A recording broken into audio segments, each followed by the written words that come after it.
Ceres clutched the handmade flower crown with trembling hands, his heart stirred by unexpected kindness. Standing before a group of women, he listened quietly as they discussed his sincerity and maturity. With confidence drawn from their support, he stepped forward, ready to speak, facing their watchful eyes. Sunlight streamed through the window as Ceres lay motionless, staring at the ceiling, reality returning slowly. Sleep faded from his eyes, confusion settling in. The memory lingered vivid, yet undeniably distant. Years had passed since Ceres last saw the familiar rooftops outside the window. He once belonged to a renowned hero party, formed to defeat the Demon King. Fond memories stirred as he thought about Shizuko and the others left behind. Descending the stairs, he prepared to rejoin his comrades, unaware of the tense atmosphere awaiting. Zekt's expression, sharp, delivered a cold verdict. Ceres was no longer part of the party. Ceres remained composed. Having expected this outcome, doubts about the party had long lingered in his mind. Zekt led with charisma and skill. His presence overshadowed others, earning admiration and envy alike. Despite his talents, a flaw lay beneath the surface, a trait that tainted his leadership. His obsession with women clouded his judgment, making personal desires outweigh responsibilities. Loyalty meant little to him. Ceres was pushed aside for the sake of shallow indulgence. Zekt dismissed Ceres as a hindrance, claiming he slowed the team's potential for glory. Mel sided with Zekt, delivering her agreement without hesitation, leaving Ceres stunned and betrayed. Rather than defend him, Mel warned he'd become a liability. Unfit to stay in the party, Ceres realized her presence served Zekt's plan, not friendship or concern. Despite past loyalty, she had chosen Zekt. Ceres was left with only bitter acceptance. Ceres stood silently as the hero mocked him and dismissed his worth in front of others alone. He reflected on past misunderstandings and accepted that her feelings had never belonged to him. Though doubts lingered, he reasoned. There were still opportunities beyond this group, even if he left. Rain fell as old bonds shattered. Farewells masked the unspoken resentment and regrets between them. He smiled faintly, offering parting words, then stepped forward, leaving behind the party and its shadows. Ceres walked away without hesitation, waving off the team that once meant everything to him. He reflected on those bonds, recognizing they mattered not as peers, but more like children. His past life as a 42-year-old father explained the strange distance he always felt. Others his age appeared immature in comparison, making older women feel more familiar and comforting. Life expectancy here was short, shaping customs and values unlike anything from his original world. He watched the locals with disdain, unable to accept their warped views on age and women. Despite his youthful body, his mindset remained that of a grown man from another world. Curious and finally free, he decided to explore unfamiliar places, left untouched during his old duties. A suited man greeted him as he stepped through the quiet entrance of an unknown establishment. When asked his name, Ceres answered plainly, shedding the label of hero's comrade without regret. Ceres requested to see the female slaves, prompting the merchant to offer a wide selection. Rather than prestige, he asked to view those deemed least valuable household laborers and rejects. Led behind a curtain, he was shown women considered worthless, dismissed as burdens by society, caged like animals. They endured harsh treatment, deprived of beds and dignity without justification. Among them, one familiar face shocked him, someone he never expected to find there. Ceres called her name in disbelief, as the woman behind the bars turned in shock. Recognition flickered between them. Shizuko's presence in such a place left him speechless. He remembered childhood days, when flowers and innocence defined his admiration for her gentle warmth. Shizuko wasn't just any woman, she was Zekt's mother and his own first love. Learning her price was low, Ceres questioned how someone so important had been reduced to this. The merchant justified the price, labeling Shizuko as just another aging villager past her prime. Ceres paid in gold, asking for basic care, while noting how 30-year-olds were seen as elderly. Once the contract was sealed, Shizuko stood shyly in ill-fitting clothes, embarrassed by his gaze. Her apology came with hesitation, feeling unworthy in attire far too youthful for her comfort. Ownership confirmed, Ceres accepted the documents, vowing silently to treat her with dignity and care. With the transaction complete, Ceres left the establishment, responsibility now firmly resting in his hands. Inside a clothing shop, Shizuko changed quietly, unused to attention after long neglect and confinement. When she returned dressed properly, uncertainty mixed with relief as Ceres approved without judgment. Latter exhaustion overcame her, leading to a sudden collapse that startled him into concern. Overwhelmed by gratitude and fear, Shizuko lowered herself, forcing Ceres to confront the imbalance between them. Shizuko knelt, repeating her status with a faint smile, as if trying to convince herself. Tears soon followed, breaking through her composure as the reality of her situation overwhelmed her. Ceres patiently waited, giving her space to process before gently asking about what led to this. Unlike with others, her vulnerability stirred something deeper, an adult connection, not pity or obligation. To him, Shizuko's grace and maturity held a quiet charm he hadn't found in anyone else. Shizuko confessed her betrayal, hands trembling, revealing she had been sold by her own husband. Ceres listened, realizing the sale contradicted wealth gained after Zek's recognition and sudden fortune rise. Memories surfaced of excess as money vanished into indulgence, distractions, and careless nights without restraint. She recalled apologies and justifications, accepting blame while he spiraled deeper into ruin through vice. Trust shattered when promises masked intent, leading her willingly into a final, irreversible betrayal moment. Ceres questioned her silence towards Zekt, only to learn the son adored the very man who betrayed her. Shizuko admitted disappointment, realizing money had corrupted someone she once believed was respectable. Memories resurfaced. Ceres once declared childish admiration, only to be mocked by Zekt for valuing maturity. Those cruel words stuck with him, shaping his views about women and attachment in this world. Despite lingering pain, Shizuko smiled coldly. Certain justice awaited the man who discarded her. Ceres apologized for reopening old wounds, but Shizuko brushed it off with a quiet smile. Her eyes softened as she admitted that his gesture had brought her unexpected joy. To him, her presence radiated warmth, simple, honest beauty that lingered past hardship. He insisted. She wasn't old, prompting laughter as she teased his kindness. Memories returned of loss, of kindness, and of the woman who gave him strength when he had none. He apologized for bringing up the past, but Shizuko felt grateful just being with him again. A sincere smile spread across her face as she admitted his actions made her happy. Ceres quietly admired her expression, recognizing a beauty that hadn't faded with time. Despite that, he assumed she still saw him as a mere boy from the village. Shizuko reminded him of her status, willing to serve, yet smiling, as if nothing had changed. Shizuko hesitated, unsure of her place, but his words made her stop and listen.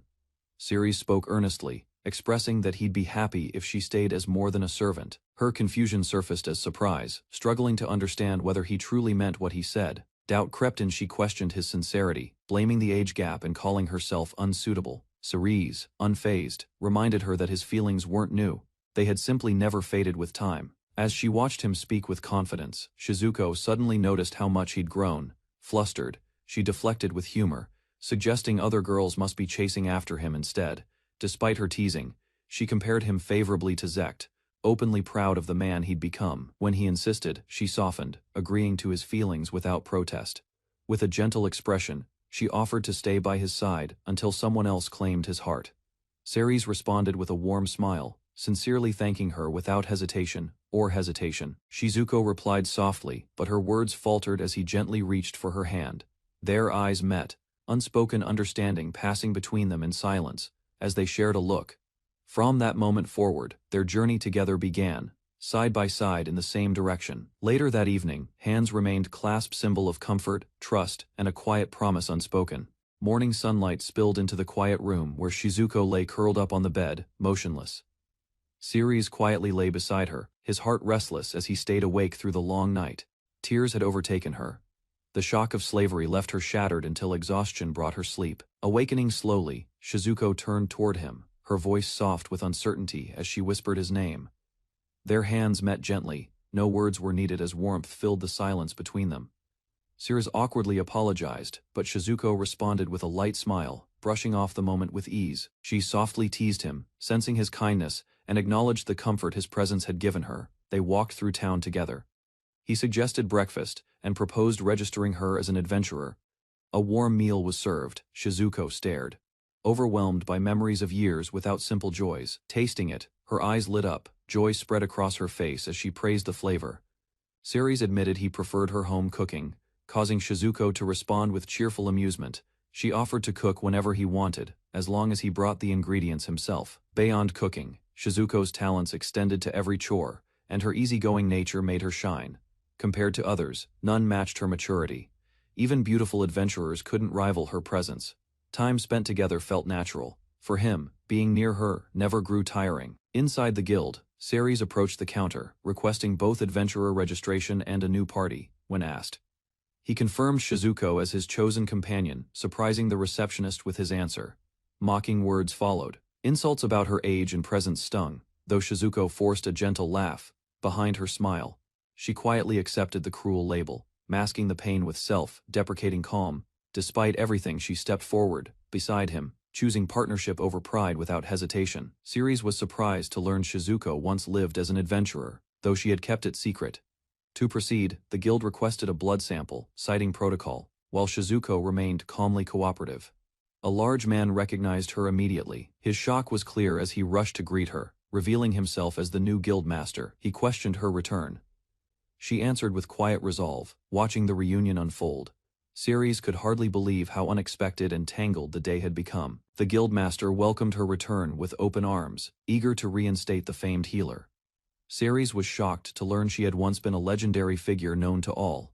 With a cheerful smile, Shizuko revealed her status as a former S-rank adventurer. He struggled to reconcile her strength with how easily she had once been enslaved. Despite the demotion, she accepted the A-rank offer without hesitation or pride. The guild worker apologized sincerely, and Shizuko smiled, showing no bitterness from the earlier insult. Ceres stood surprised, while the receptionist presented the current list of available quest postings.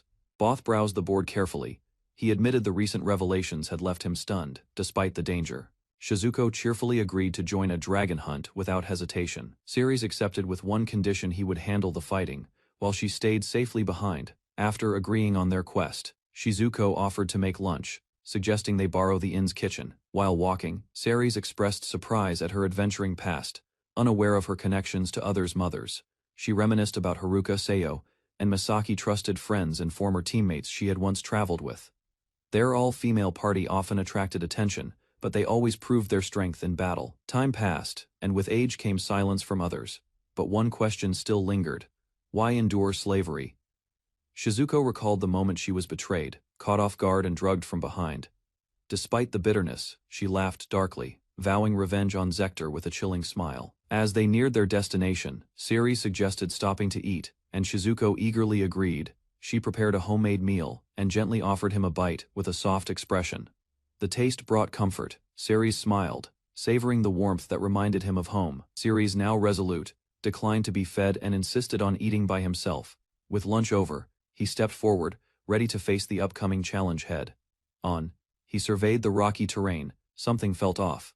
A heavy presence loomed in the air. From the shadows, a massive earth dragon emerged, its towering frame blocking the path ahead.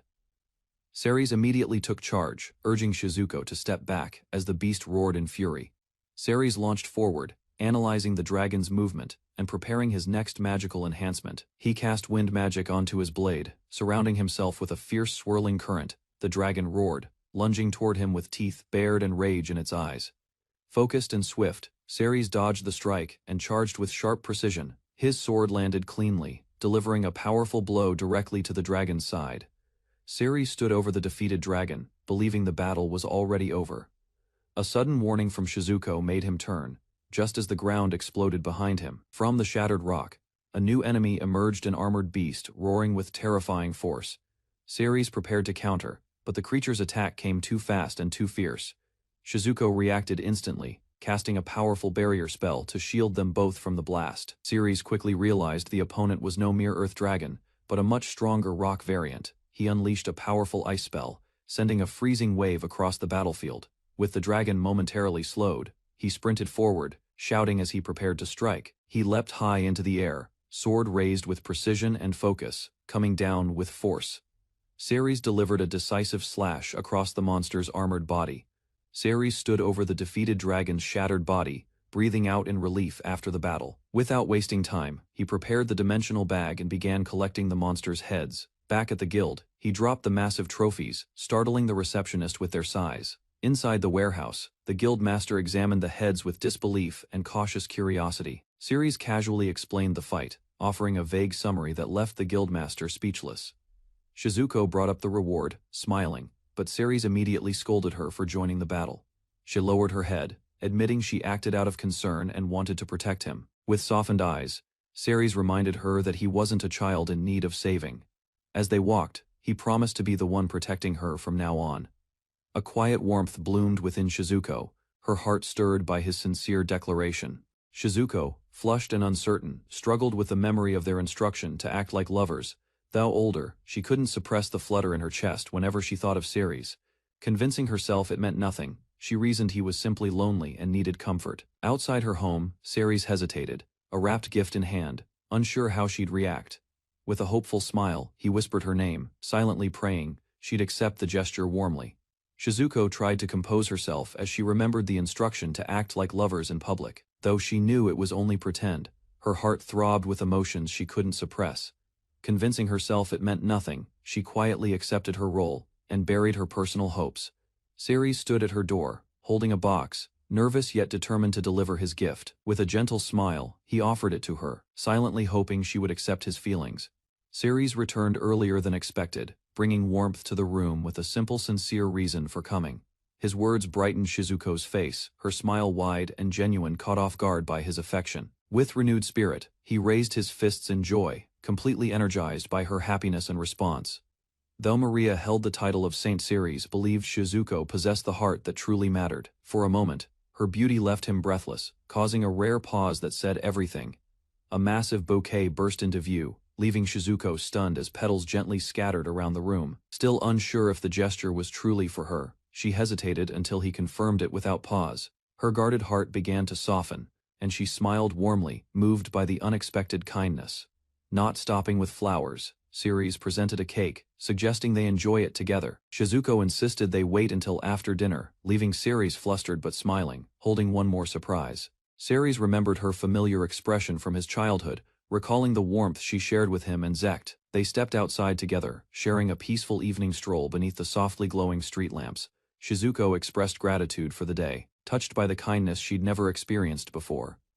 Ceres revealed one last gift, handing her a small box with a slightly nervous smile. She opened it slowly, recognizing the meaning behind the necklace, a gesture far deeper than words. Faced with the necklace, Shizuko faltered, understanding its meaning was equal to a marriage proposal. Her voice trembled as she questioned his intent, knowing he couldn't be unaware of its weight. She feared accepting would lead to his regret, doubting her worth beside someone so sincere. But Ceres confessed directly, expressing love with unwavering eyes, leaving her frozen in quiet disbelief. Despite her feelings, she hesitated, unable to believe someone like her could be truly wanted. Ceres spoke without hesitation, assuring her there was no one else he cherished more. His vow to stay by her side forever reached deep into her hesitant heart, moved to tears. Shizuko questioned his resolve, struggling to accept the sincerity before her. Doubt still lingered, yet she wanted to believe he wouldn't regret choosing someone like her. Ceres embraced her tightly, declaring she was his first and only love in this world. Tears welled in her eyes as she leaned into his embrace, finally surrendering her hesitation. With careful hands, Shizuko placed the necklace around her neck, accepting what it symbolized. Confidence returned to her expression as she looked up, eager for his reaction. Ceres answered softly, his words carrying weight that made her heart quietly race. Later, alone under warm water, she released a breath she hadn't realized she was holding. Steam filled the room as Shizuko stood alone, facing the emotions she'd tried to avoid. Memories stirred while she recalled the unexpected gift, still doubting his intentions had been genuine. Thoughts of her past returned: betrayal, neglect, and being treated as an afterthought for years. She remembered Ceres's childhood words, the promises he made so many times before. Only now did she realize how long she had overlooked his sincerity and unwavering devotion. Shizuko recalled Ceres's past, dismissing his childhood words as signs of loneliness, not lasting feelings. Only now did she begin to realize that his intent had been sincere all along. A quiet decision formed tonight might be the first step she takes forward in many years. She doubted herself, but a desire to meet his expectations gave her renewed determination. Even through self-conscious thoughts, a shy smile surfaced, touched by his long-standing affection from youth. Shizuko gathered her courage, deciding it was time to stop hesitating and move forward. Entering the room quietly, she found Ceres waiting, his expression caught between tension and surprise. Wrapped in a towel, she calmly announced her return, keeping her voice gentle but steady. Ceres stood flustered, overwhelmed by the moment, while she slowly approached without turning away. Sitting down, she accepted what came next. There was no more running from what she felt. Shizuko lay silently, her heart pounding as she waited for Ceres in the dim room. A distant memory surfaced. Maruna's smiling face haunted her thoughts, drawing out guilt and hesitation. Ceres approached cautiously. Shizuko, nervous yet resolute, requested tenderness, her eyes revealing a complex vulnerability. Their closeness intensified. Inexperience showed on both sides, yet neither pulled away from the growing tension. Breaths quickened. Their connection deepened through a series of hesitant but meaningful touches, guided by trust. Ceres held her close, guiding the moment with unexpected confidence that caught Shizuko off guard. She responded to his sincerity, her guarded heart slowly softening beneath his attentive gaze. Though flustered, Shizuko allowed herself to be vulnerable, uncertain how to handle his focused attention. Ceres moved gently, his touch deliberate, seeking to understand her and ensure she felt cared for. Emotion swelled within her as she realized he was giving everything just to make her happy. Ceres moved closer, and Shizuko felt sensations she hadn't experienced before, her breath catching. His gestures became bolder, and despite hesitation, she didn't stop him as her body reacted. The moment felt overwhelming. Unused to the attention, she struggled between embarrassment and growing acceptance. Emotion welled up. Being desired so openly awakened something long buried deep within her. As Ceres prepared to continue, Shizuko met his gaze, her heart beating faster with anticipation. Fingers intertwined, she closed her eyes, letting quiet emotion settle in the stillness between them. A wave of sensation broke through restraint. Physical closeness intensified the bond they hesitated to name. Movements grew more deliberate. Neither resisted the closeness as their connection deepened under the weight of shared longing. Embraces tightened. Their bodies remained locked, not just in desire, but in something unspoken yet mutual. Overwhelmed by rising tension, he called her name, releasing more than just energy, but something deeply buried inside. Overwhelmed by sensation, she trembled, her body reacting with intensity she hadn't anticipated. Exhaustion lingered in the air, yet the quiet between them held something unresolved. Taking initiative, she shifted roles, now seeking connection on her own terms. Movements became deliberate. Her expression reflected both focus and growing emotional vulnerability. Within her thoughts, certainty formed this bond had become something she could no longer live without. Morning light filtered through the windows as she slowly stirred, piecing together fragments of memory. Awake now, she turned to find him beside her, warmth still lingering between them. Realization set in. She sat up, unsure how long she had slept. His calm expression softened her nerves, though his words left her flustered and embarrassed. Silence followed until one reached for the sheet's responsibility, waiting beyond their shared moment. A playful suggestion broke the calm, and their closeness quietly resumed beneath the morning light. Later, dressed and composed, she spoke with faint exhaustion while he offered a light-hearted apology. She expressed gratitude through a tired smile, while he reflected awkwardly on his own eagerness. To ease the mood, he presented a heartfelt meal, its charm reflected in her smile. They sat together again, letting quiet comfort replace tension as they shared a simple breakfast. While they shared a quiet meal, she offered unwavering support for whatever path he would choose. In his thoughts, a peaceful future with her felt like an ideal worth pursuing. Yet complications loomed. Taking that path might cause tension with others connected to his past. She proposed visiting her old home, hinting at unfinished matters she was ready to confront. He hesitated, unsure of her intent, but knew better than to ask for details. He expressed a quiet wish to return to Jamuna village and live a peaceful life. She agreed, sharing the same desire and hoping to reconnect with familiar friends from the past. At the village, they observed Haruka, now devoted entirely to her husband's restaurant duties. Sayo remained burdened by endless chores, stuck in a demanding household with little recognition. Misaki, too, continued her quiet routine, managing tasks while her husband left her unnoticed. She quietly acknowledged how deeply their friends' marriages had fallen into disrepair. He smiled faintly, sensing something left unsaid behind her calm voice. Though uncertain about his purpose, he looked forward to arriving in the village. As the day passed, light-hearted thoughts filled the air once more. Zekt was shocked to hear their funds had vanished, confusion spreading among his companions. They speculated nervously, uncertain if Ceres had abandoned them, or if something else had happened. Seeking answers, the party visited the guild, where they learned the church hadn't sent any money. At the church, a priest calmly explained the issue. Zekt had failed to submit the necessary paperwork. Baffled, Zekt stared in disbelief, completely unaware such formalities even existed, or were his responsibility. The priest explained that Zekt needed to submit records of spending and accomplishments to receive funds. Everyone denied filling such forms, yet the documents somehow still had Zekt's signature on them. It was revealed that Ceres had been handling the paperwork under Zekt's name without telling him. A past memory returned. Ceres casually asked for signatures without clarifying their importance or purpose, lacking proper documents. Zect reluctantly accepted a small stipend, barely covering their group's monthly necessities. Zect assigned Mel to handle future paperwork, as the church wouldn't provide support without documentation. Despite her hesitation, Mel accepted the task. Though the pile of forms overwhelmed her instantly, she protested, demanding to be excused from other chores if burdened with this new responsibility. Zect agreed reluctantly, allowing Mel to focus solely on paperwork while the others managed camp life. Meanwhile, Zect complained about the food, clearly missing the days when Ceres handled everything quietly. After Zect criticized the food, tensions rose as everyone shifted blame and refused to take over cooking. Despite the bickering, all three women longed for Ceres' meals, each craving a different favorite dish. Zect suggested eating Ceres' food in the city, only to realize it's only served in luxury spots. A few days later, the group arrived in town, exhausted and visibly worn down by travel. Zect reflected on their decline: no money, no hygiene, realizing they couldn't keep going like this any longer.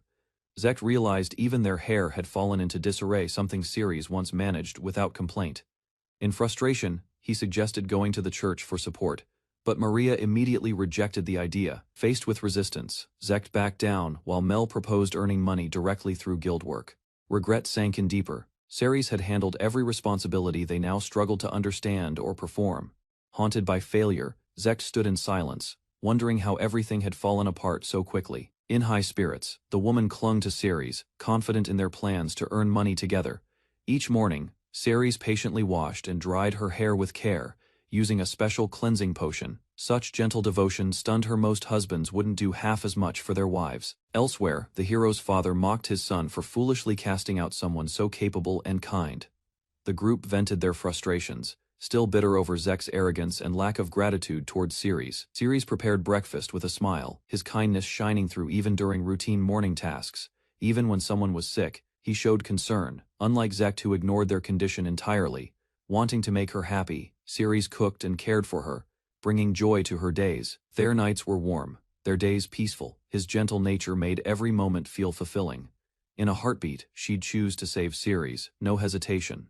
His worth far outshone the hero's. Shizuko found peace beside Ceres, wrapped in warmth, knowing she belonged completely to him. Out in the forest, Ceres stood victorious among slain beasts, proving his strength in silence.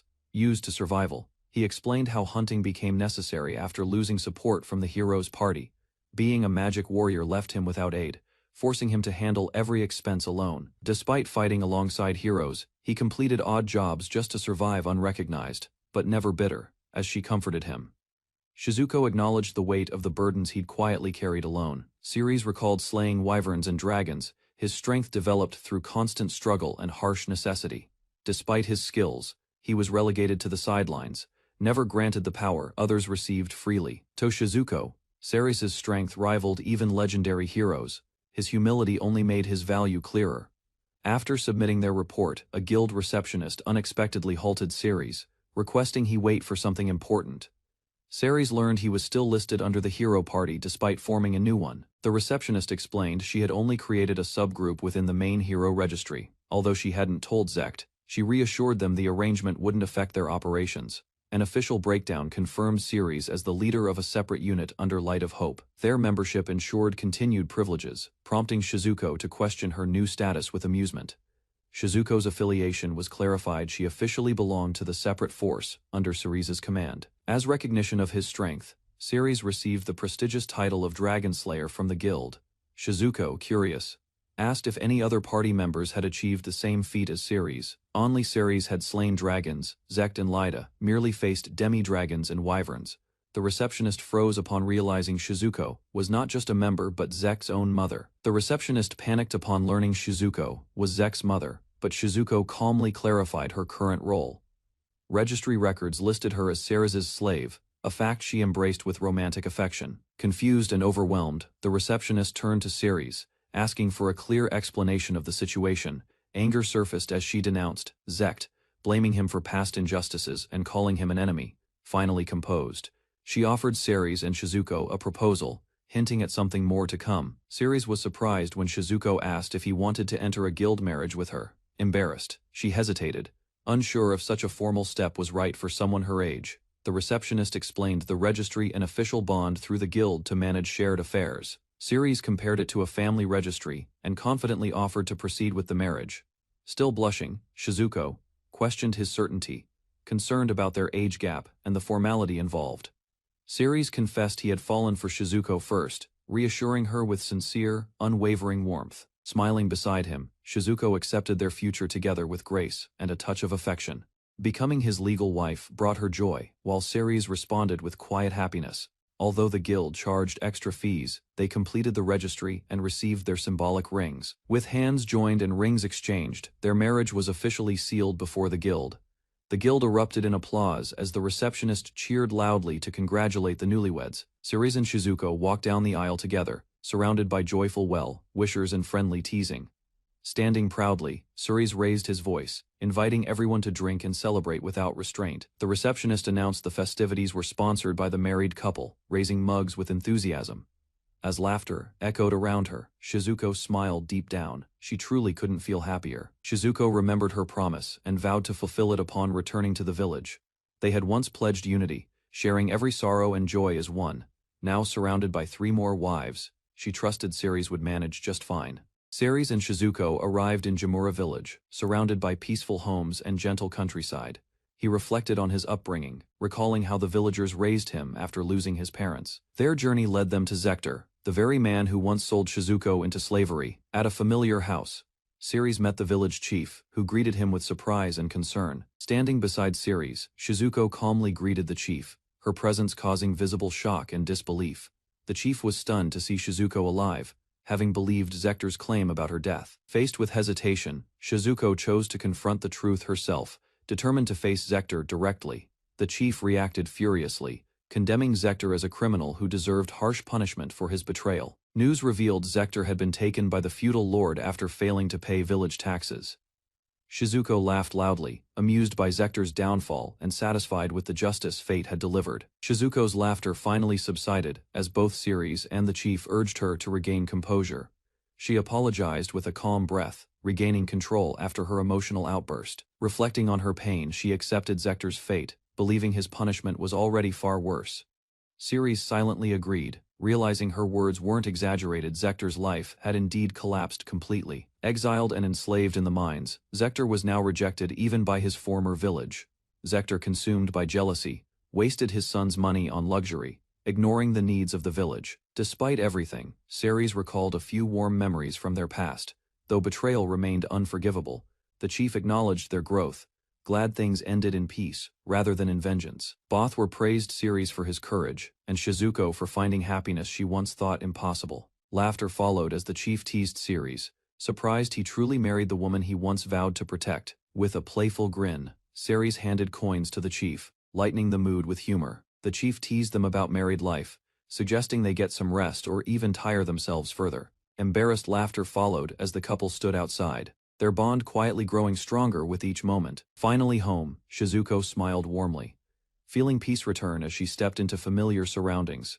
Choosing joy over resentment, she embraced her future beside Ceres, grateful for the love she found. After a long journey, they finally found a moment of peace and light-hearted teasing. A playful suggestion shifted the mood, hinting at something more personal behind their relaxed smiles. Gentle touches broke the stillness, their closeness revealing trust built through shared trials and private understanding. Tension escalated as their connection deepened, each movement expressing unspoken affection and long-suppressed desire. Emotions surged to a peak, their bond reaffirmed in quiet intensity beneath the surface of intimacy. Sunlight streamed through the window, as they greeted the day weary from yesterday's relentless pace. Amusement sparked between them. Noon had arrived unnoticed. She didn't mind his affection felt sincere, weighing the hour and their plans. He suggested patience while others remained busy with work. Confident in his timing, he proposed visiting someone familiar, judging it to be appropriate now. She agreed with a smile, ready to accompany him and reconnect with old companions. Kazuma and his wife Haruka ran the village's only meal restaurant named after him. Though not blood-related, he treated Kazuma like a brother and found comfort in their bond. Upon returning, they were greeted warmly. Familiar surroundings eased the tension that lingered from before. Haruka welcomed them with curiosity. Shizuko downplayed her hardship, quietly crediting Ceres for her safety. Laughter broke out as playful teasing resumed, their closeness showing in every word and gesture. Light teasing continued between them, though affection was evident beneath the surface of every remark. She expressed joy over being cherished, her confidence growing from the warmth Ceres always showed. Hints of unspoken feelings stirred tension, but the moment passed with Haruka shifting focus to cooking. Kazuma greeted them warmly, reuniting with a smile that reflected shared history and lasting bonds. Memories surfaced as Ceres recalled Kazuma's support during his childhood, solidifying the strength of their brotherhood. He recalled a time when his heart quietly leaned toward her, admiration left unspoken. Though those feelings faded, he had long accepted them and moved forward without regret. While sipping his drink, he reflected on their bond and how perfect they were together. A sudden question caught him off guard, her playful tone cutting through his composure. Cornered by honesty, he admitted the truth: his feelings ran deeper than just sibling affection. He quietly reflected on the past, confessing who first captured his heart and how it changed. In a world where age mattered less, their youthful looks still stirred passing curiosity and thoughts. Agreeing with a grin, he acknowledged her appearance hadn't aged a day, a rare charm. She basked in the compliment, subtly seeking more, her pride gently teasing his flustered reaction. Though embarrassed, he clarified his feelings and defended both women, his sincerity shining through awkward remarks. Another man openly confessed his past hopes with Shizuko, believing he could be her joy. Ceres respected the boundaries around Kazuma's wife, recognizing her as family through deep mutual trust. Though once smitten, he chose to support from afar, cherishing their sibling bond over desire. Shizuko's soft words hinted at change, quietly challenging the certainty he once clung to. While doubt stirred, encouragement came unexpectedly, suggesting that hope might not be fully lost yet. While sipping tea, he considered the idea perhaps things could resolve without bitterness. After all, a bold suggestion stunned him, her words teasing yet laced with unexpected seriousness. Though joking about loneliness, she gave her quiet approval, trusting him with an unspoken choice. Later that night, closeness unfolded in silence, emotions exchanged without the need for words. Clarification followed, tradition shaped their customs, and intentions weren't as scandalous as they first appeared. Uncertainty lingered as he questioned the deeper implications behind the village's traditional custom. Rules existed for a reason, and she emphasized that following them would ensure mutual respect. Though hesitant, he was urged to prioritize what mattered now over social expectations. With a firm smile, she reminded him boundaries mattered, and within them, nothing was forbidden. The wife explained the rules of a traditional night visit, emphasizing respect and quiet approach. Later, the boy learned the rules were surprisingly lenient, though ignoring them could cause serious trouble. She smiled, hoping her actions would bring happiness to Haruka, her son's new companion. Before leaving, she encouraged him to stay focused and do his best during the visit. Conflicted, he stood outside the door, questioning himself, despite just marrying Shizuko with her full support. Creeping quietly into the room, he questioned if her insistence meant this might actually succeed. Although unsure of Shizuko's intent, he believed this chance might bring both her and Haruka closer. Seeing her asleep, he chose to act, deciding to seize the opportunity without hesitation. Conflicted thoughts stirred. He wondered why Kazuma wasn't there and assumed they shared a bed. Her exposed form left him tense, yet he remained still, trying to calm his nerves. Remaining still proved painful, and his legs began to go numb as he waited in silence. She woke up and turned, eyes locking on him in surprise and confusion. Rising cautiously, she questioned his name, trying to understand what he was doing there. Her tone softened, yet her eyes stayed sharp as she addressed him directly. She pointed out his position beside her, questioning if he truly understood its meaning. Ceres smiled nervously, unsure how to respond as her heart pounded under Haruka's gaze. Without warning, she smacked him hard, furious yet flustered by his clueless behavior. Standing up, Haruka demanded answers. Mistaking the situation as some kind of joke at her expense, she launched a powerful kick, shouting that such behavior was utterly unacceptable. Despite her outburst, she declared she was calm, while Ceres backed away, pleading for peace. Haruka demanded an explanation, and just as Ceres tried to confess, she silenced him abruptly. Dismissing his words as a joke, she shouted, refusing to believe his feelings were sincere. Her tough expression cracked, revealing hurt. Even she felt wounded by what seemed like mockery. Ceres began to speak the truth, but someone called out, interrupting the tension in the room. A man entered, confused by the scene, calling Ceres's name with concern and suspicion. Ceres smiled blankly, resigned to his fate, convinced that this was the end for him. Surrounded and pressured, he listened as Haruka warned their bond might be severed depending on his answer. With everyone waiting, he hesitated, but knew he could no longer remain silent. He admitted he had feelings for Haruka, but gave up because she already had Kazuma. Haruka lashed out, furious and betrayed, while Kazuma watched in grim silence beside her.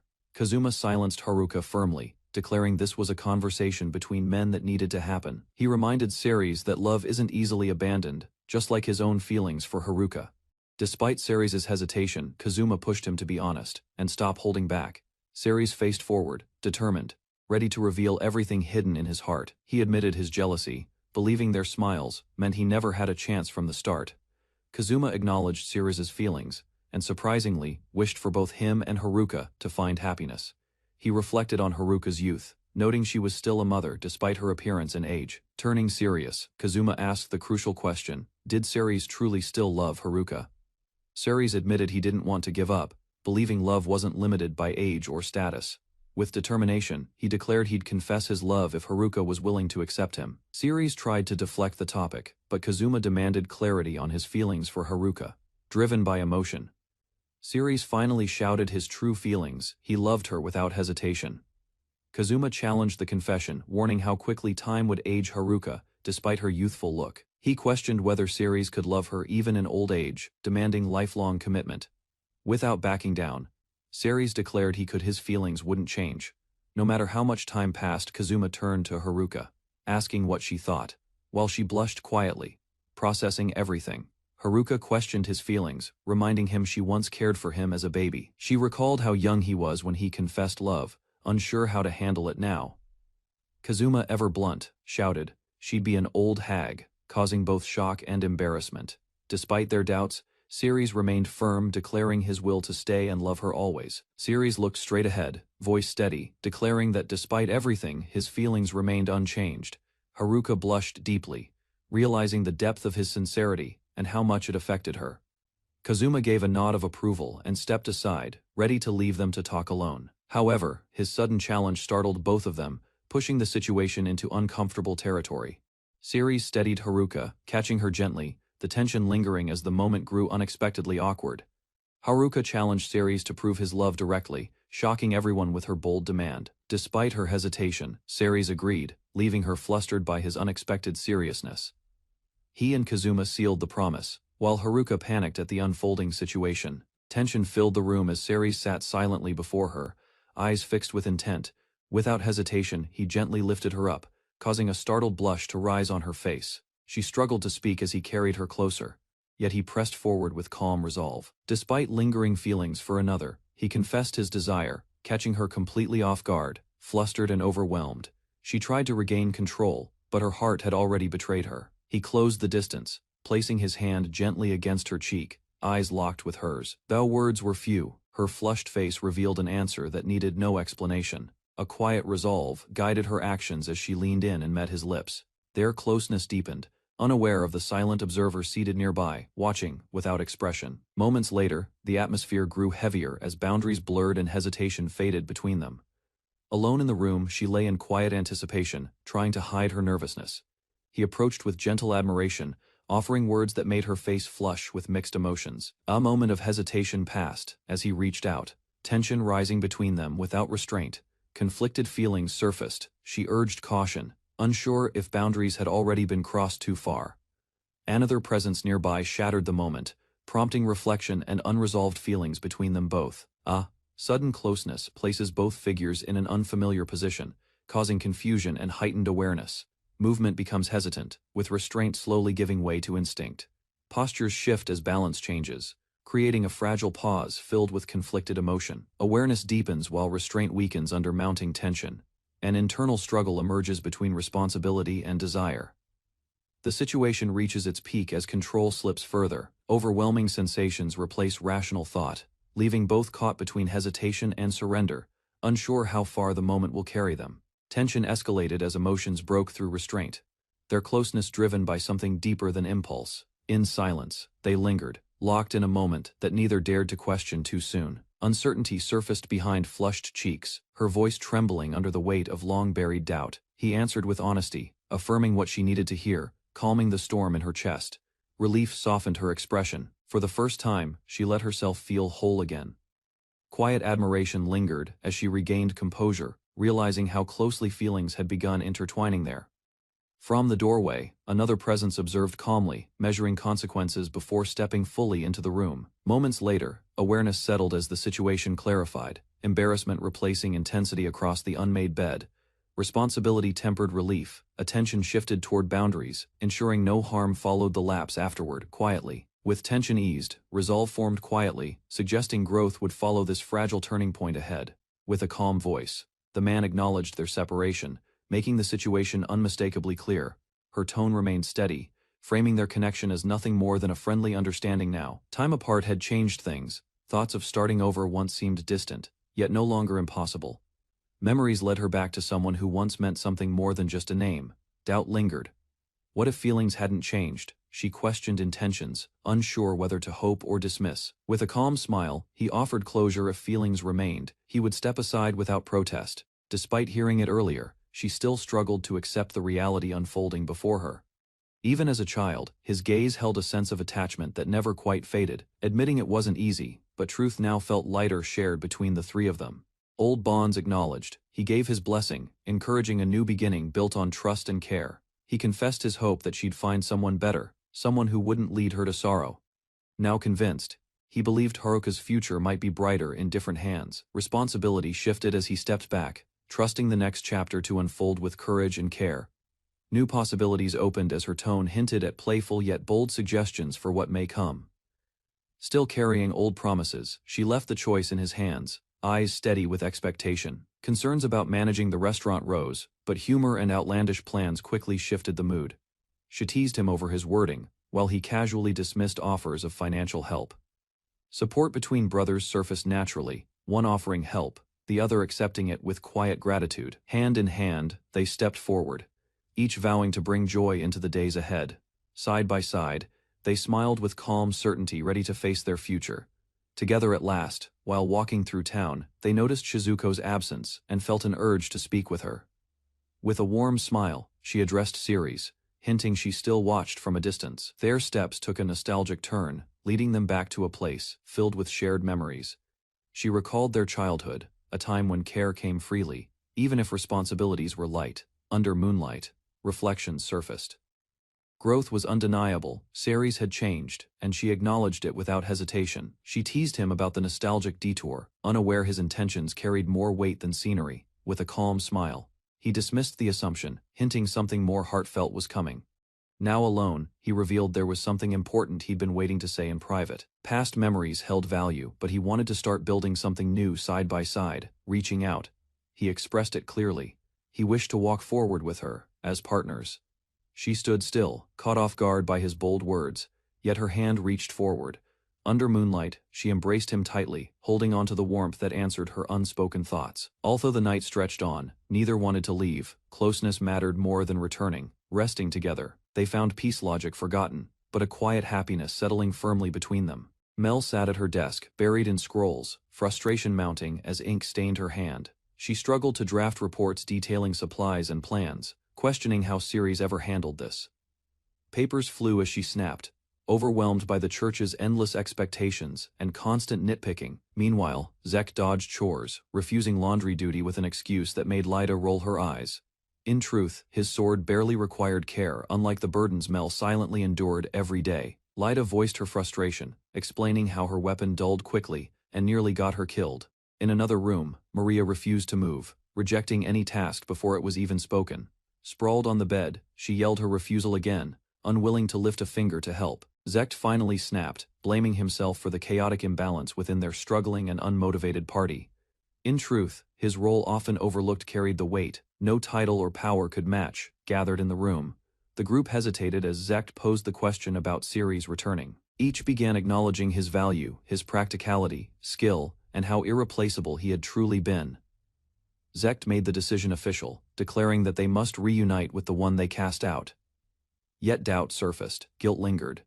Memories of their betrayal began weighing heavier than expected. When reminded of the necklace incident, Zek faltered, realizing their mistreatment may have cut too deep. Maria confronted Zek, accusing him of knowingly humiliating Ceres and questioning his ability to forgive. The weight of her words hit him. He admitted he would have retaliated if roles were reversed.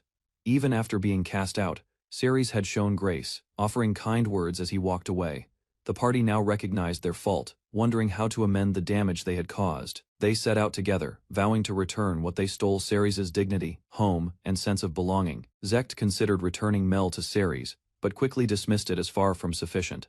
Lyda and Maria became the next candidates in his desperate mental negotiation. Faced with their reactions, he froze, overwhelmed by the implications of what he had caused. Alone again, he stood conflicted, uncertain of what action could truly set things right. Elsewhere, Mel reflected, amused by her son's transformation, uncertain when he became so complicated. Sitting at the tavern, the women shared drinks, acknowledging how much had happened along the way. Despite everything, one of them smiled, expressing genuine happiness in having ended up with Ceres. Sayo, Mel's mother, admitted it felt unfair, surprised she'd fallen for someone so much younger. Even knowing his preferences, Misaki couldn't help feeling conflicted over the unexpected relationship. Their conversation turned nostalgic, recalling Ceres' early charm, and how mature he had always seemed. Sayo confidently stated that Ceres' love had always been directed at her as a woman. She treated him seriously, despite the age gap, seeing him as someone emotionally mature.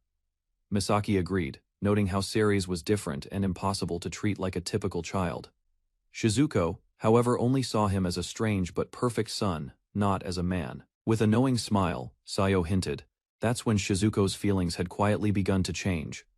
Sayo hesitated, cheeks flushed, as she boldly asked about Shizuko's intimate life with Ceres. Laughter broke the tension, the women deflecting with jokes about their age and fading allure.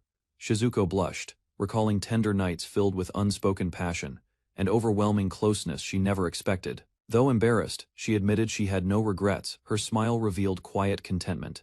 Even amid teasing, admiration surfaced.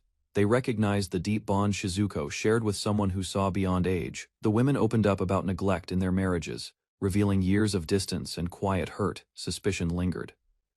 Sayo questioned whether Shizuko's honesty was born from sincerity or possessiveness. Shizuko, however, offered reassurance with a smile, reminding them of the promise they once made. Their bond echoed again, united in hardships, laughter, and even love, no matter how complicated. Without shame, she revealed a mark on her neck, proof shared only out of loyalty. The vivid marks on Shizuko's skin left the others stunned, their reactions a mix of disbelief and envy. Sayo's tone shifted, questioning whether Shizuko was flaunting her happiness for validation or attention. Unbothered, Shizuko calmly revealed she had arranged for Ceres to visit another woman that night. Doubts arose, but Shizuko explained her reasoning, seeing what others refused to acknowledge in Haruka's situation. Ceres, she insisted, didn't just care, he truly saw them, not as burdens but as women. With a serious gaze, Shizuko leaned in, her voice quiet but unwavering.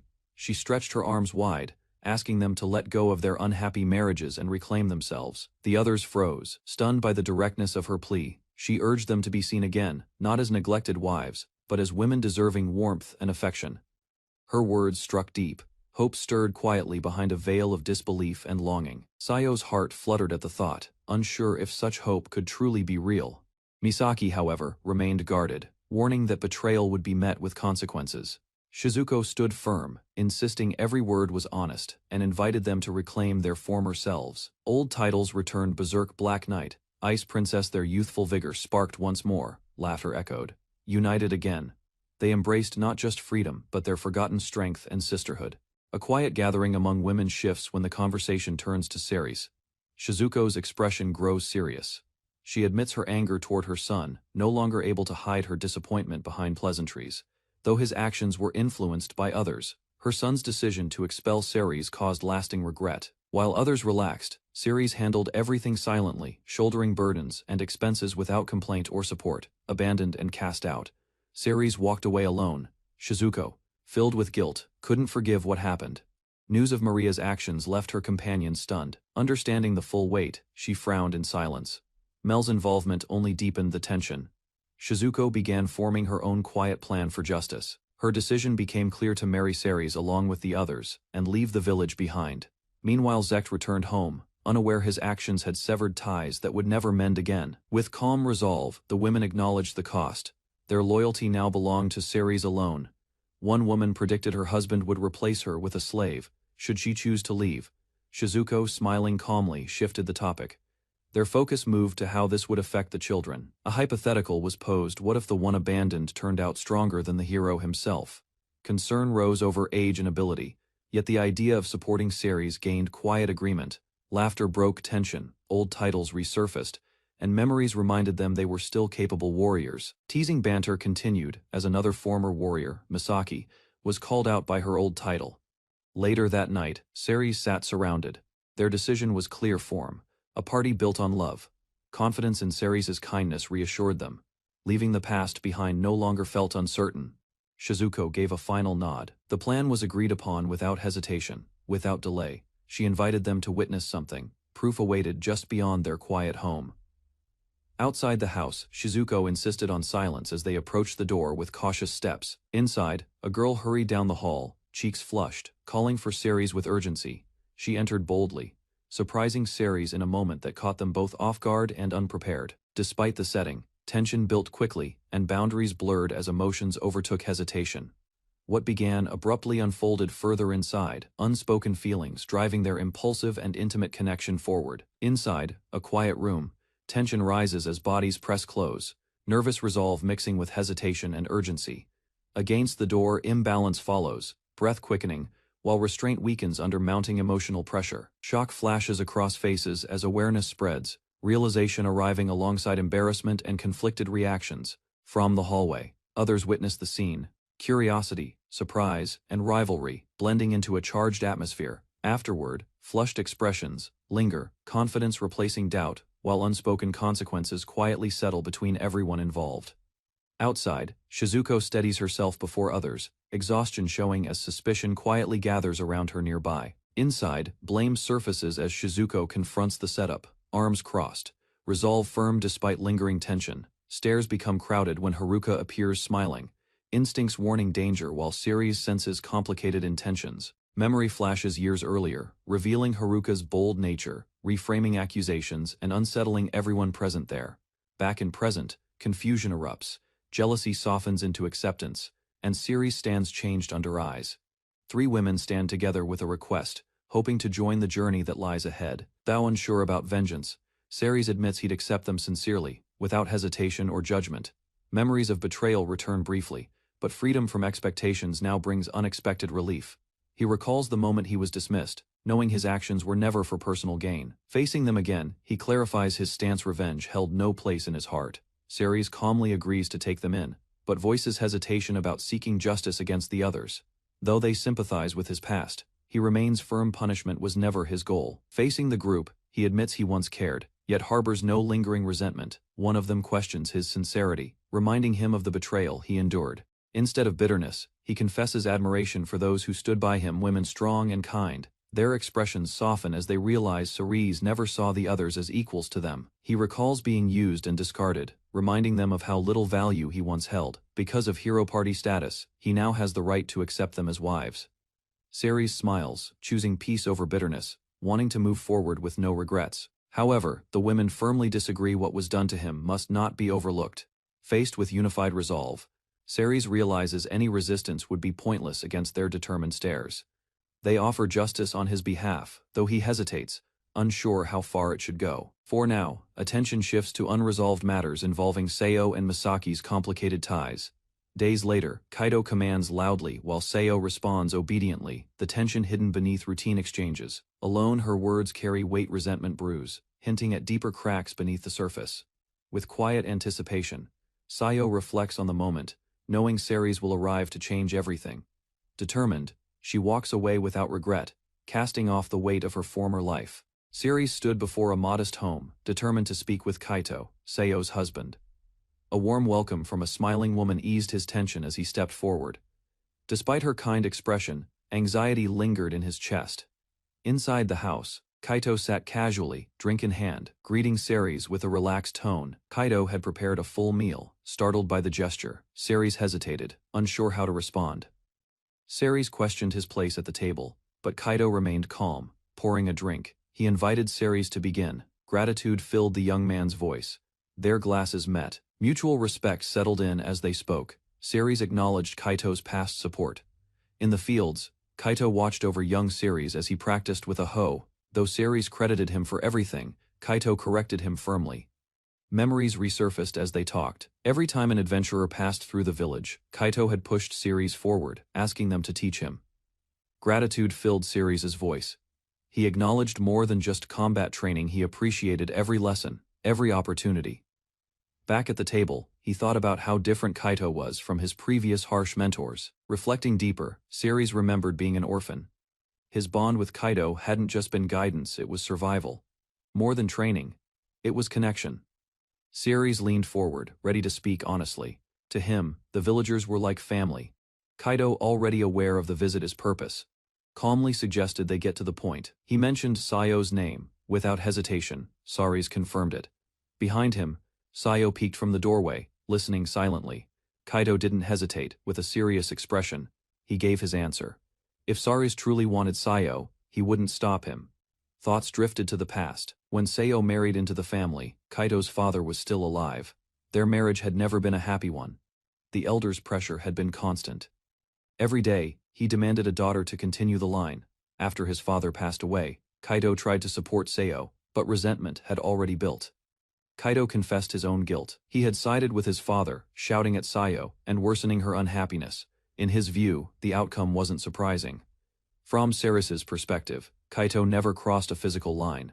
Harsh words were frequent, but deeper than blame, the issue was emotional distance. Recognizing Ceres's feelings, Kaito handed him a pouch. He acknowledged the boy's sincerity and long-standing affection for Sayo, granting his approval without further resistance. Another matter arose. Though Kaito had once hoped Ceres would marry Mel, that future had slipped away. With calm finality, Kaito told Ceres he would offer Sayo in place of his daughter. Tears gathered in her eyes. She quietly apologized, calling him dear, her voice filled with long-suppressed regret. Kaito looked stunned. He insisted he was the one who should be apologizing, failing to shield her and speaking harshly. Ceres asked what Kaito planned to do next. With a raised brow, Kaito smiled as if a mischievous thought had taken root. A booming laugh erupted. Kaito joked about chasing young brides after the depressing hag left. Sayo trembled while Ceres looked on, half shocked, half exasperated by the absurdity. Sayo questioned Kaito's earlier apology, confused by the shift in tone. He admitted guilt but made no effort to soften his next words. Without hesitation, Kaito insulted her again. His preference for younger women was voiced with cruel clarity. The pain she'd held back finally broke through. With trembling fists and tears streaming, she shouted her hatred without restraint. Annoyed by the emotional display, Kaito told Ceres to take her and leave. Despite her fury, Ceres gently pulled Sayo close. While she screamed her hatred, he simply suggested they leave and find happiness elsewhere. As Sayo quietly finished cleaning, Ceres stepped in and asked if she was done. Her silence lingered. Sitting down, she wiped away a tear and sighed. What she expected to be an emotional goodbye turned into something completely different. She raised her voice, venting her feelings. Instead of walking out on her own terms, it felt like she'd been dismissed. Ceres extended his hand, smiling. He reminded her they had finished what needed to be done. A new life together, waited simple, free, and theirs to enjoy. Sayo turned back, still slightly flustered, but her voice softened. She apologized for the delay, her mood already beginning to shift toward something lighter. Ceres noticed a worn-out broom resting near the wall, and curiously asked Sayo about it. It looked old but oddly significant. She picked it up, smiling with fondness. Memories resurfaced as she explained how she once practiced magic with it as a child.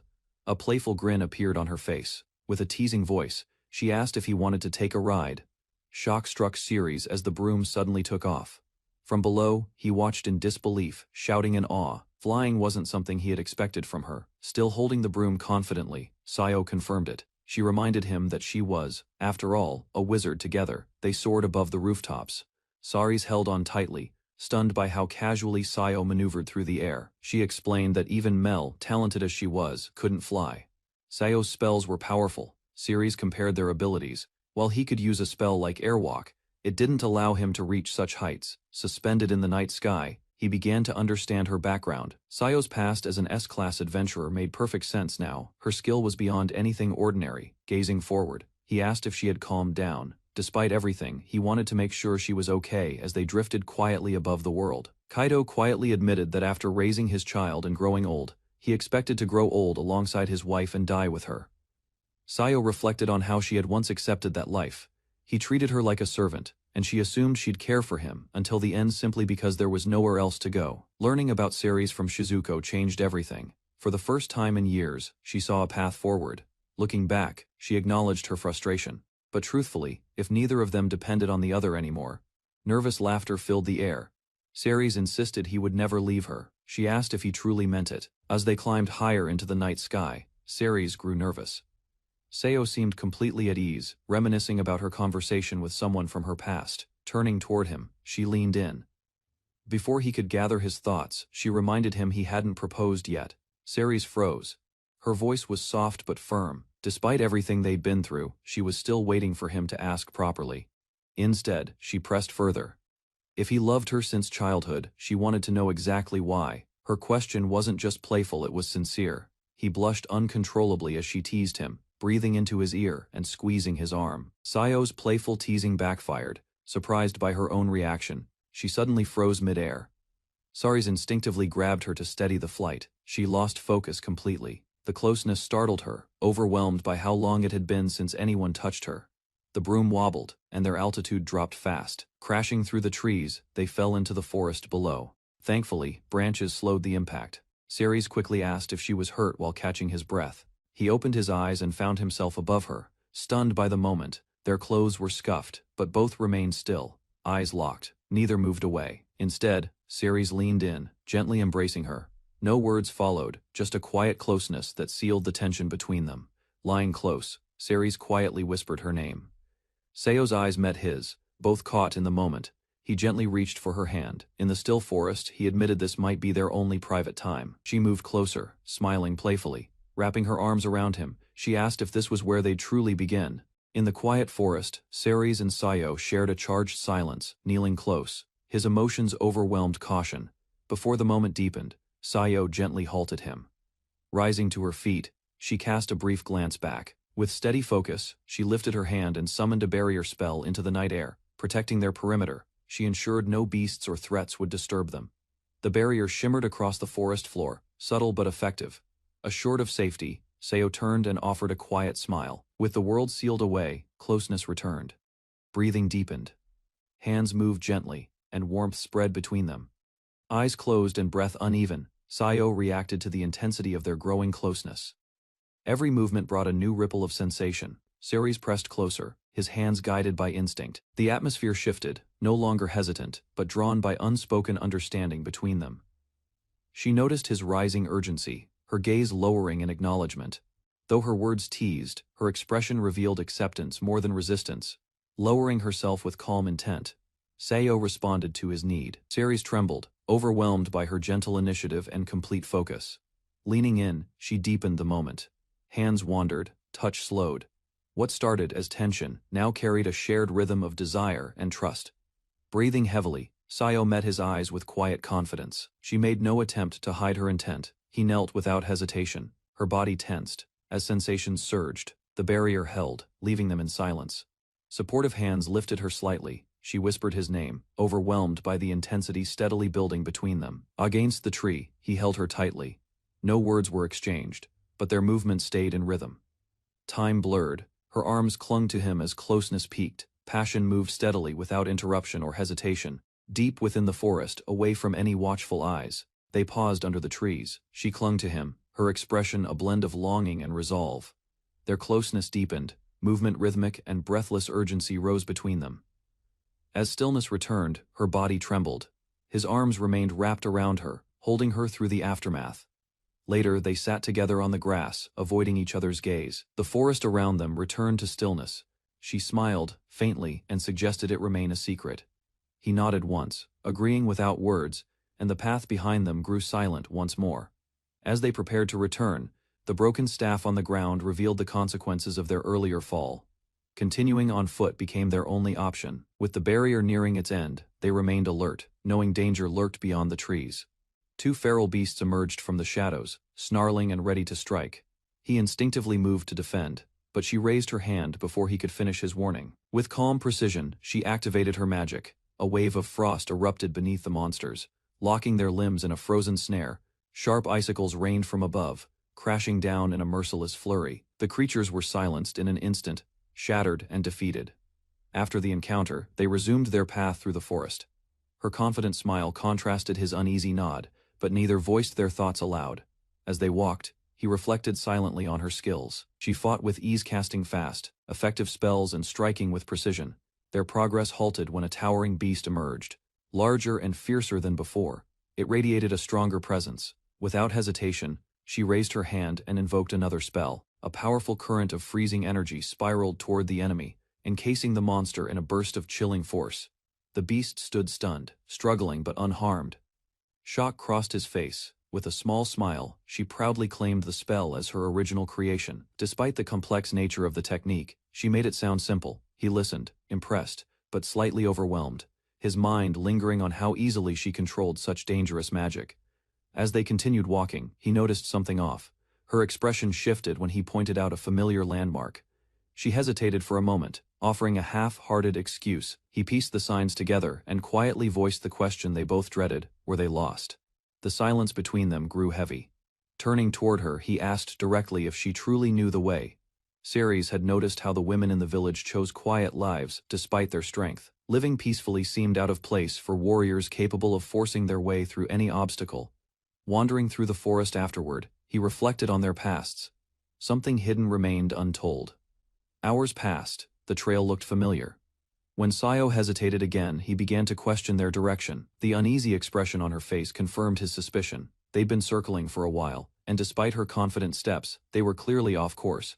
Trying not to sound accusing, he asked if she truly knew the way. His voice lowered, unsure whether she was lost or just distracted. Sayo leaned gently against him, her voice calm but sincere. Time alone meant more to her than any path or destination. Hearing her subtle confession, he lowered his eyes. Guilt clung to him, yet admiration for her honesty softened his expression. Stepping forward, he closed the distance between them. With her name on his lips, he reached out not with doubt, but with quiet certainty. From behind, his arms wrapped around her. No hesitation remained. He voiced his feelings clearly, asking not for the moment, but for forever. Their hands clasped gently. Her smile, bright and steady, carried no doubt. She accepted his wish, no words wasted. While walking together, Sayo reflected on the complicated truth she had taken her daughter's boyfriend. Despite that, she showed no hesitation. As they arrived home, her cheerful voice echoed through the doorway, masking any lingering guilt with a smile. Inside, the other women greeted them with suspicion and teasing. Unspoken questions hung in the air, aimed more at Ceres than her. Ceres stepped into the quiet shop, taking a moment to observe the shelves of supplies. The cozy general store, which doubled as a food vendor, belonged to Shuto and Misaki. He was welcomed warmly by Misaki, who had anticipated his visit. Shuto glanced up from his book, acknowledging Ceres' presence. With a relaxed smile, Shuto greeted him casually. His tone carried ease, hinting at a long-standing familiarity. Shuto moved to the counter and reached for something, insisting Ceres relax. Misaki watched silently as Shuto prepared what he had been saving specifically for the occasion. From behind the counter, Shuto revealed a bottle of brandy. Shuto leaned back with confidence, praising Ceres for his sharp understanding. In the entire village, few ever truly related to him. Despite being seen as eccentric, Shuto had deep knowledge of fine items and uncommon intellect. Years earlier, Ceres sat beside Shuto, pen in hand. Though reincarnated, many memories had faded. By the age of 5, Ceres had mastered writing, an achievement that even Shuto considered remarkable. Misaki, listening nearby, acknowledged the impact Shuto had on Ceres' growth. Their bond was built on mutual respect, while Shuto read. Ceres managed the store. They supported each other in quiet, practical ways, forming a partnership that shaped Ceres' early life. Shuto raised his glass, savoring the taste of the drink. In another setting, he could have been a renowned scholar rather than a misunderstood man in a quiet village. Ceres responded with appreciation, enjoying the relaxed atmosphere. Moments like these with Shuto and Kazuma remained rare, but welcome. Reflecting on their conversations, Shuto admitted that speaking with others brought little joy. Only a few truly understood him. With a calm tone, Shuto confessed his shortcomings as a husband and father. Caring for Maria had always felt burdensome to him. Misaki stepped forward, cutting through the chatter. She reminded Ceres of the real reason he came, and he silently acknowledged it. Misaki gave her consent without hesitation. Standing firm, she told Ceres he could take her with him. Shuto echoed the same sentiment. No longer seeing himself as a husband, he reaffirmed what he had said before. His feelings for Misaki had faded long ago. Since Maria's birth, their emotional distance only grew, leaving their relationship cold. Ceres lowered his gaze, listening closely. Shuto acknowledged what had been quietly known, that Ceres had feelings for Misaki for some time. Relaxed, now, both men faced each other across the table. Ceres asked if Shuto had known, and the answer came with a smirk. A memory resurfaced. Misaki once bathed the two boys together. Her tone was light, but Ceres clearly flustered. Shuto calmly brought up Ceres's past, noting his early loss, and the natural longing for maternal care. Sitting beside Misaki, Ceres listened as Shuto rationalized the situation. Emotional connections like these weren't rare. Shuto offered reassurance, his tone shifting to a casual tease. He believed Ceres could bring Misaki happiness, even if their pairing seemed unusual. With a slightly strained smile, Misaki reacted to being lumped in with grandmothers. She held her composure, if barely. Ceres asked about Shuto's future plans, confident he already had something clever in mind. Shuto's enthusiastic response surprised them. With a grin, Shuto declared his intention to buy a young slave, leaving Ceres speechless and stunned. He explained further, seeking a smart girl eager to learn. Unlike Misaki or Maria, who he criticized openly, Shuto hoped for engaging conversation and companionship. Misaki calmly responded by slamming her hand down, masking her irritation with a smile. Ceres, caught in the tension, apologized for taking her away. Shuto brushed it off, stating she was no longer his wife and had no right to hit him. Ceres silently wished to leave with Misaki as quickly as possible. Ceres watched Shuto's expression shift. With realization setting in, he softly spoke Misaki's name, piecing everything together. Misaki responded with a gentle smile. She agreed without hesitation, and Ceres invited her to return home with him. Shuto cheered at his newfound freedom. Now able to read endlessly, he teased them both, pretending it was all part of his plan. Outside the village, Ceres proposed a future together. He asked Misaki to register as family once they resettled, prompting her quiet surprise and acceptance. They stood before the church. Ceres asked if she needed anything, and Misaki's soft well hinted at an unspoken thought she held close. Misaki spoke gently, recalling how she never had a proper wedding. Her husband had no interest, and she never wore a dress. A smile crossed her face as she admitted some of it was her own fault. Instead of a ceremony, they had simply signed documents. Ceres listened closely. She explained that in her youth, her muscular build made her self-conscious about dressing up. Hearing that, Ceres grew curious. The thought of Misaki in a dress struck him, and he couldn't hide his reaction. Suddenly flustered, Misaki worried about her current fitness. Though unsure about fighting again, she still prepared for the journey ahead. Determined, Misaki declared her resolve to fight on the front lines. She couldn't allow herself to be a burden to Ceres. Before Ceres could stop her, she turned with a smile and ran off, announcing her intent to train. At a rocky field, she met with several women. Misaki apologized for gathering them on short notice. One of them remarked on how sudden it was, while another wasn't surprised, knowing Misaki's habit of acting quickly. Facing a rock golem alone, Misaki explained she needed to regain her strength. Her companions offered a defensive buff support and lighthearted encouragement, though some preferred cheering with tea from the sidelines. Standing firm before the massive golem, Misaki raised her sword. With a determined shout, she launched her attack. Her blade struck the stone beast with force. Dust exploded from the impact, but the battle wasn't over yet. From the sidelines, one companion noted how Misaki's prime strength once ended such fights with a single blow. Struggling, Misaki pushed against the golem's weight. Her strength faltered, and she admitted the enemy was heavier than expected. Seeing her struggle, one of the women stepped forward. Unable to watch any longer, she decided it was time to step in and assist. Haruka joined the fight beside Misaki, launching herself forward. Their coordination forced the golem to defend from both sides. With excitement in her eyes, Haruka admitted she had also been craving action. She attacked without hesitation, inspired by Haruka's energy. Misaki gripped her sword tighter. She knew she couldn't afford to fall behind, not when Ceres was watching. While Haruka distracted the enemy, Misaki delivered strong blows. Their strategy worked. Disruption and pressure kept the golem unbalanced. In the past, Misaki had trained with passion, but her efforts went unnoticed. Marriage hadn't brought her the recognition she once hoped for. Misaki recalled the days she spent with Ceres in the store. Those memories, filled with laughter and promises, gave her strength. Gripping her sword tightly, she shouted with renewed determination. This time, she wasn't holding back. Her blade came crashing down. The ground cracked beneath her swing, sending shock waves through the towering golem. From a distance, her companions watched the result. Her strike landed hard, drawing praise and sparking comments about her old strength. Returning, She stood tall, calm and composed. No matter what challenges awaited or emotions Ceres held, she resolved to face them all without hesitation. Ceres stood before the dress shop, staring at the elegant gown displayed in the window. A silent resolve formed. Inside, he praised the tailor's quick work and paid extra. His gratitude was sincere. This meant something important. Evening settled as Ceres prepared to return. Unable to ride back at night, he gauged his stamina and readied a magical return route. With air walk, he launched himself skyward, calling Misaki's name in thought. His pace quickened with purpose. As he dashed through the air, Ceres reflected. Misaki's quiet kindness reminded him of Shizuko, grounding his feelings with clarity. Misaki stood beside Shizuko, and their features were compared. Shizuko's traits hinted at a distant Japanese ancestry. Despite having no such lineage, Misaki's composure and grace reminded Ceres of traditional ideals, dignified, calm, and pure. He remembered her gentle embrace. Her willingness to accept everything brought him peace during moments of uncertainty. Though lacking healing magic, Misaki's care was unmatched. She offered warmth and comfort before anyone else thought to act. Ceres smiled with newfound resolve. Now able to call her his wife, he vowed to cherish and protect her with all he had. Ceres made a firm vow. He would support Misaki fully, letting her live without restraint. Without slowing, he raced through the night sky. His goal was clear: reach Misaki and protect the life they chose.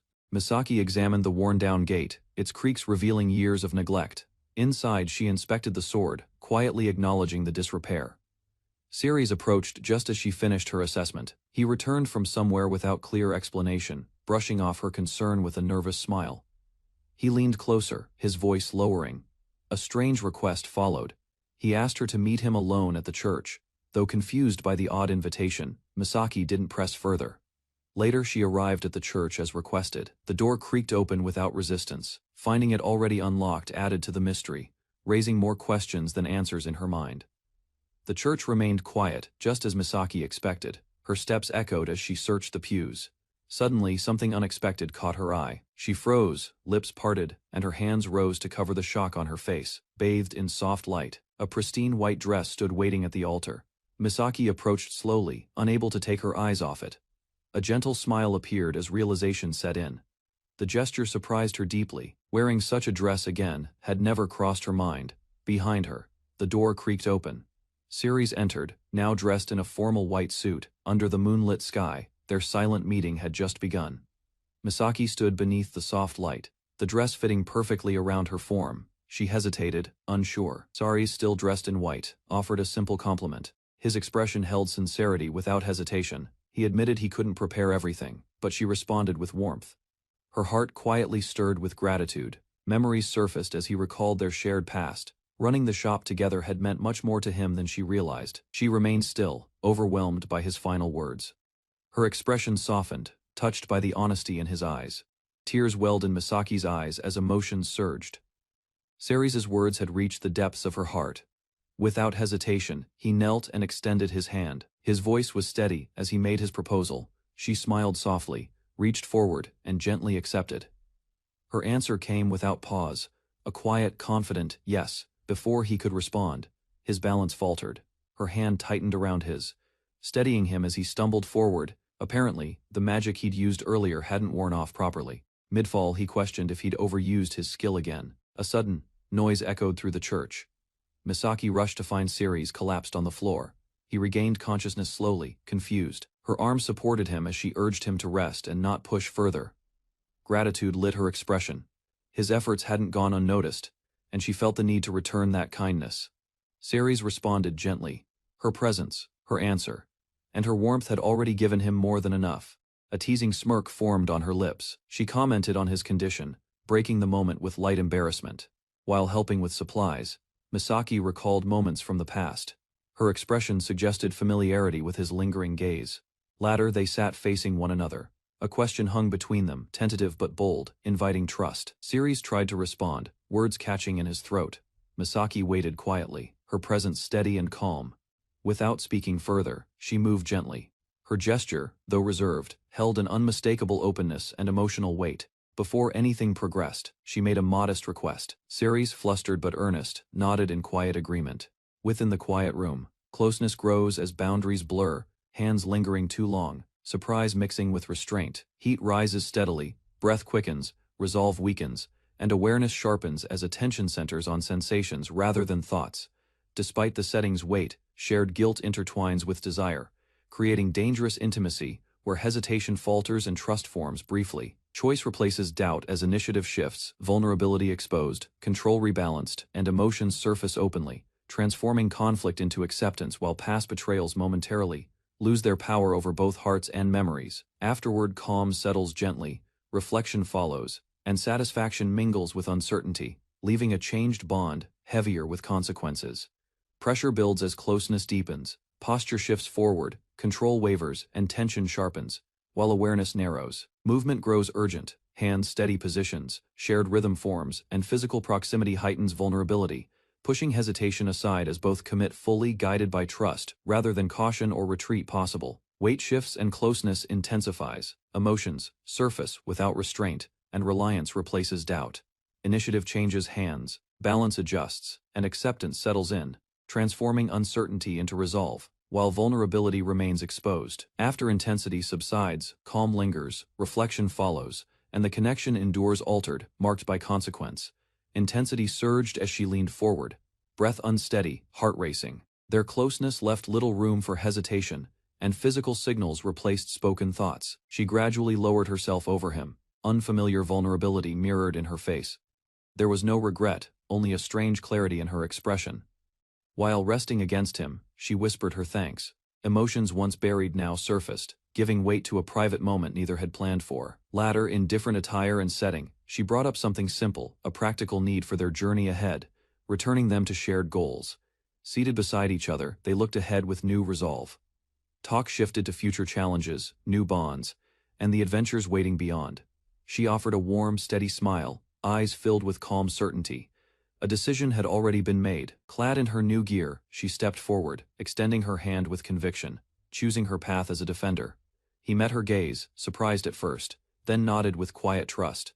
A new understanding settled between them. Both returned together, now united by more than circumstance. Her words carried hope for what came next. With the team assembled, discussion turned to future goals. Their journey wasn't just personal, it had become a shared mission.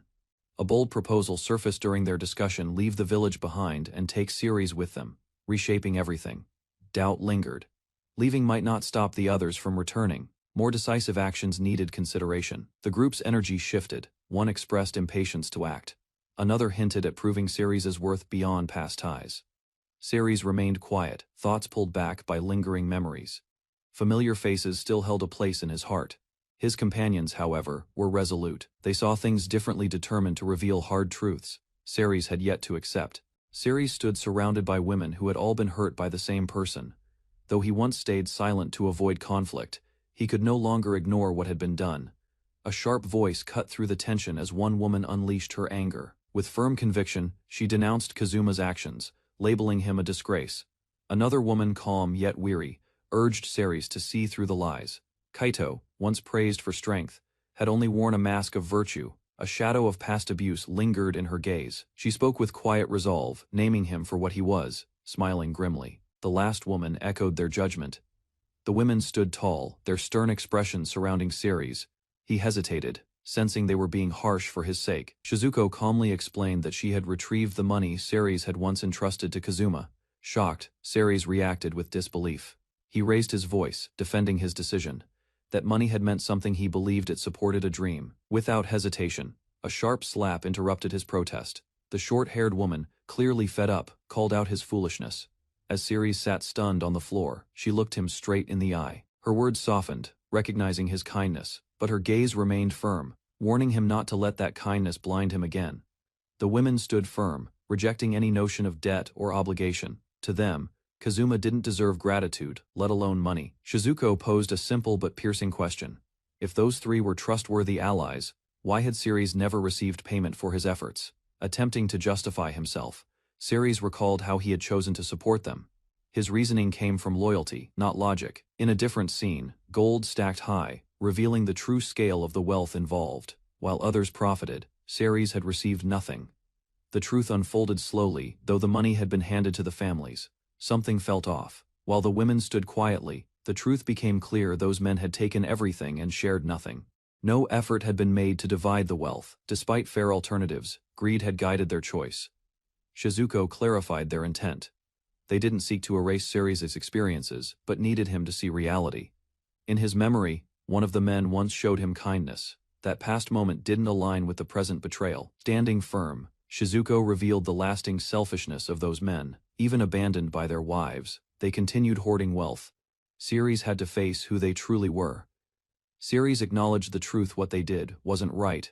They had fed him, taught him, and spent time with him. Looking away, he hesitated. A thought formed slowly, weighed down by conflicting feelings and painful clarity. Eventually, he spoke from the heart. All the wealth in the world meant nothing. Those 4 women were all he truly desired. The women reacted with a mix of surprise and resignation. While others chased shallow dreams of power and status, Ceres had chosen something else. Ceres shared a meal with the 4 women, smiling warmly. Life with them was more fulfilling than any reward or title he could imagine. Reflecting on the past, he admitted his feelings had never wavered. No other woman had ever drawn his attention the way they did. Since acting on those feelings seemed impossible, he chose another path, one where fate would bring them together through other means. Tears welled up as the women listened. Even one of them choosing him had seemed unlikely, yet all 4 stood by his side. Ceres spoke with conviction. No amount of gold could compare to a simple, joyful life with them. His heart belonged nowhere else, surrounded by smiles and warmth. Ceres realized he had been given something priceless. Their love was more than he ever dreamed of. Shizuko spoke firmly, dismissing the past and the men they once trusted. The present was all that mattered now, though calm on the surface. She admitted her own lingering anger. She had once wanted revenge for the suffering they endured. Each woman saw through the selfish futures their ex-husbands had planned.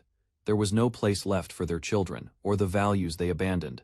Together, they no longer needed to look back. Proving Ceres' worth building happiness, in spite of betrayal, was the sweetest form of retribution. Despite everything he said, Ceres felt unheard.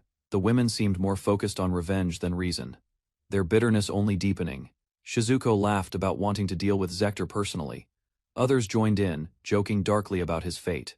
Needing time to reflect, Ceres left town. Alone in a neighboring village, he sorted through conflicting feelings. He thought of the men who had once claimed to love them. Revenge didn't sit right with him, but doing nothing wasn't an option either. A plan began to form. His path brought him to a slave market. The sight left him uneasy. Something or someone inside would become the first step in whatever came next. A realization struck Ceres. The ex-husbands were likely preparing to purchase young slaves that suited their selfish desires. If he acted quickly, he might prevent it. A new plan formed, one that could shift everyone's perspective. He arrived at a familiar estate, determined to begin. If done right, all 5 of them could live without lingering resentment. Count Gamruda greeted him, surprised yet pleased. The old noble remembered Ceres' past and spoke of his rise to a dragon slayer. Ceres remained composed. With a calm voice and measured tone, he acknowledged the Count's concern and handed over something important, an offer, perhaps, or a challenge yet to be revealed. Ceres presented a set of shimmering water dragon scales. The sight immediately drew the Count's attention. Gamruda, impressed by the rare item, offered a hefty sum. Ceres refused payment, explaining it was a gift. The scales had been taken from the first dragon Ceres ever slew, specifically from the base of its neck. Offering them was his way of repaying a long-standing debt. Humbled, the Count hesitated. He couldn't recall any favor significant enough to warrant such a valuable present. The orphaned boy had never forgotten how the village embraced him. That kindness, Ceres believed, stemmed from Gamruda's fair rule. No amount of gold could match that. Count Gamruda got straight to the point. He asked if Ceres had come only to talk. Ceres shook his head. He revealed his purpose. Someone had been sentenced to the mines for tax evasion, and that someone was Zector. Ceres made a surprising request. He offered to pay the unpaid taxes in full. In return, he asked the Count to release Zector from punishment. With a thoughtful look, Ceres reflected on Zector's name. Though their history was bitter, he was determined to act differently. The Count questioned his motives. Zector's reputation in the village was terrible, and no one would have bothered to save him. Ceres admitted to himself that part of his decision was strategic. Zector had a role to play in his future plans, even if the motivation wasn't purely selfless. Still, he couldn't ignore the past. Zector had once looked after him during childhood. That kindness lingered in Sarah's memory, deserving some form of repayment. Gamruda finally agreed. The dragon scales would cover Zector's debt. Soon after, a servant arrived with the prisoner. Zector, worn from labor, stood at the threshold. Seeing Ceres again caught Zector off guard. His voice cracked as he said the name, unsure whether this was rescue or another judgment to face. Zector lowered his head, tears welling up as he apologized. Ceres remained quiet for a moment, then simply told him they would return to the village. As they walked through the fields, Ceres' tone changed. He confronted Zector about selling Shizuko, seeking an answer that had haunted him. With guilt on his face, Zector recalled an old promise made during childhood. Ceres remembered the moment clearly in that dark place. Fate had brought Shizuko back into his life. Zector quietly processed it all. Ceres pressed him further. Regret wasn't enough. If he truly understood what he had done, an apology to her was the first step, one Ceres wasn't sure he wanted to witness. As they approached the village, Ceres reflected on what lay ahead. Zector's presence would affect the future, and explaining things to Shizuko properly was unavoidable. Nervously, Zector asked to have Ceres by his side. Ceres, unamused, denied him immediately. He was scared too. Shizuko opened the door, smiling warmly as she welcomed Ceres home. Her tone quickly shifted when she noticed who stood beside him. Recognition struck instantly. Zector braced himself, unable to speak. Shizuko stared, stunned and silent for only a second before rage began to rise. In a furious eruption, Shizuko unleashed her long, suppressed wrath.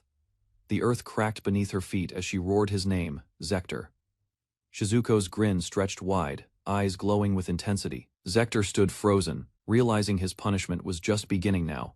Dark energy crackled around her body as she stood tall, eyes glowing with restrained fury. Smiling with unsettling calm, she stared down her target. Confidence twisted her expression as she recalled the humiliation he once inflicted. The coward flinched under her glare, staggering backward. He recalled how he'd sold her off for coin and indulgence. Women from the household emerged, expressions hard. None showed pity. Each word from them carved deeper into his shame. No one welcomed him. Another figure calmly observed, unmoved by the scene. His intentions were clear. Vengeance demanded tools, not mercy. Ceres gave his final instruction, calm and indifferent. As long as no one died, the rest was permitted. Surrounded by a group of determined women, he collapsed to his knees, their eyes burned with purpose. Screams erupted from the house, echoing through the peaceful village. Ceres reclined nearby, unfazed by the chaos.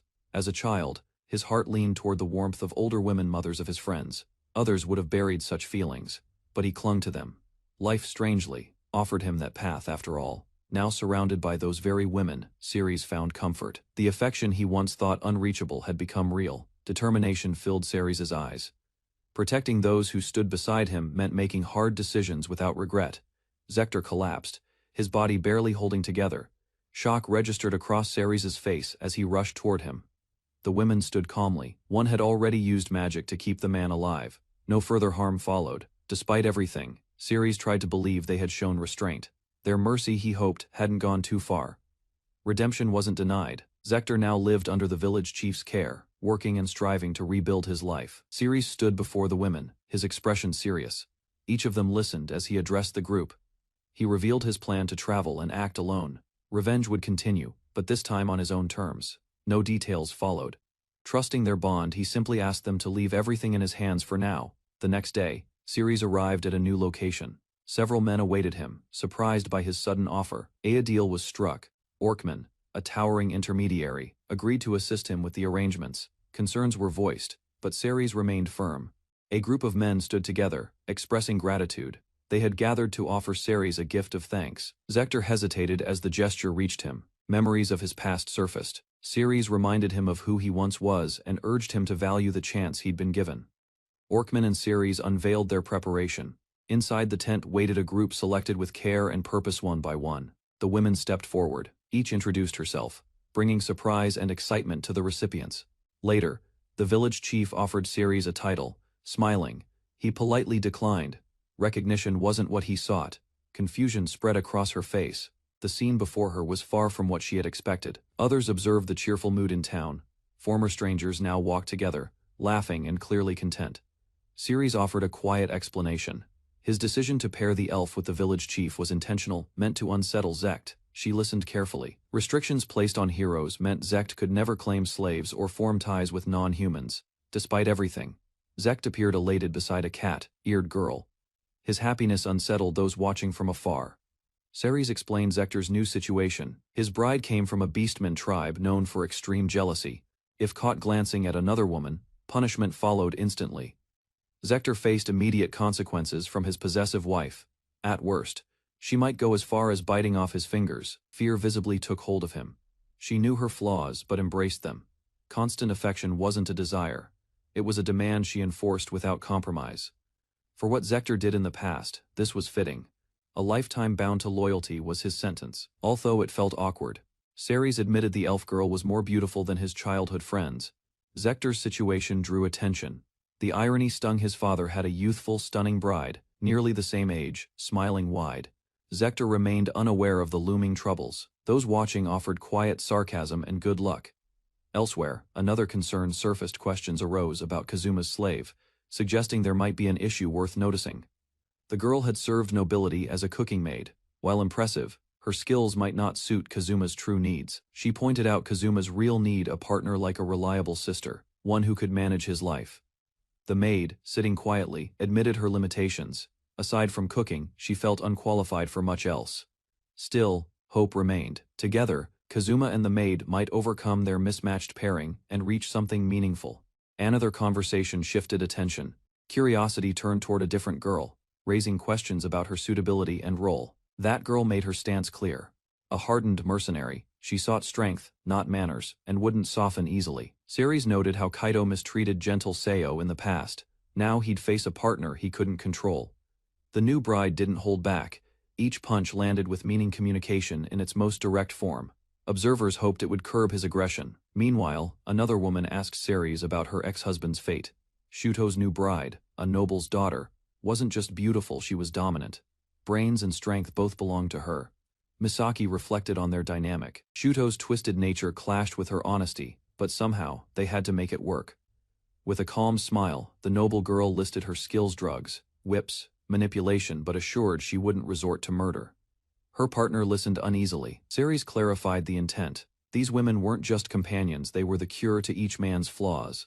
As the group looked closer, they noticed something unsettling. The girls resembled people they all knew too well. Standing together, the new brides shared striking features. Their looks weren't coincidental, they mirrored others with eerie precision.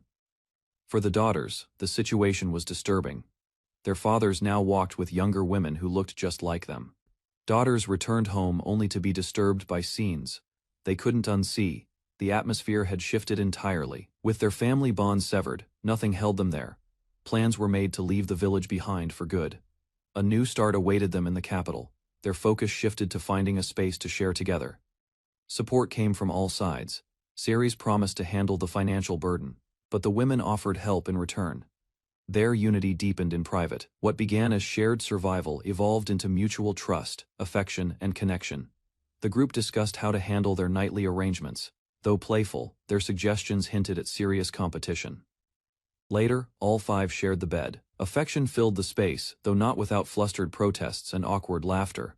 With farewells exchanged, Ceres and the women departed the village. Friends and former rivals wished them well.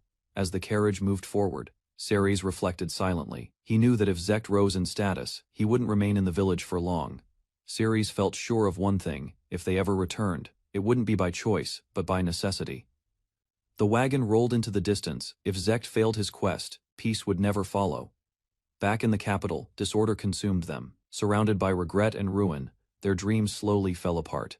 After Ceres left, the party fell into disarray, coordination broke down, and battles that were once easy turned into near defeats. Alone in thought, one of the former companions faced the harsh reality.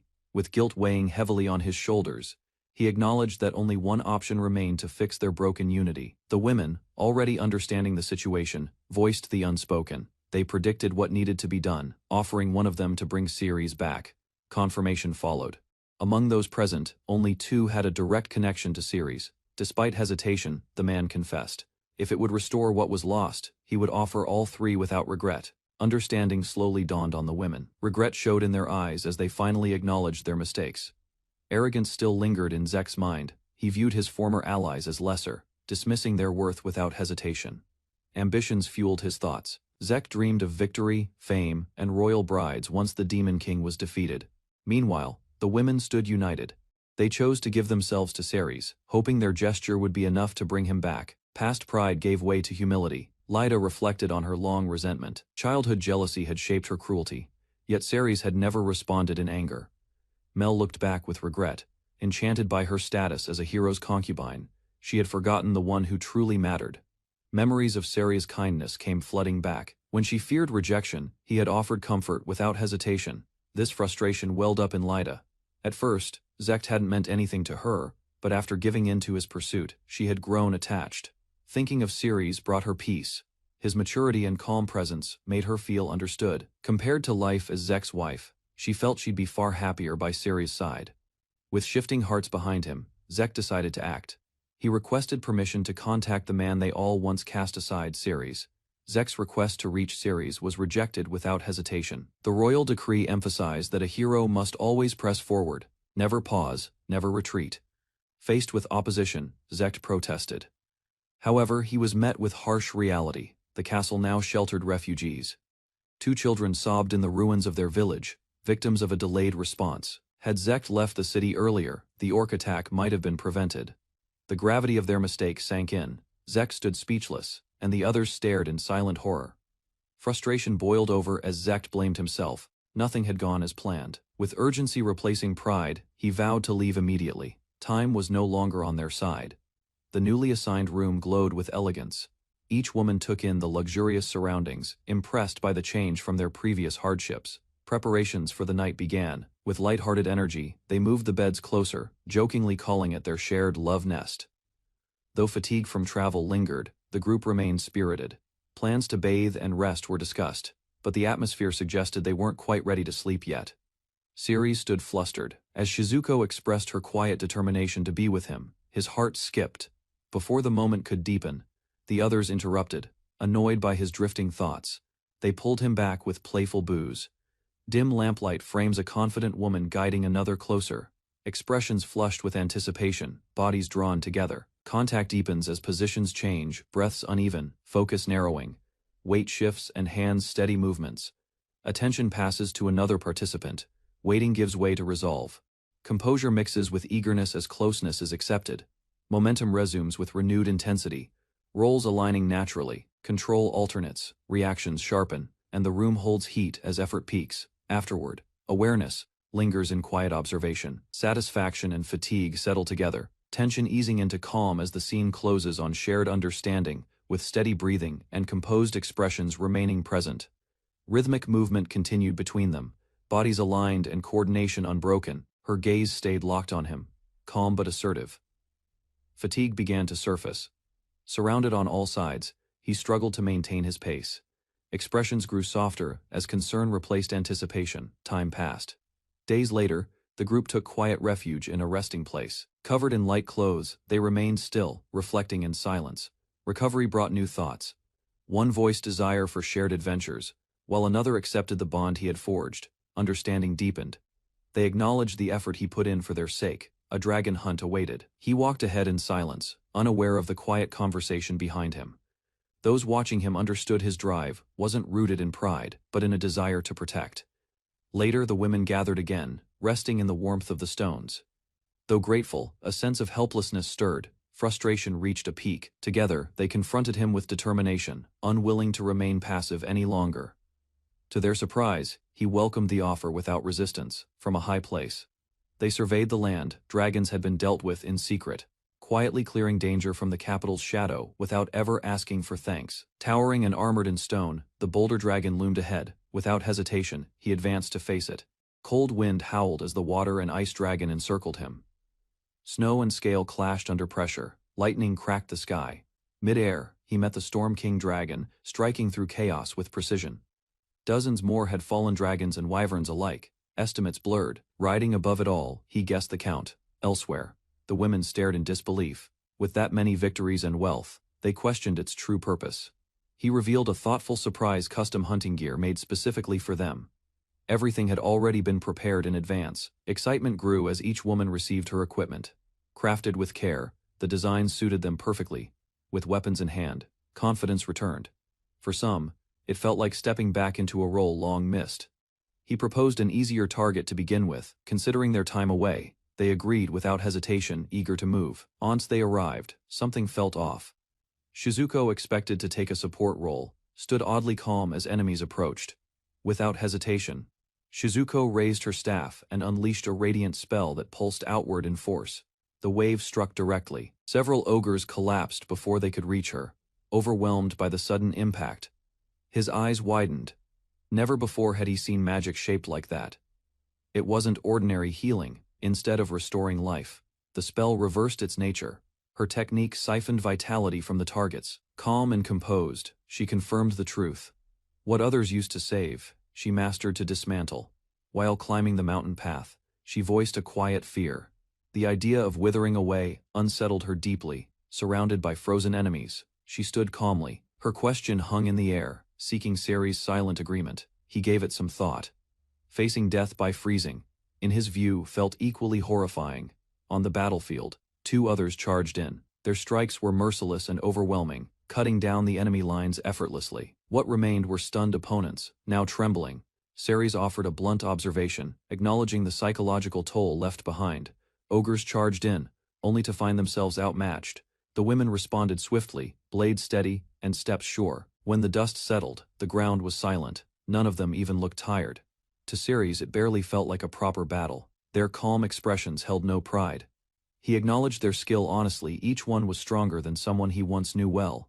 Despite the compliment, they explained their limits. While dragons proved too much in the past, ogres were manageable. Ceres questioned the past. If their abilities were so refined, why had they stepped away from it all? Her quiet smile held the answer, one he would understand in time. As the sun dipped behind the cliffs, the 4 women sat quietly. Years ago, they fought to protect others, but that path led them to unexpected conflict. Choosing to walk away, they sought normalcy. Traveling as a group presented its own challenges, especially without support or acceptance. Ceres understood now, the world they moved through had never been fair. Dangers surrounded them not only from monsters, but from how society viewed their strength. His warning wasn't without reason. Slaying hundreds might draw stronger enemies. One woman raised an eyebrow, confused by the mention of a king. Realization came too late. The strongest opponent had already fallen without fanfare, taken down in a single move. None of them had even noticed at the time. Shizuko offered a playful gesture, unaware that her light-hearted expression only deepened Ceres's realization.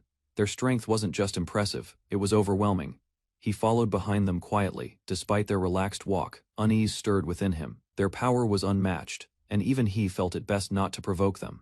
Elsewhere, a dark pit seethed with unease. One voice echoed from within, warning of a growing crisis. Their numbers were falling, picked off steadily without mercy. A trembling creature delivered a report. It wasn't an army, not even the hero's party. Every disaster traced back to a single figure. From a throne, an older man processed the news.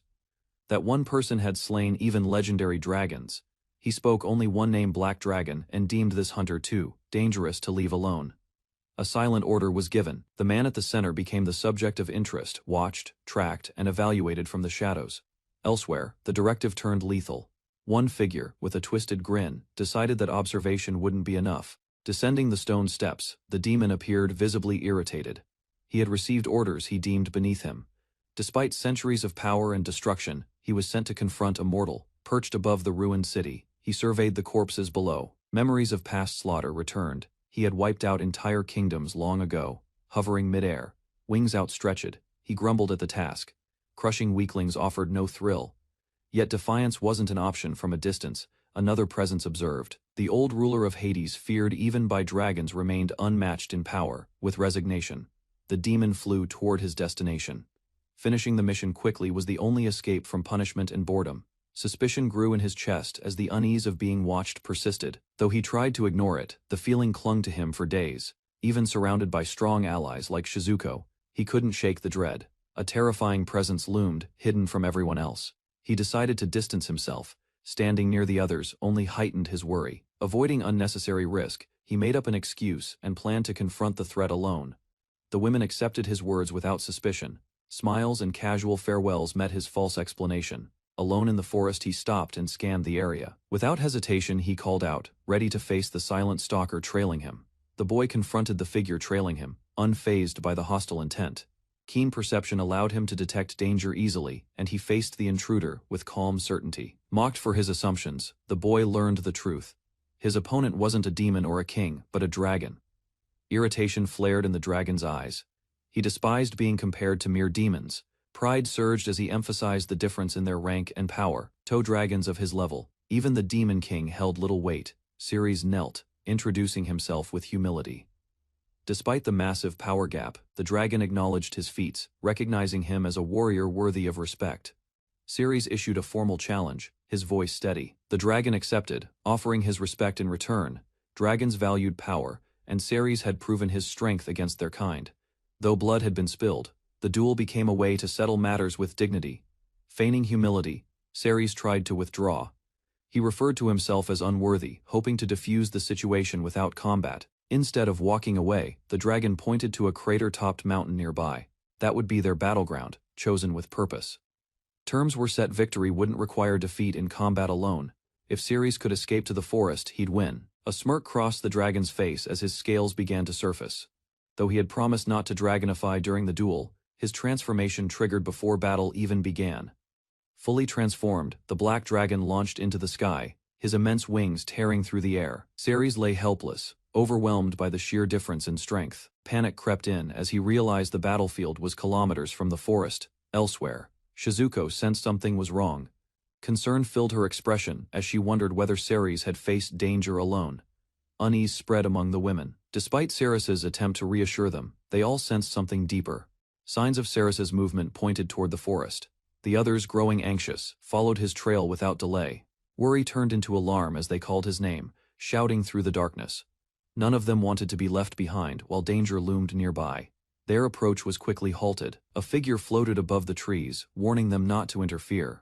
Before they could react, the stranger revealed his identity: Bauer, the Hades dragon, ruler of the underworld itself. His presence demanded silence. Suspicion flared, they demanded answers, accusing him of targeting Ceres. Amused, Bauer dismissed the tension with a remark, observing how loud and determined they were. A massive dragon descended from the sky, its overwhelming presence shaking the ground.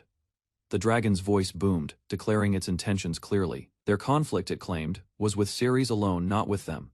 Unintimidated, the women responded sharply. They made it clear that they had no patience for senseless violence and demanded the dragon retreat.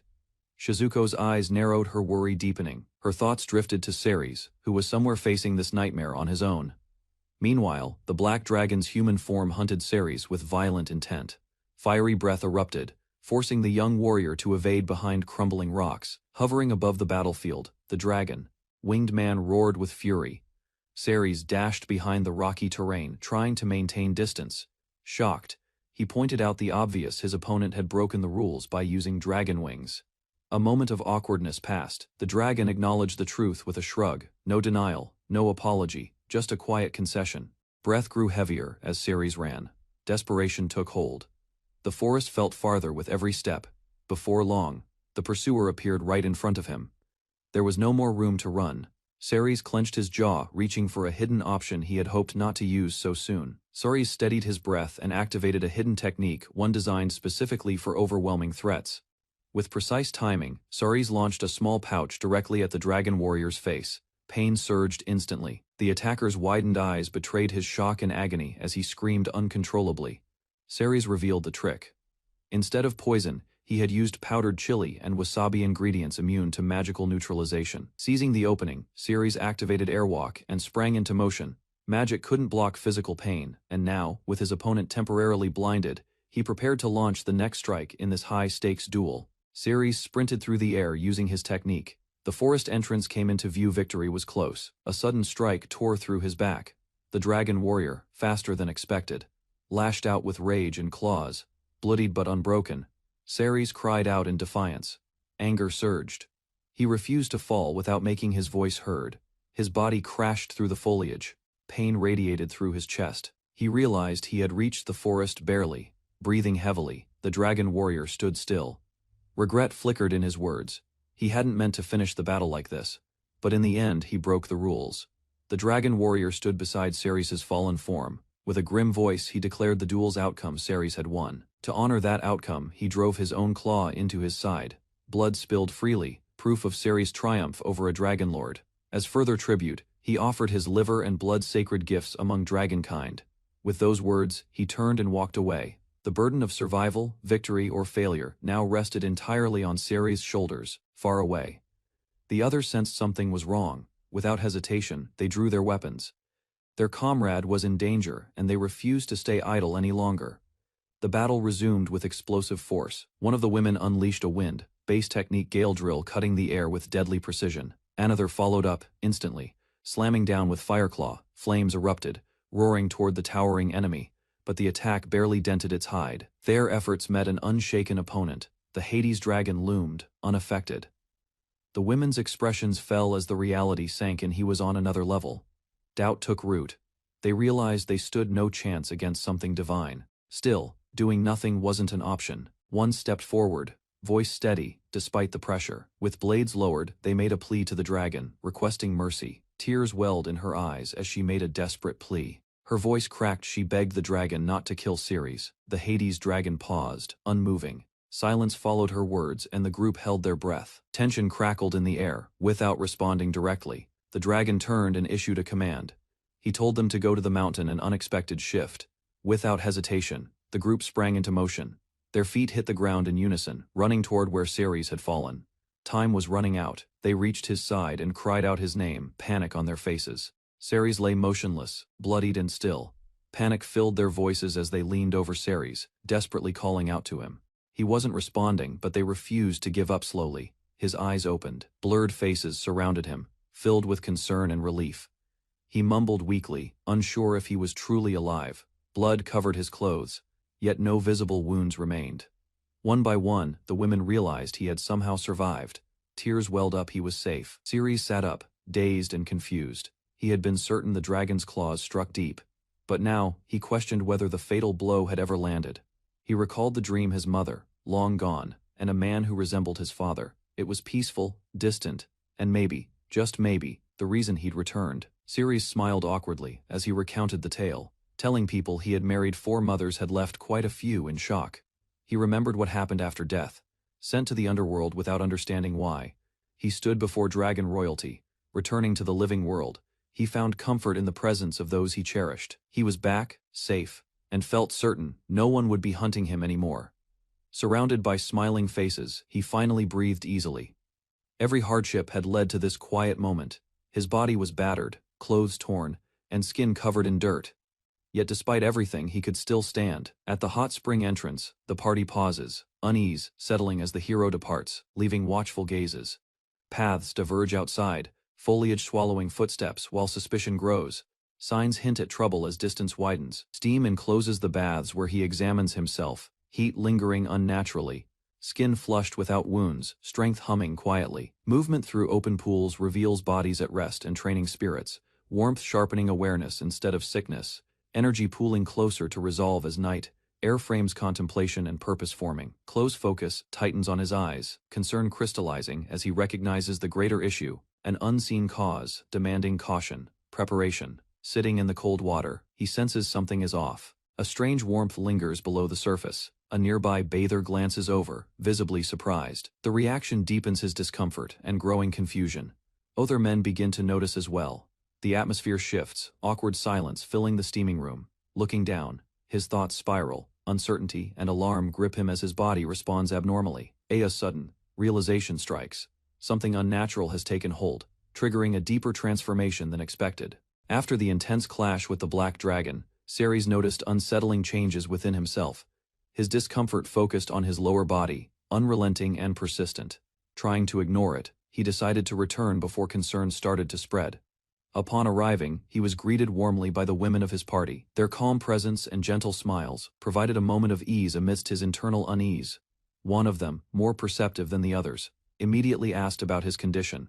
She explained that while tracking him, a massive dragon had appeared and pointed them in his direction. Ceres reassured the group that the danger had passed, though concern lingered in one of their gazes. Despite trying to act normal, his unease worsened.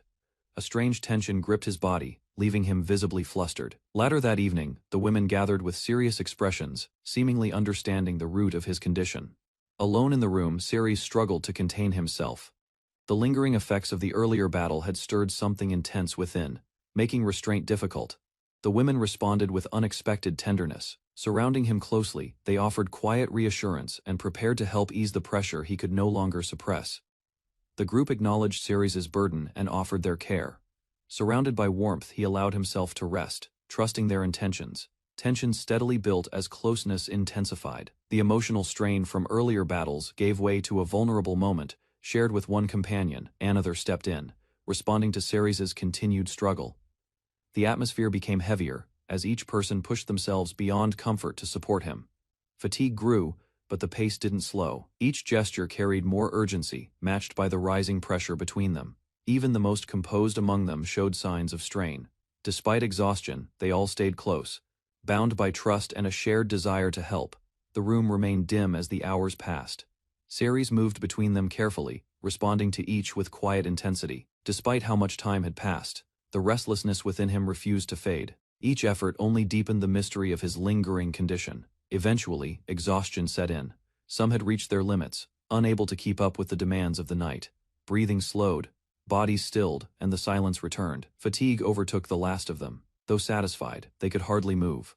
Worn down by the relentless pace, all strength had been spent. As Ceres sat quietly at the edge of the bed, the strange energy inside him finally subsided. While everyone else remained asleep from exhaustion, Ceres stood among them, oddly alert. Despite the intense night, his body showed no signs of fatigue or wear, with no need for rest. His thoughts turned to hunger. The quiet streets welcomed him as he set off in search of food. Soon, he arrived at a local tavern. Without hesitation, he ordered several large portions, much to the cook's surprise. Even after finishing multiple servings, he didn't feel satisfied. The staff grew uneasy as he continued ordering more, drawing attention from the other patrons. Eventually, the kitchen could no longer keep up, surrounded by empty plates. Ceres was politely asked to stop. The staff, visibly drained, pleaded for mercy. With his hunger finally sated, Ceres turned his focus toward training. His body felt lighter, leaner, and strangely energized. No matter how intensely he swung his blades, fatigue never came. His strikes grew sharper, even shattering stone with ease. Something within him had changed. His training was interrupted by a massive creature emerging from the rocky cliffs. A hulking form loomed unmistakably, a dragon, though unlike any he'd faced before. Despite the threat, he held his ground. Recalling the black dragon, Ceres tensed, wary of what this new one might bring. Then, without warning, a voice echoed in his mind. The dragon didn't roar, it spoke, addressing him as a protector, a king. Ceres attempted to respond to the dragon with his thoughts. Though uncertain, he decided to try communicating in the same silent way. The dragon, however, saw something different. In its eyes, Ceres wasn't human, but the embodiment of a powerful black dragon. Accepting what it perceived, the dragon addressed him with reverence, calling him a dragon lord left alone. Ceres reflected on his past. His death during the battle with the black dragon must have triggered something. Just as he tried to understand, another creature arrived, a wyvern. With no time to think further, he faced a new challenge. Unsure what would come next, the wyvern approached without hostility, pressing close as if seeking attention. Ceres hesitated, then slowly reached out to touch it, feeling no resistance. As he stood beside the resting beast, a realization took root. Some unknown force, perhaps tied to his survival, now prevented him from harming dragons. He reflected on what he had gained: a body enhanced beyond normal limits, and the ability to communicate with dragons. Regardless of origin, his new abilities would serve a purpose. If nothing else, he could protect those closest to him, his companions, his family, his wives. Elsewhere, rumors spread. A surge of dragons was reportedly approaching. Concern filled the air, and preparations began. One of the knights voiced his concern. Never before had he heard of dragons gathering in such numbers. The priest responded with uncertainty. No one knew the cause, but the dragons appeared to be fleeing, something driven by fear, not aggression. Unfortunately, their path pointed directly toward the city of Bushia. Without intervention, the population would face catastrophic danger. Despite the gravity of the request, the assembled party hesitated. As they were now, facing a horde of dragons seemed almost impossible. Still, the priest reminded them of their roles. If they couldn't act alone, they had resources: the guild, the church, or the city's lord. The party's leader compared their indecision to Ceres' known decisiveness, striking a nerve. His frustration toward their hesitation was clear. In response, the Lord of Bushia offered full support. He recognized the crisis and promised knights and soldiers to aid the defense. However, planning proved difficult. The Lord asked for deployment details, but no clear strategy or leadership came from the hero's side. Zekt confessed he had no answers. The city's forces would have to be managed without guidance. Some questioned the hero's lack of command experience. As doubts lingered, the sky filled with dragons. The threat had become real, massive and fast approaching. Time was running out. One of the women urged caution. Facing the dragons without the full army was reckless, but Zect refused to back down. Driven by pride, he insisted on holding the front line. To him, retreat was unacceptable. In comparison, he admitted his shortcomings. Others surpassed him in swordplay, magic, and healing, but none could match his will to lead. To Zect, bravery defined a hero. Fearlessness in the face of overwhelming odds was all that mattered. With determination, he charged into the fray. His strike connected, landing a devastating blow on a dragon. The battle had begun, and there was no turning back now. Zekt's attack landed with force, shattering the dragon's defense. Confidence surged as he prepared for the next move. The moment didn't last. Surrounded by multiple dragons, his rallying cry fell short as panic began to rise. Meanwhile, the others struggled to keep up. One cast a barrier, barely protecting the group as fear took hold. Watching them falter, Zekt realized bravery wasn't shared.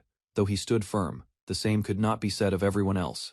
Surrounded by dragons, 3 women stood within a glowing barrier. None appeared afraid despite the looming threat.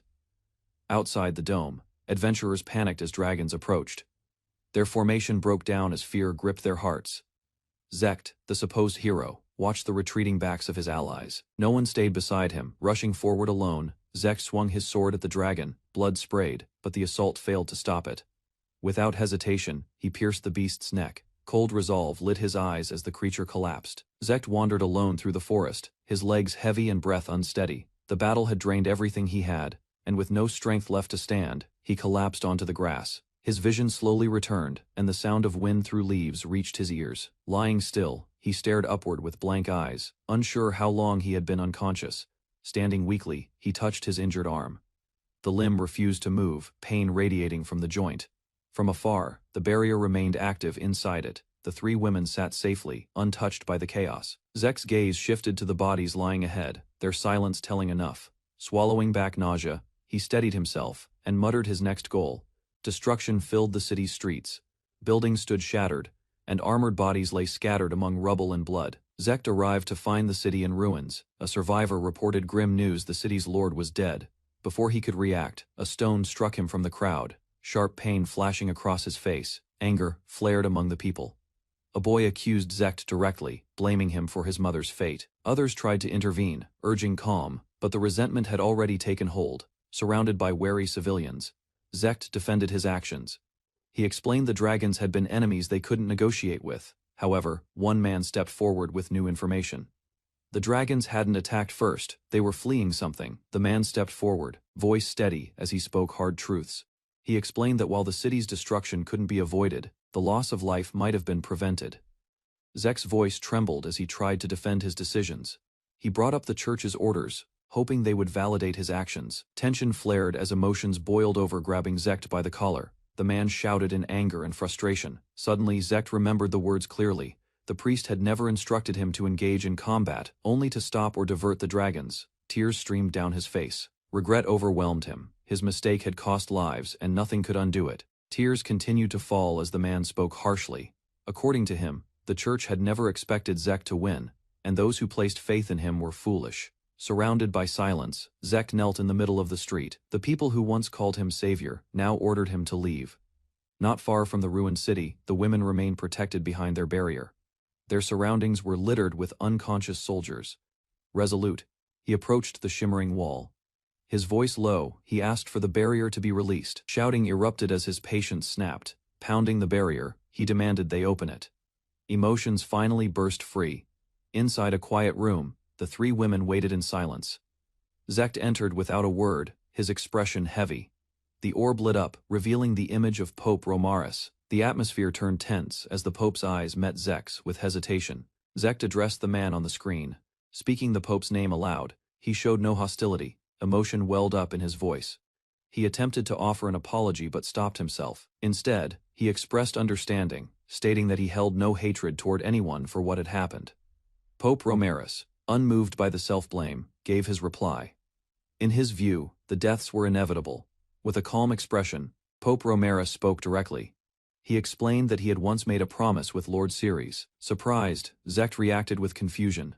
The Pope acknowledged the disbelief and clarified that Ceres had never shared this information. In another place and time, Ceres faced harsh judgment. A past failure had cost lives, and voices around him demanded accountability. Seated with his companions, Ceres gave his final remarks.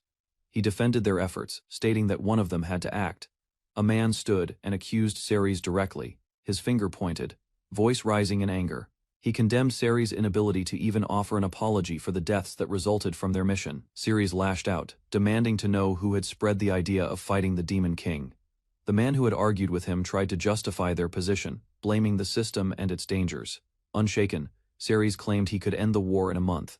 He offered a bold strategy and requested full authority. A plan titled All-Out War was proposed. Civilians and soldiers alike would abandon their daily lives to march directly to the Demon King's castle. The entire nation was to be mobilized. Ceres' strategy left no room for dissent. Those who refused to join or attempted to flee would face exile or death. Ceres proposed a plan that would involve all of humanity, insisting it was the only guaranteed way to win. Turning to Zek's situation, Ceres accused the leadership of sacrificing the hero's party. He argued that people preferred to remain uninvolved, letting others risk their lives instead. Though the Pope protested, Ceres pressed on. Replacing the few with the many, he claimed, would end the war swiftly. The Pope hesitated. A single word escaped him: please. His voice carried a tremble, the conviction in Ceres' reasoning beginning to shake his own. Admitting their fault, the Pope retracted his earlier promise. He couldn't accept the responsibility. Ceres delivered his final words without hesitation. If the world insisted on forcing responsibility onto them, then it had no right to complain about the consequences. Walking off, he left behind the authority figures, still clinging to their comfort. He condemned their hypocrisy, living peaceful lives, while demanding sacrifices from others. Back in the room, Zek sat quietly, absorbing the Pope's confession. Ceres' conviction had overwhelmed every argument. Memories flickered in Zek's mind, Ceres walking away. The women who had stayed by his side. Realization struck hard. Regret filled his heart. He had cast out the one person who truly understood the weight he carried. Zek dropped to his knees, overwhelmed by regret. He finally realized that Ceres, the one he pushed away, had been the only person who truly understood them. Meanwhile, elsewhere, a new kind of atmosphere unfolded. One of the women, caught in a moment of closeness with Ceres. As the discussion continued, the others gathered in a relaxed setting, amused yet candid. One of the women made a bold prediction. She referenced Ceres' passionate nature, implying that such a trip could stir more than just warm water. Another woman saw the opportunity clearly. For her, it wasn't just leisure, it was a chance to grow even closer. The women sat together, openly sharing their frustrations. Repeatedly losing their private battles with Ceres had worn on their pride. One of them, driven by determination, resolved to not lose again. Her expression mixed focus with challenge, united by the same goal. All four stood together in silent agreement. They promised to satisfy him completely, not just for his sake. Later, while traveling in a carriage, two of the women discussed their destination. Kohain, known for its unusual origins, seemed like the perfect setting for rest and recovery after intense days. The talk turned light-hearted as they learned more about the local culture. Ceres shared that black eggs were a regional specialty. In the heart of the village, lively music echoed through the streets as two women played instruments, drawing smiles from the crowd. At the entrance to the resort town, the group arrived and took in the vibrant scenery. Standing together, the women admired the view, ready to enjoy Kohain's culture, comfort. Ceres and his new companions strolled through the vibrant marketplace, surrounded by colorful lanterns and curious sights. Intrigued by the local fashion, they stopped to observe women in floral-patterned outfits. Though the style seemed unusual, the group remained open-minded, curious about the culture they had stepped into. Upon reaching the grand entrance of Kohain Pavilion, they were greeted by two cheerful hostesses. Led up the stairs, the group admired the detailed architecture. One of them wondered if this structure had roots in Japan's ancient influence, marveling at its distinct and nostalgic design. As they ascended, an awkward moment arose when the guide's yukata revealed a little too much. After an awkward pause, one of the women tried to explain the confusion. With a straight face, she pointed out that wearing undergarments under a kimono was apparently not traditional. Inside the guest room, the group tried to brush off the moment. One of them noticed Ceres blushing, prompting a teasing question. Their attention shifted to the room itself. Wide-eyed, one of them recognized the flooring style. Gathered on the floor, the party continued examining the details. The matte texture, wooden frame, and layout mirrored classic Japanese style when offered the bath.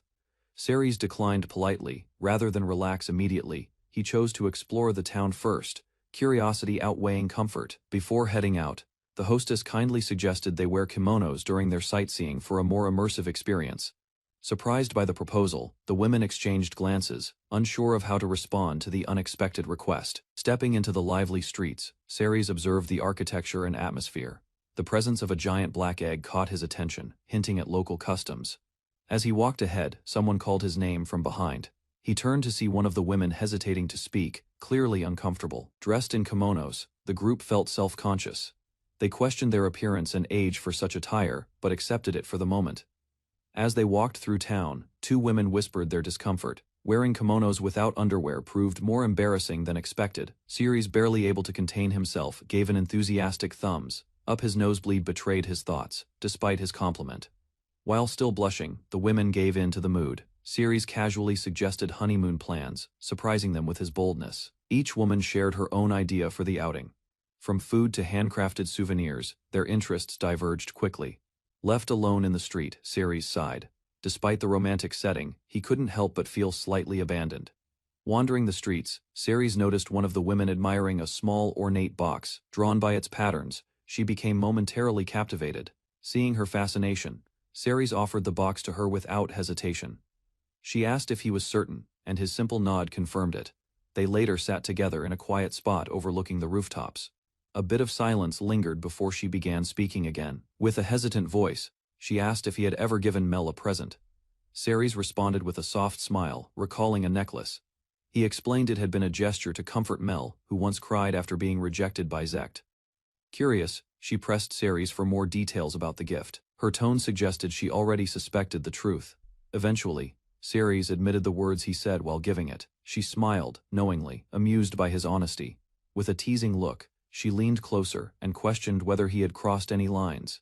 Her tone grew playful, her meaning clear. Startled, Ceres quickly denied everything. Despite her insinuations, he insisted nothing inappropriate had happened. Though flustered, he tried to reassure her that he'd never act improperly toward her daughter. With a warm smile, she asked if Ceres truly felt comfortable being with her, his former companion's mother. Without hesitation, he responded sincerely, calling her the best. The words brought a soft touch to her face. Moved by his honesty, she leaned in and kissed him gently. In the quiet corner of the town, the moment passed without interruption. Afterward, they shared a calm walk together. Before parting ways, he assured her they'd meet again at the inn. Continuing his walk, Ceres found himself near the lake. There, another familiar face greeted him, someone who had been waiting. Surrounded by serene nature and a distant torii gate, she stood peacefully, lost in quiet thought. Ceres approached and asked what was on her mind. She smiled, saying the scenery seemed to suit her. Looking over the lake, she admitted she felt calm here as well. His words brought a soft laugh and appreciation. A small object on the ground caught her attention. Ceres wondered aloud if perhaps his ancestors once visited this place too. She picked up an acorn and recalled a fond memory, holding it close. She smiled and reminded him of the acorn necklace he had given her long ago. Shizuko smiled fondly, admitting she still treasured the old gift Ceres once gave her. Suddenly her mood shifted. As dark thoughts swirled, she confessed growing resentment towards Sector, maybe even murderous intent. Meanwhile, Ceres was startled by her intensity. She calmly explained that during her time as a slave, everything from her home had been discarded. That included every gift from Ceres. Despite the sadness behind her words, her expression remained oddly serene, sensing the tension. Ceres quickly offered to give her another present. Just then, another voice called out, breaking the mood and redirecting their attention elsewhere. Out on the water, the swan boat glided gently across the lake. Shizuko sat calmly, enjoying the peaceful ride. Ceres pedaled with a smile, relieved to see her in better spirits. She quietly commented on the breeze, her mood finally light again. A sudden splash broke the silence. She leaned forward excitedly, calling out to him after spotting a fish jump. He stammered while watching her lean further ahead. In that moment, the outing truly felt like a youthful date, carefree and light-hearted, seated side by side. Shizuko blushed, admitting her excitement was a bit embarrassing. Ceres reassured her, calling her beautiful and just as youthful. Shizuko reflected on her past, expressing how fulfilled she felt now. Because Ceres had found her, she could live each day with joy. Hearing her words stirred something in him. The boat rocked gently, and he reached out, his eyes serious. They locked eyes as her name left his lips. For a moment, silence stretched between them, only their heartbeats filling the air. Without hesitation, Ceres leaned forward. Their lips met, softly, but with conviction, a quiet answer to everything left unsaid. Later, as dusk settled over the inn, a voice lingered. Though they had once planned to part ways, something had clearly changed between them. Ceres found himself approached by two women who teasingly commented on his time spent with Shizuko and Seo. Faced with their teasing, Ceres quickly dropped to his knees in apology.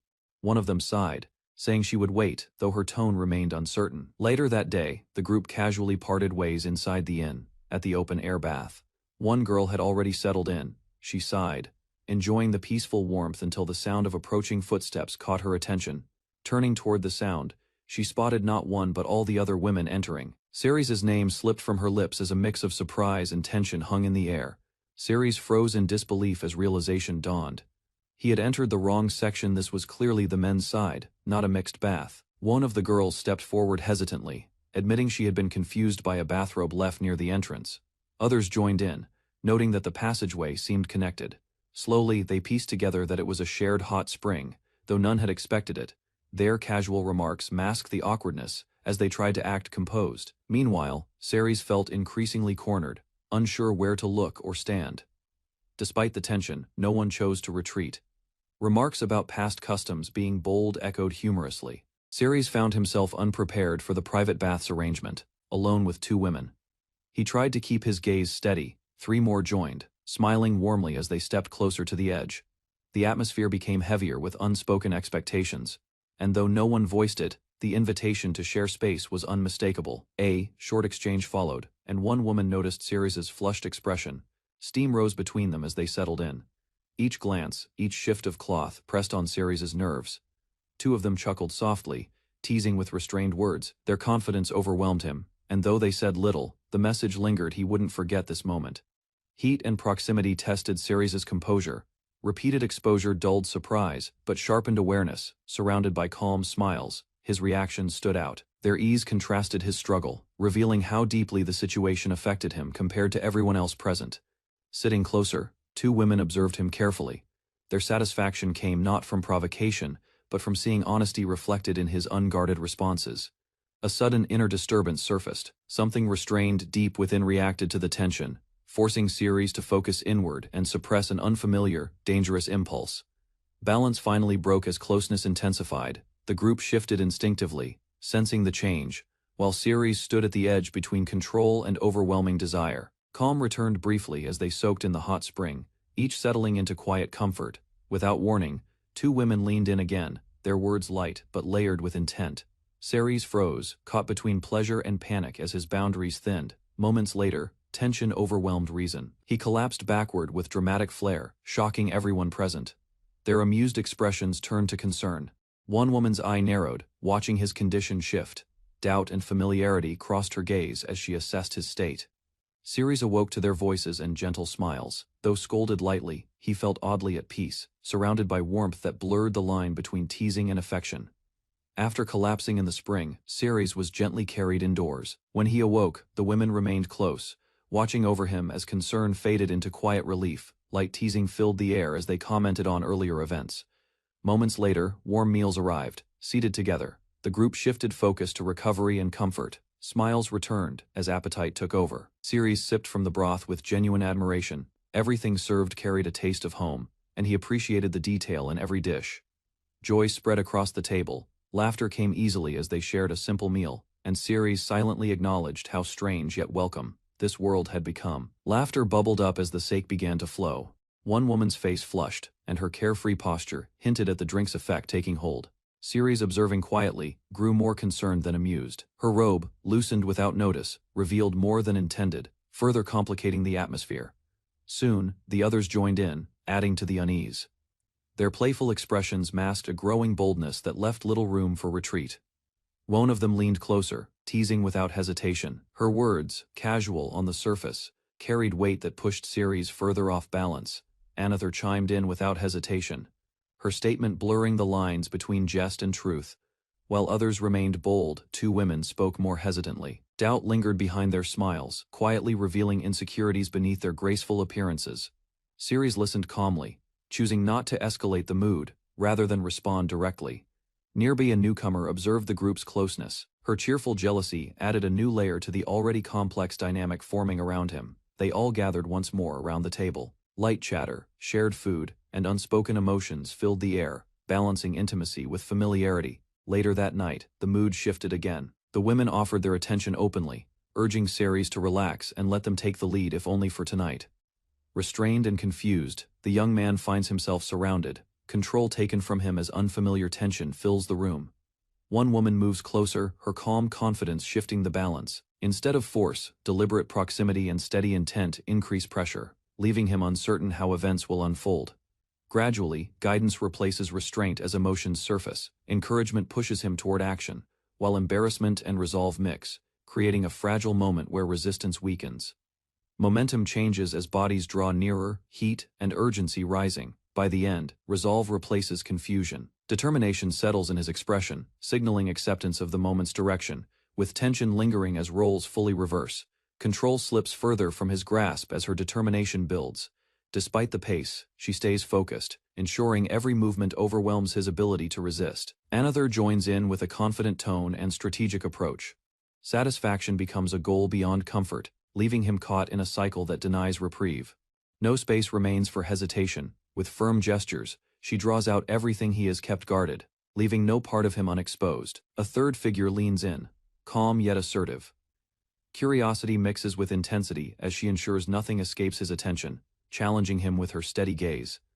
There's no pause between waves of pressure. Her words mark the promise of complete exhaustion. Exhaustion settles in as the girl collapses back, breath uneven and expression dazed from the intensity. Two others observe her state with satisfaction.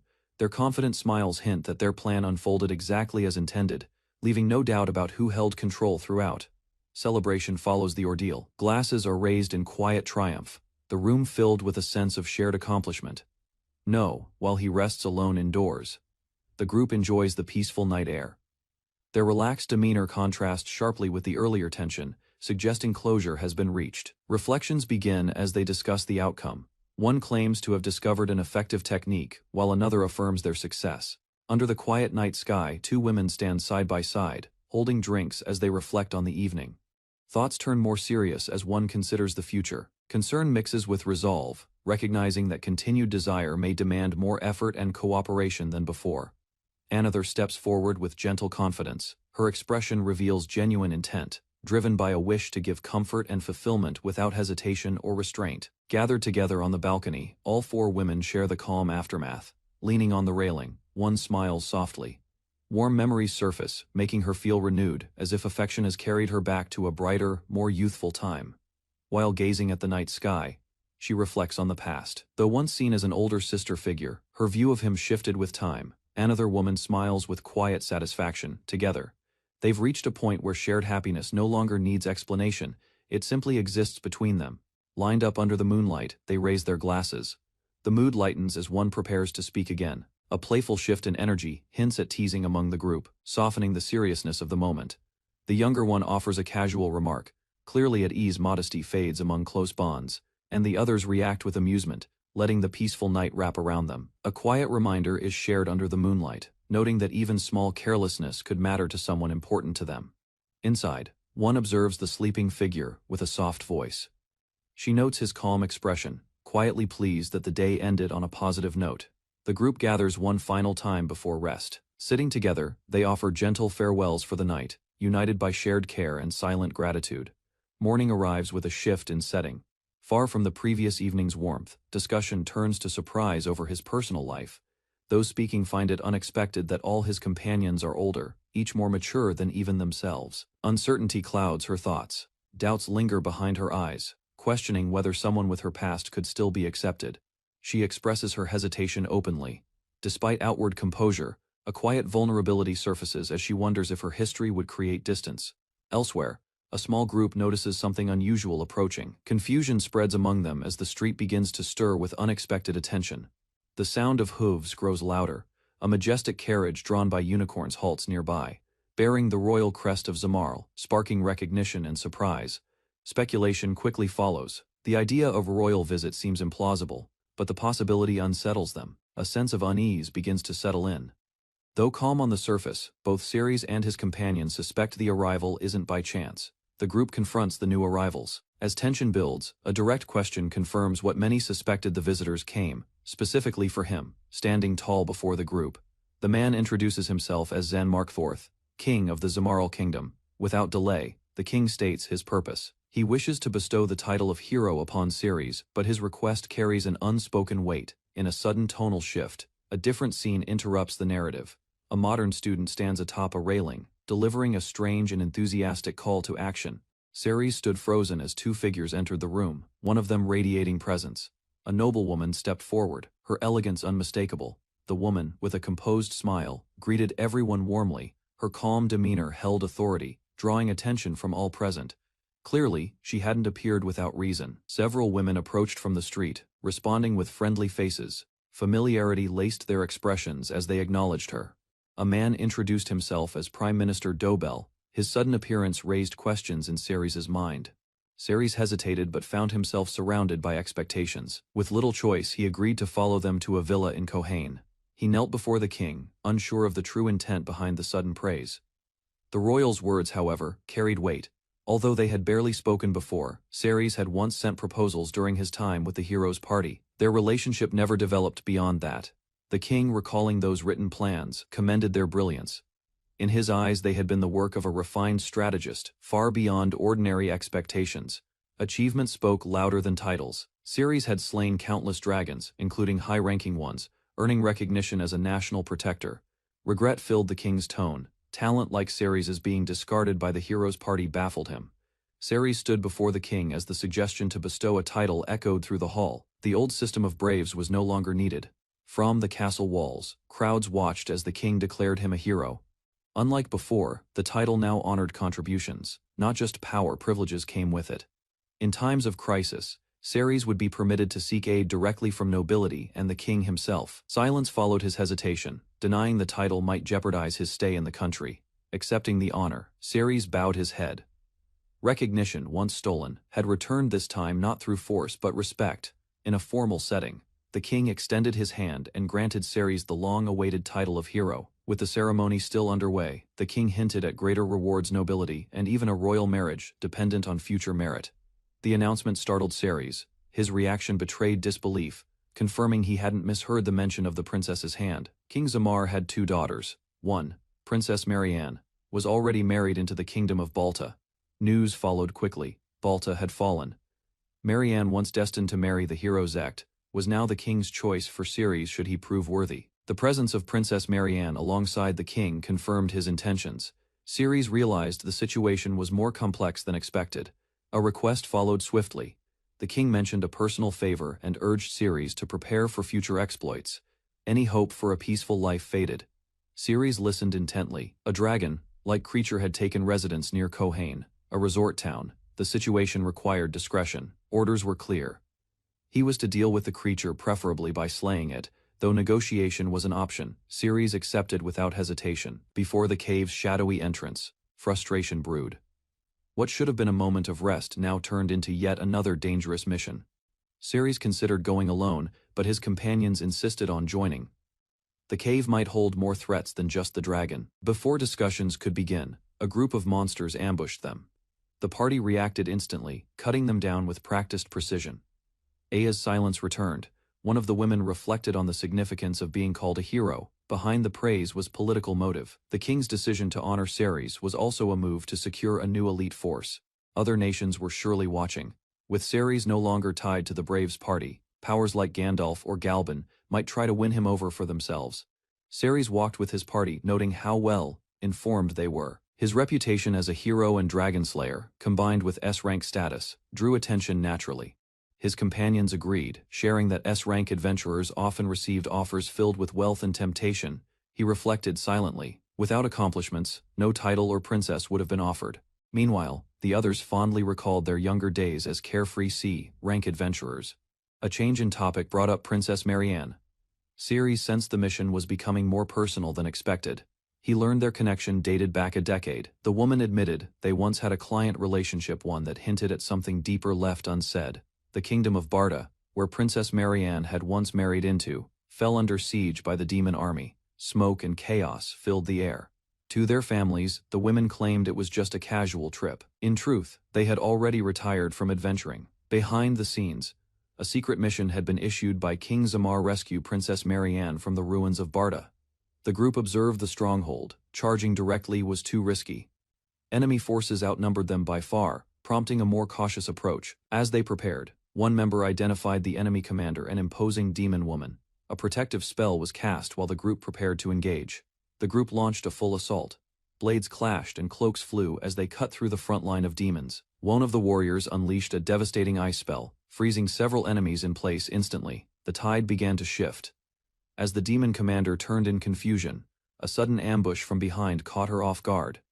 The attackers moved with precision. A magical barrier shielded the team. Calmly stepping forward, their leader ordered the path cleared toward the mansion, leaving no room for negotiation. Before the demon commander could react further, a blade pressed against her throat. With a whisper, her fate was sealed. The group advanced past fallen enemies. With the demon commander defeated, the way to the mansion was finally open. Inside the grand, ruined chamber, Haruka called out to Princess Marianne. The silence weighed heavily, broken only by her hopeful voice. A soft creak followed. From a hidden wardrobe, Marianne emerged, shaken but alive. Her eyes widened in recognition. After escaping the wreckage, Marianne listened to her rescuers recount the attack. The streets of Barda had fallen into chaos without warning. As the carriage carried them away, Marianne revealed how her maid had hidden her. Sadly, she had no knowledge of any other survivors left behind. Princess Marianne asked the question she feared most. The expression on her rescuer's face gave her the answer. Tears welled up as the realization hit her. Her husband and son hadn't survived the attack. Unable to hold back the grief, Marianne broke down. Her companion embraced her gently, offering silent comfort through the sorrow. Later the party stood together again. The story of the rescue and the kingdom's fall was shared with the others. Ceres listened in silence. The conversation ended with a quiet note. Their connection with the princess, though born of duty, had left a lasting impression. One meeting, one cup of tea, that was the extent of it. Marianne's friend smiled awkwardly, hinting that the option of marriage wasn't off the table. Ceres remained silent, unsure how to respond. Before anything could develop, a strange presence was detected. Something powerful waited ahead in the cave. Ceres offered to negotiate. Curiosity rose. With power great enough to tame dragons, even his allies wondered what he was truly capable of. Ceres admitted he didn't fully understand it yet. The answer appeared before them. A massive, terrifying beast stood at the cavern's center, more monstrous than expected.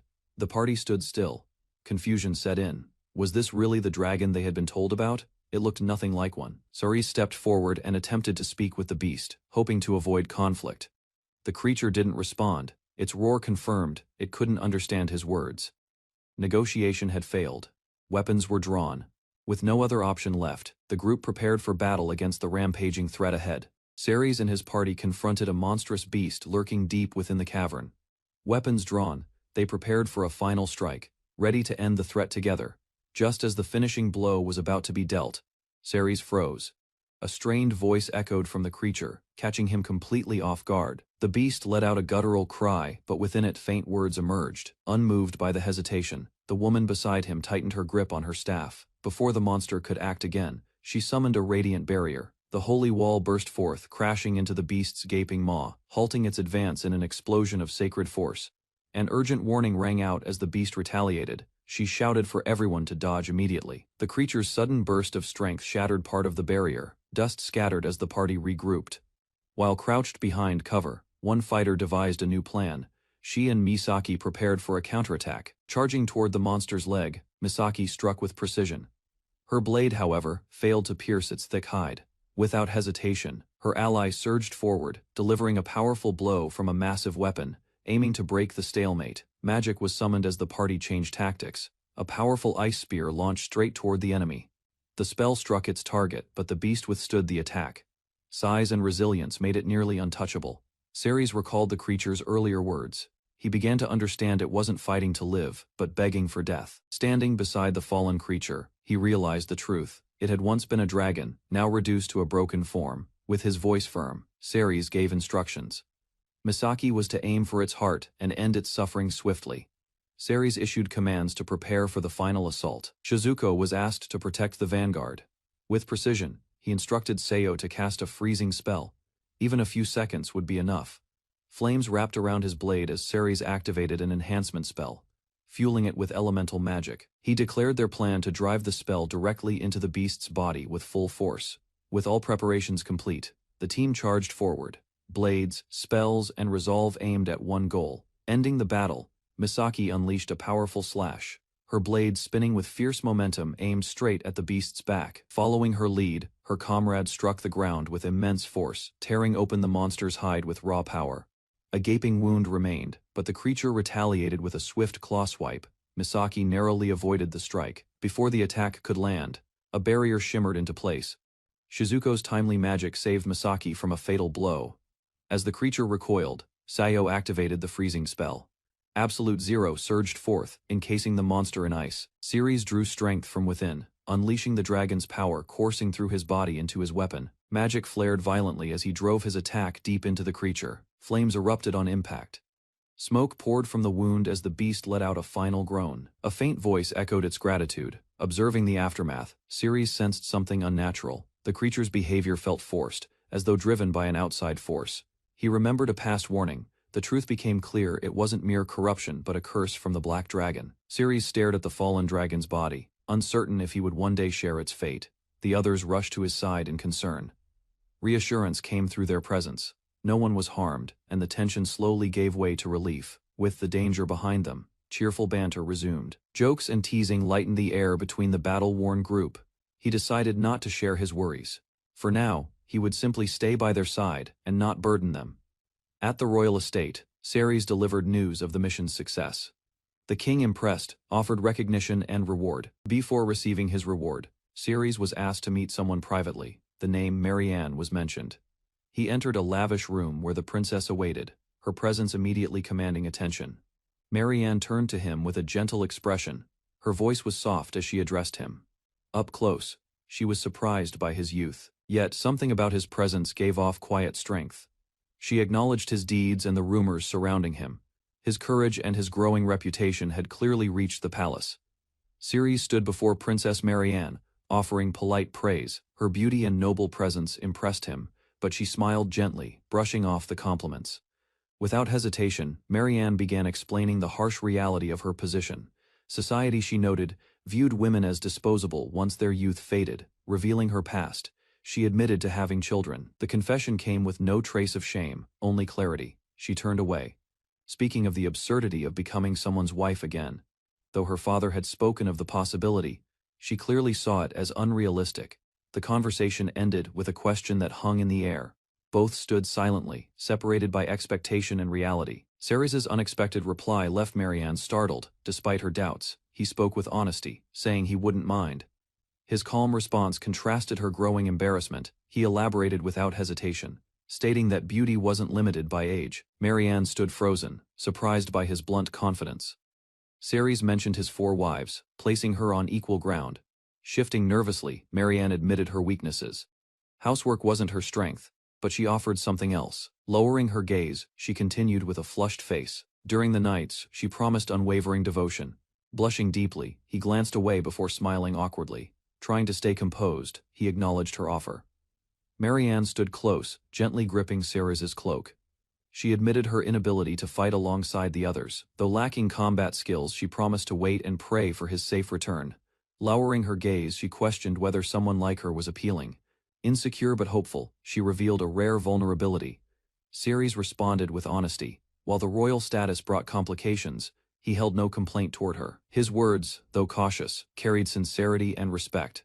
As the mood shifted, a sudden sound broke the silence. A series of beeps came from Ceres's side pouch. Ceres activated the communication orb, surprised by the unexpected message. A familiar voice greeted him warmly. Through the crystal, a familiar voice greeted Ceres. Sally from the Adventurers Guild appeared with urgency in her tone. Her expression turned serious. Due to the nature of the situation, a gag order had been issued. The orb displayed an image 4 adventurers chained and battered. These were the members of the hero's party. Ceres immediately recognized their faces. They had fallen to one of the Demon King's elite generals, Strong-Arm Maimon. Their defeat had been total, their capture absolute, despite their condition. They were still alive. Ceres learned their execution had been scheduled in 7 days. So far, the enemy had not taken their lives. The demon warrior stood tall, his back turned, radiating pressure. Muscles tensed as a deadly challenge was issued. Zek sat in silence, reflecting on the conversation from earlier. The decision to quit weighed heavily, yet it had already been voiced by the others. Memories of the disastrous battle returned. The party, unprepared and overwhelmed, charged the dragons without any plan. Alone in his room, Zek considered their future. Continuing the fight against the Demon King now seemed impossible, though regret lingered in his voice. Zek chose acceptance. He held back further words, acknowledging the finality of their decision with a quiet resolve. The girls sat nearby, still shaken. Across from them, the elder confirmed Zek's path. Zek received harsh criticism from the elder, who called out his weakness, and accused him of dumping responsibility onto Ceres. Trying to defend himself, Zek claimed he had spoken with Ceres before. He argued that, had he truly been irresponsible. He recalled a conversation with Ceres after the decision. Ceres had pointed out that other powers existed, ones capable of commanding humanity without needing the Pope's approval. The elder mentioned the Brave Protection Law, which grants brave warriors the right to assemble forces to battle demons.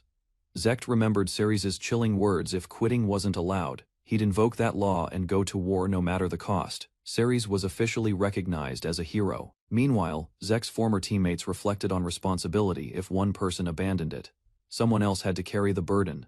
The elder ordered Zek to return all his holy gear. His role as a brave had ended, and his comrades were dismissed as well. Zek, stunned, questioned Ceres's true nature. Privately, Ceres admitted that becoming a hero alone was overwhelming. Curious about their plans, Ceres asked the others what they intended to do next. With smiles and relief, the group agreed to retreat to the village. Ceres acknowledged his lost privileges, including polygamy. The group discussed who Ceres might choose, but ultimately agreed the decision wasn't theirs to make. Maria, once close to him, gently declined a romantic future, and asked to remain only friends. Zek smiled in understanding and accepted her choice. They all looked forward to a quieter life in Gymluna. Before they could depart, a guard informed them of an urgent mission: demons were attacking the town. Despite the surprise, they quickly shifted into action, with only one enemy. It felt like a good start to their new chapter together. They ran toward the threat, ready for battle. A lone humanoid demon stood amidst the destruction. Smoke curled through the ruined town as civilians lay unconscious. Lyda readied her spell while the others stood prepared. Zek called for the first strike. Rallying the group into coordinated action, magic surged forward in a powerful blast. Flames erupted on impact, signaling the battle had officially begun. Zek and his ally launched into close combat. With synchronized movements, they unleashed their strongest techniques, Iron Cutter and Wings of Light, against the enemy. Despite their efforts, the demon proved formidable. Zek was caught in its grasp, lifted helplessly as his companions looked on in shock. The horned demon introduced himself as Maimon, one of the 4 heavenly kings. Zek stood frozen, overwhelmed by his presence. In an instant, Maimon struck. Despite the team's effort, he mocked their identity as the hero's party. Without mercy, he grabbed one of the women and effortlessly restrained her. Their strength, he declared, was far too insufficient. Zek charged with determination, striking repeatedly. His attacks, however, failed to land any real damage against the powerful enemy. Collapsed and breathless, Zek claimed his title as humanity's strongest, yet Maimon remained unimpressed, demanding a more worthy opponent. Zek, bruised and exhausted, admitted that the title of humanity's strongest might now belong to Ceres.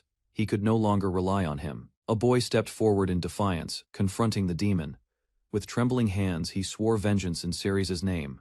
Maimon paused, surprised by the child's resolve. Zek shouted in warning, but the boy held firm, invoking the hero's name again. Amused by the defiance, Maimon declared his intention. The remaining party would be captured, and their execution delayed by 7 days. Defeated and wounded, the team lay scattered. Zek, lying motionless, whispered a plea asking Ceres not to come. They had failed to stop Maimon. Ceres stood before Princess Marianne. She called to him with concern. Sensing the decision he'd already made, he apologized, placing their personal matters aside. Without hesitation, he prepared to teleport, determined to face the situation first. Reports confirmed the enemy, strong-arm Maimon, one of the 4 heavenly kings. His might rivaled even the demon kings, though Ceres assessed Maimon as weaker than the Black Dragon. Doubts clouded his mind. His current strength might not be enough. Despite the risk, Ceres resolved to go. He feared what his dragon-infused body might become, but chose to fight for the sake of his childhood friends. Before leaving, Ceres made a heartfelt promise to Marianne. She asked only one thing: to return alive. With quiet resolve, he assured her, once safely back, they would continue their future together. Thanks to his title as a hero, Ceres coordinated with multiple nations. Orders were sent to mobilize support forces and protect civilians. Understanding Maymun's threat, Ceres made arrangements. He requested the kingdom of Zamar to delay his companions, knowing their loyalty could place them in danger. Meanwhile, Shizuko and the others received a separate mission. Due to special conditions, they would be apart for a while, kept away from the coming battle. With a gentle smile, Ceres wished them well. His farewell was calm, though resolve burned quietly beneath. Ahead lay the wastelands and his next trial. Facing the unknown, he braced himself, and offered a silent apology to those he might leave behind. Before departing, he turned to Gianta, the dragon. A single request was made: reach the fortress city and prepare for what's to come. As they flew, memories returned. Ceres reflected on the strange path that led him here, marrying Shizuko, and becoming stepfather to Zect and the others. Though reckless, they were still young. As a former father, he watched over them not as allies, but as if they were his own children. While Ceres pushed forward, the girls speculated about their mysterious quest. Tea and laughter masked their curiosity. Suspicion rose. One of them asked Marianne if she knew more than she let on. Her reaction gave it away. She struggled to admit it, confessing her helplessness. Despite her father's orders, she feared failing to protect the person she loved most. Determined not to let Ceres face everything alone, Marianne cried out. She refused to live with the regret of doing nothing. Reality struck hard. The brave party had been captured and imprisoned. In another place, their allies watched the grim scene unfold through a magical orb. The mothers learned the captured party would be executed in 7 days. Though expected, the news hit hard.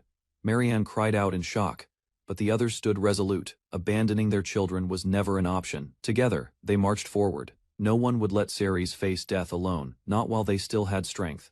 With a calm, determined smile, one of them reassured Marianne they would save everyone, no matter the risk. A report mentioned a dragon flying toward Dominique. Recognizing it as Ceres, the women began planning their fastest route to reunite with him. The group discussed their next move. Without a flying dragon, reaching Dominique in time seemed impossible. Marianne made a bold offer. She promised to handle everything secretly, and suggested they use the royal griffin. The powerful beasts were prepared swiftly. Clad in armor, the griffins stood ready for high-speed flight across vast distances.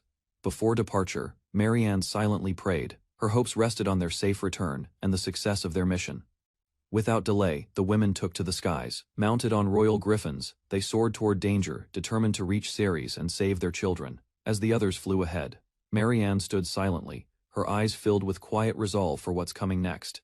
As the sun dipped below the horizon, a dragon sliced through the sky with a rider aboard.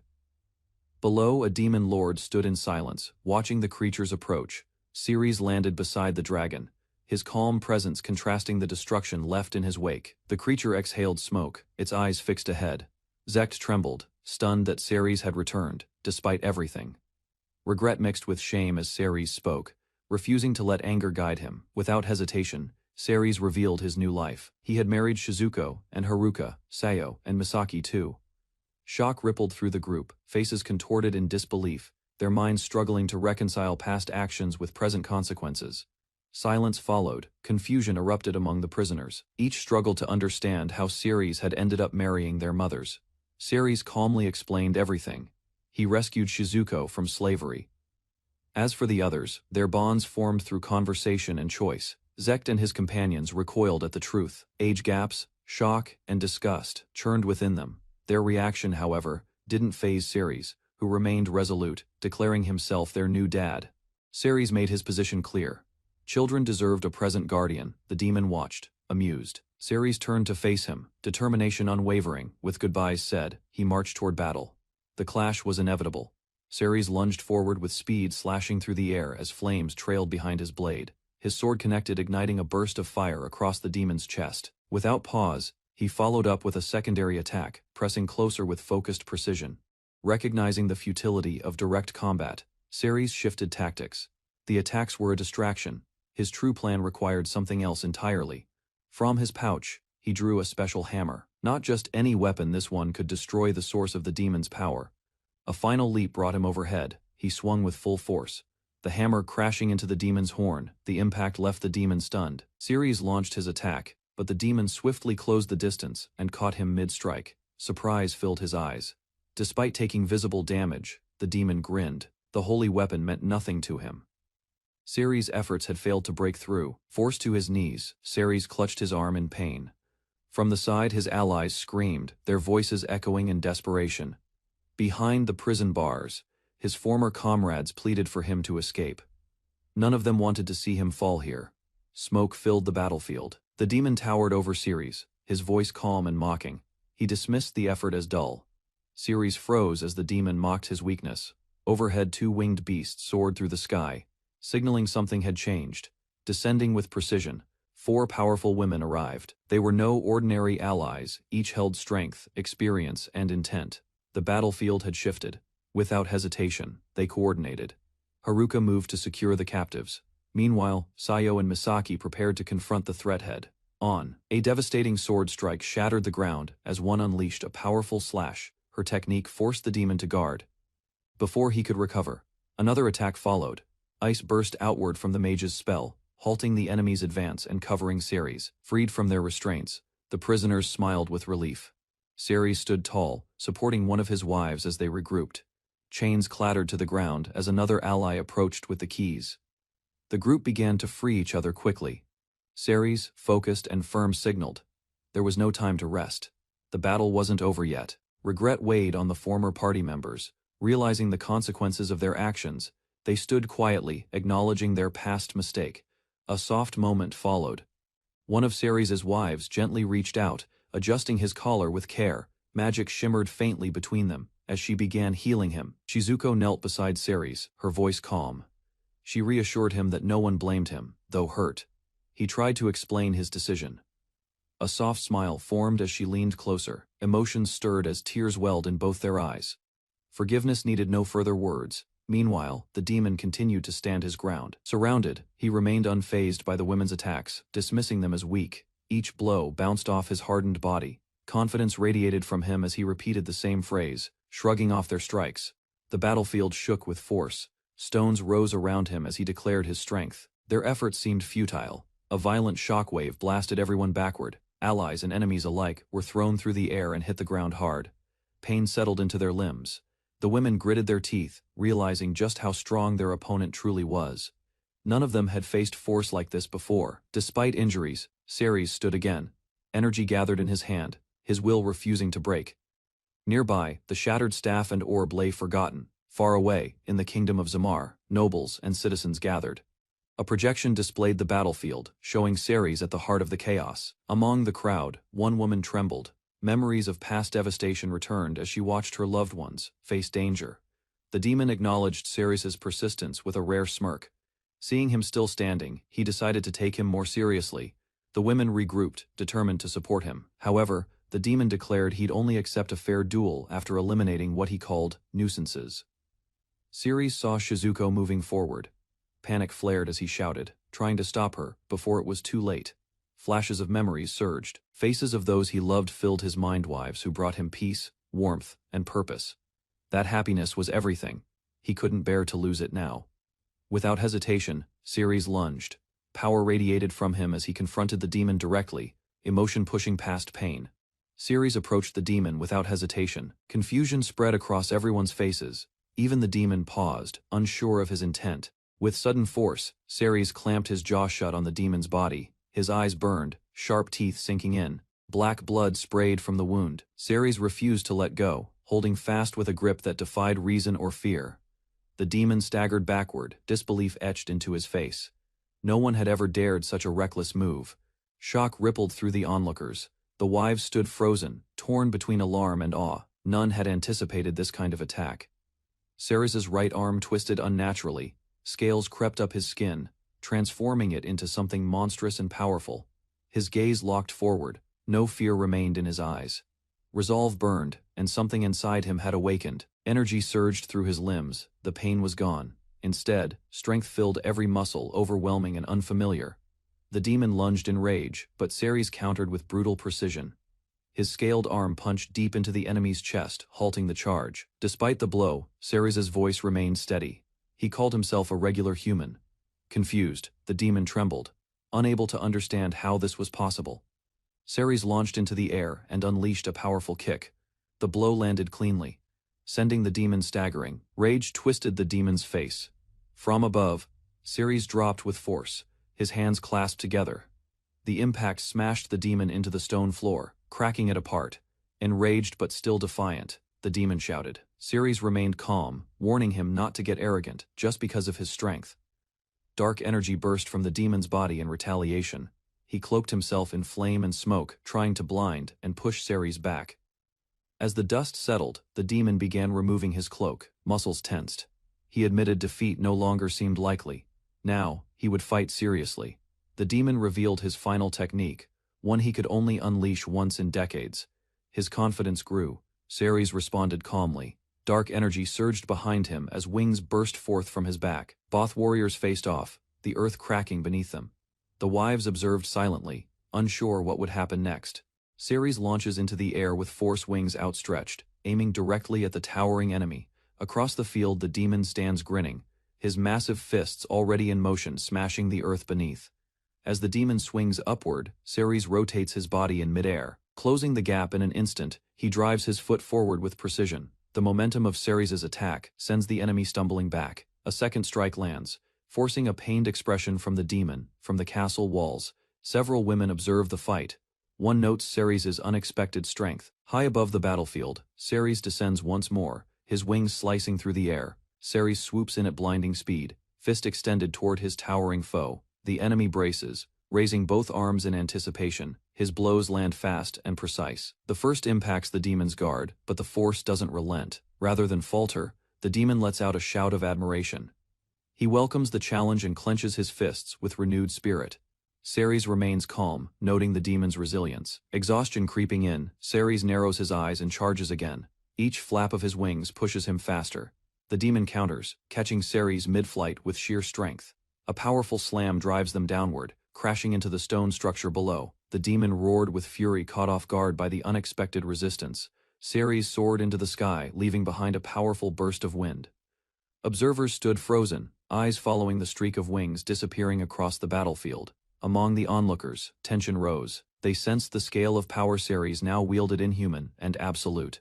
Doubt faded from their expressions. Confidence replaced hesitation. Though concerned, they trusted him. At last, Ceres reappeared. His figure calm, a faint smile formed as he approached. The war seemed momentarily distant. The group stood together, their expressions strained. Each had taken damage, and the toll was visible. On the ground, one of them clutched her side, unable to cast healing magic. Another knelt beside her, concern etched on her face, turning toward the woman before him. The young man hesitated only briefly. He extended his hand with hope, silently asking for help they could no longer provide themselves. Emotion surged within him as exhaustion and relief collided. Tears broke through as he covered his face, the weight of survival pressing hard on his chest. Without warning, he collapsed forward. His body tumbled across the ground, no longer able to support his effort. Maria received a small potion, her hands trembling as she stared at it.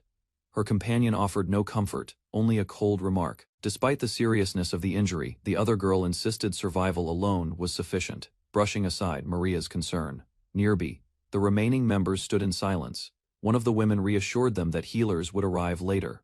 Light-heartedly, two women smirked at the situation. With unsettling confidence, they stated that once Ceres returned, they'd hold a family meeting.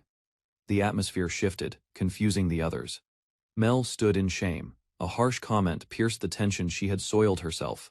Disgusted expressions surrounded her. While Ceres rested unconscious nearby, two women discussed their next step. Far away in the holy kingdom of Gandal, a crowd buzzed with questions. Confusion spread quickly as they spoke about Ceres' sudden transformation and disappearance after grabbing Maimon. Inside, the royal chambers, nobles debated his identity. Some were shaken by his inhuman appearance. Others defended him without hesitation, hailing him as a true hero. A woman with flowing hair quietly confirmed the transformed being was indeed Lord Ceres. Her words seemed to carry both admiration and awe. Former Saint Cecilia stood enraptured. Blushing and smiling, she declared him worthy of her devotion.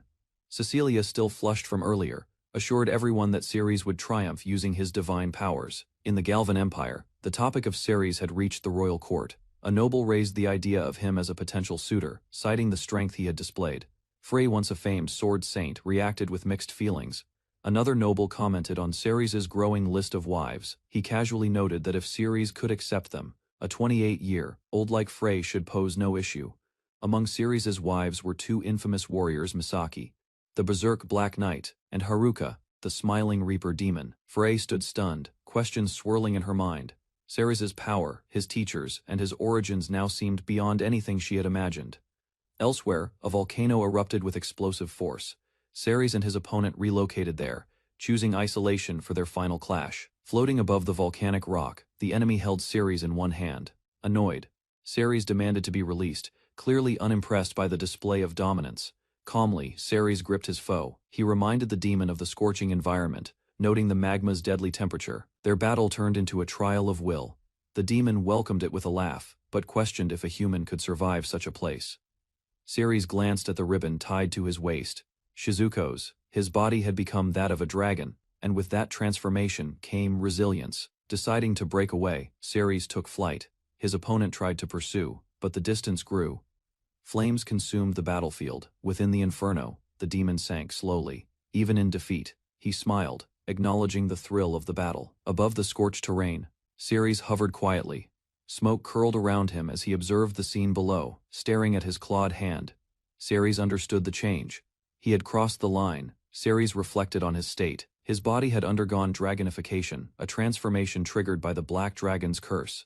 A massive figure emerged through the mist, a dragon tall and imposing. Its wings stretched wide as raw energy pulsed through its scales. Examining his appearance, he noticed his unexpected color. Instead of black, his dragon form had taken on a yellow hue, surprising even himself. Looking down at the ground, Ceres acknowledged the truth. He had come to understand the full extent of his newfound power. Although unable to defeat the Black Dragon, he could crush Maimon instantly. If Maimon was truly stronger than the Demon King, two observers watched the swirling sky. One deduced that the true rulers of the world were the elusive Dragon King's beings powerful enough to control the balance behind the scenes. Hovering high, Ceres realized the truth. Only the Dragon Kings could match his power now. Descending, he reversed his transformation. With the process of humanification complete, his dragon form faded away, leaving behind his human appearance. Although he had returned to human shape, his essence hadn't changed. His arm had regenerated. Staring at his hand, Ceres questioned if he'd still be accepted. Despite his fears, someone called out to him. Someone who still saw him as Lord Ceres, not a monster. Ceres contacted her through the communication crystal, informing her that Maimon had been defeated. Relief washed over her face. Emotions, once restrained, broke through. Around her, others in the room relaxed, reassured by the news of his safety. Overwhelmed, her body responded instinctively. She stumbled slightly, unprepared for the emotional release. On his end, Ceres noticed her reaction and offered a light-hearted smile, trying to ease the moment. Still holding the crystal, Ceres hesitated. A thought crossed his mind. He was no longer fully human. Conflicted by his transformation, Ceres silently wondered if such a future could still be shared. Fears about connection and compatibility stirred beneath the surface. Ceres informed her of his departure, intending to return to the royal capital immediately. Flying alone, he soared across the sky. Despite his strength, uncertainty weighed heavily. Elsewhere, former Saint Cecilia reflected on the past. She recalled a time when she once stood against the Demon King only to be completely overwhelmed and defeated without mercy. That memory lingered. Frey and Cecilia were the only ones left, standing after the hero and sorcerer were killed instantly. Just before it was too late, Shizuko and Princess Seo had intervened. The two women did something unknown to the Demon King. From afar, a girl observed Ceres through the crystal communication device. She quietly acknowledged the truth. The boy now wielded the power of a dragon, alone in her chamber. Cecilia's heart stirred. Her admiration grew stronger, not only for his strength but for the way he reignited hope within her. Emotion overcame hesitation. She found herself drawn to thoughts she hadn't expected, ones filled with longing and devotion. The moment lingered in quiet tension. Her breath trembled as she remained seated, lost in her thoughts. With a soft gaze, she turned her eyes toward the screen. Beyond admiration, she expressed a sincere desire to stand beside Ceres, not just in feeling. Marianne flushed with anticipation, tension building inside her. A rival approached, yet her thoughts remained firmly fixed on Ceres. Seated atop a shimmering platform, Lord Bauer stared into the void, overwhelmed by confusion. A younger man spoke calmly, analyzing the impossible. The chances of a new Dragon Lord arising were negligible. He reclined with ease, flipping through a book as if discussing the weather. Only one Dragon Lord still possessed a liver him. Without hesitation he answered. The liver had gone to Ceres, the man Lord Bauer had once ordered him to meet. Bauer listened in silence. The man explained further he'd accidentally killed Ceres in battle.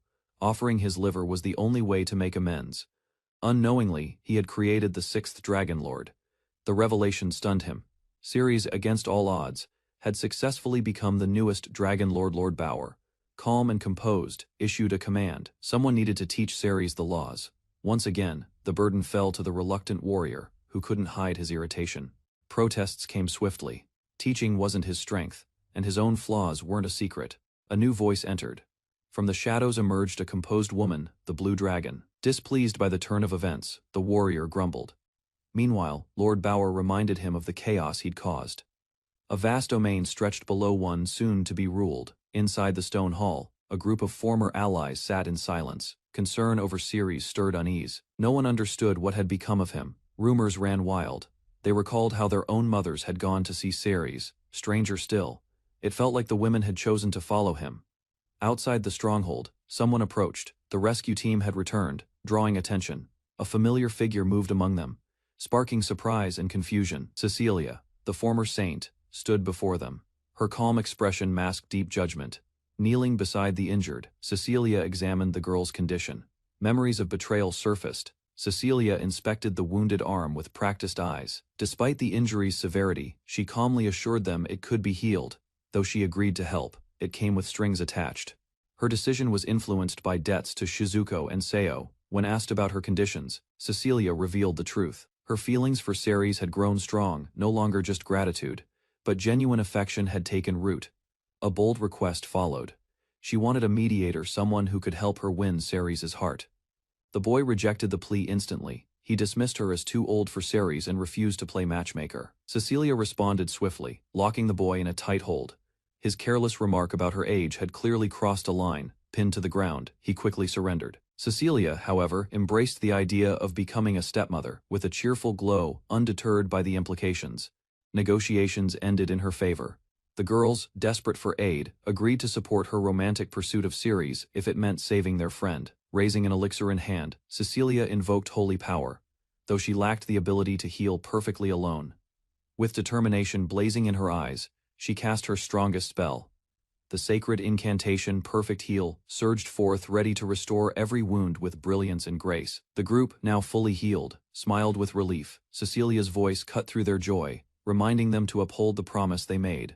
Elsewhere, two women worked quietly amid ruins, casting healing magic on the wounded. Amid broken walls and scattered debris, rescuers searched tirelessly. One warrior called for help, confirming the survivors were still alive beneath the rubble. The healer squad arrived just in time. One of the women turned to her companion and assured her they could handle the rest from here. Tired but compliant, Shizuko nodded. Worn down by effort, she admitted defeat. Continuing further would only lead to collapse, and they still had much more to do. Confident in his strength, the woman reassured herself that Ceres would return soon after defeating Mammon. Just as expected, Ceres appeared. Standing tall amidst the rubble, he calmly confirmed the outcome. Mammon had been defeated. His return drew astonished reactions. The women gathered around him, disbelief painted across their faces. Ceres spoke casually, noting the bloodstains on her ribbon. He doubted they could be washed out. Gasps followed, as someone realized her arm had fully regenerated. Shock spread through the group. Few had ever witnessed such complete healing. Even she couldn't believe it was possible, with the battle over. Ceres suggested they talk after a short break. He had questions of his own, and everyone needed time to recover. Standing united, the women welcomed him back with warm smiles. Their gratitude, admiration, and affection were all directed toward the man who had saved them again. Ceres returned the sentiment with a calm smile, simple yet meaningful. His words made it clear he considered this place home.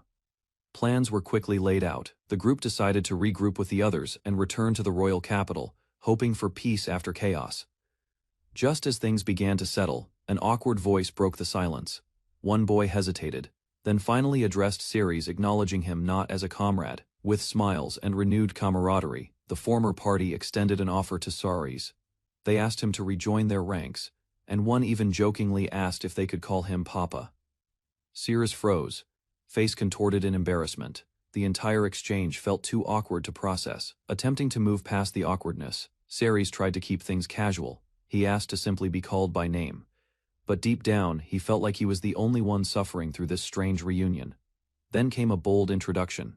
Cecilia, the former saint, stepped forward with a radiant smile. Ceres recognized the name. Cecilia had once fought the Demon King as part of the last hero party. Ceres struggled under pressure as Cecilia casually nudged him forward. He nervously introduced her as the one responsible for healing everyone. The girls sang Cecilia's praises with gleaming eyes, though their compliments ranged from heartfelt to hilariously blunt.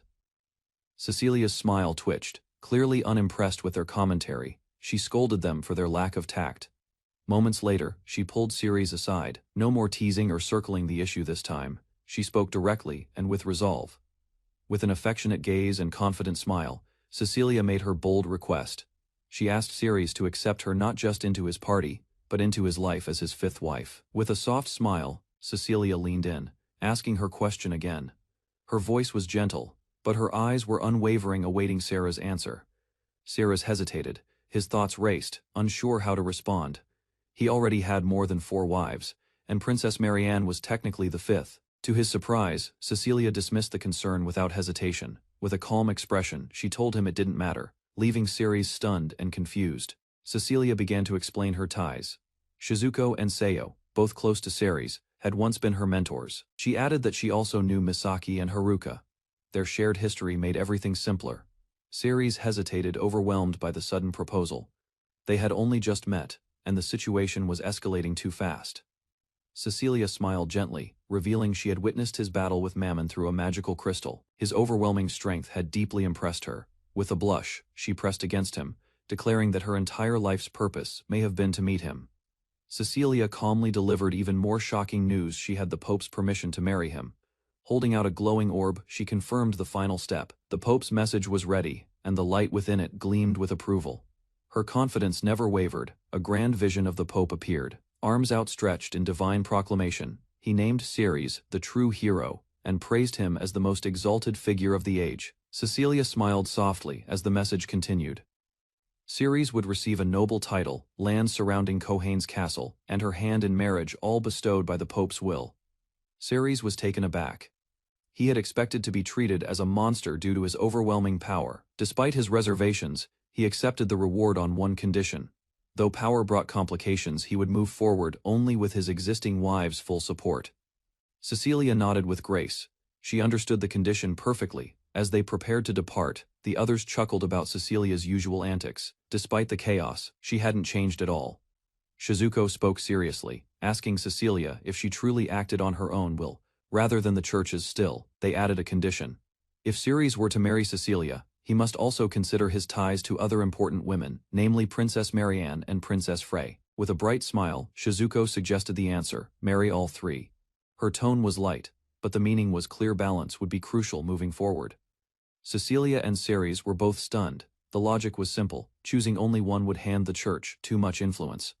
Shizuko clarified the political logic. If Ceres married all 3, no single nation would dominate him. She further explained that stability among the theocracy, the kingdom, and the empire was essential. Cecilia, flustered yet earnest, tried to cut through the politics. Her love for Ceres, she said, was genuine, no matter how strategic things looked. Ceres didn't like how quickly the situation was spiraling. With tension rising, he made a snap decision: he'd postpone the choice and delay his answer. Before anyone could stop him, he turned to run, claiming he needed to consult all 3 nations. He made a hasty exit, leaving a stunned Cecilia behind. Ceres launched into the sky with dragon wings, fleeing boldly while everyone watched in stunned disbelief and mild frustration. Everything spiraled out of control, forcing him to flee the chaos by air as fast as possible. Before leaving, he activated a crystal ball to inform others of his return to the capital. While approaching the forest, an unsettling presence caught his attention. Something powerful was already waiting. 2 figures appeared, one familiar, the other unknown. The man smiled, introducing the woman beside him. She was no ordinary companion, but a dragon royal, just like him, a blue dragon lord. Rather than hostility, the woman calmly acknowledged his transformation. He was no longer ordinary, he had become one of them. A dragon royal, and lord recognition sparked a shift. Questions surfaced as he confronted the man about a strange curse. The other, clearly surprised, demanded an explanation. A confession followed. After an unintended fatal duel, the man had offered his liver as atonement. They discussed a mysterious monster he once met. Strangely, it radiated a dragon's presence. Unexpectedly, she mentioned her brief stay in the distant country of Balta. Her calm tone contrasted with his confusion. The decision had been spontaneous, unplanned. While there, she spent time in libraries, drawn to the nation's rare and valuable books. During her stay, a peculiar noble youth had taken interest in her, adding an odd twist to her tale. Demons struck while she was away, turning the country to ruins. Despite her cold demeanor, feelings had begun to grow for the noble who once pursued her. Upon returning, she learned only one princess had survived the massacre. Everyone else had perished before she could intervene. The streets were littered with corpses, buildings in ruins. She stood among the aftermath, taking in the devastation. Her anger surged. The urge to annihilate the demons surfaced, but rules forbade direct interference with the lower realm. Among the rubble, she found the boy's lifeless body. Overcome by emotion, she acted on impulse and offered him her liver, reviving him as something more. She stood before the boy, turned monster, haunted by the result of her own decision. Ending his life had never been an option. Regret lingered. Even after transforming him, she continued watching from afar, debating whether to relieve his suffering. Despite the pain, she offered a soft smile in gratitude. Ceres, realizing the past's weight, recognized the boy as yet another victim from Balta. Marianne's losses echoed in his mind: family, friends, a shattered kingdom. Her resilience amazed him, but he questioned his place amid her grief. She extended an offer: not for now, but someday. If the centuries wore him down, Dragonium, the dragon's realm, would welcome him. The revelation struck him. Life among dragon lords meant centuries, maybe thousands of years of immortality. They were revered like gods. A vision of the women he cherished flashed before him.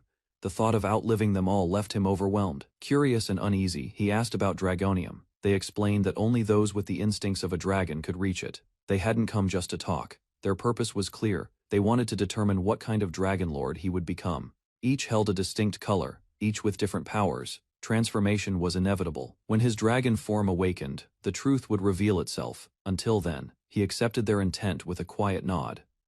A massive dragon appeared before them, its overwhelming presence silencing everyone.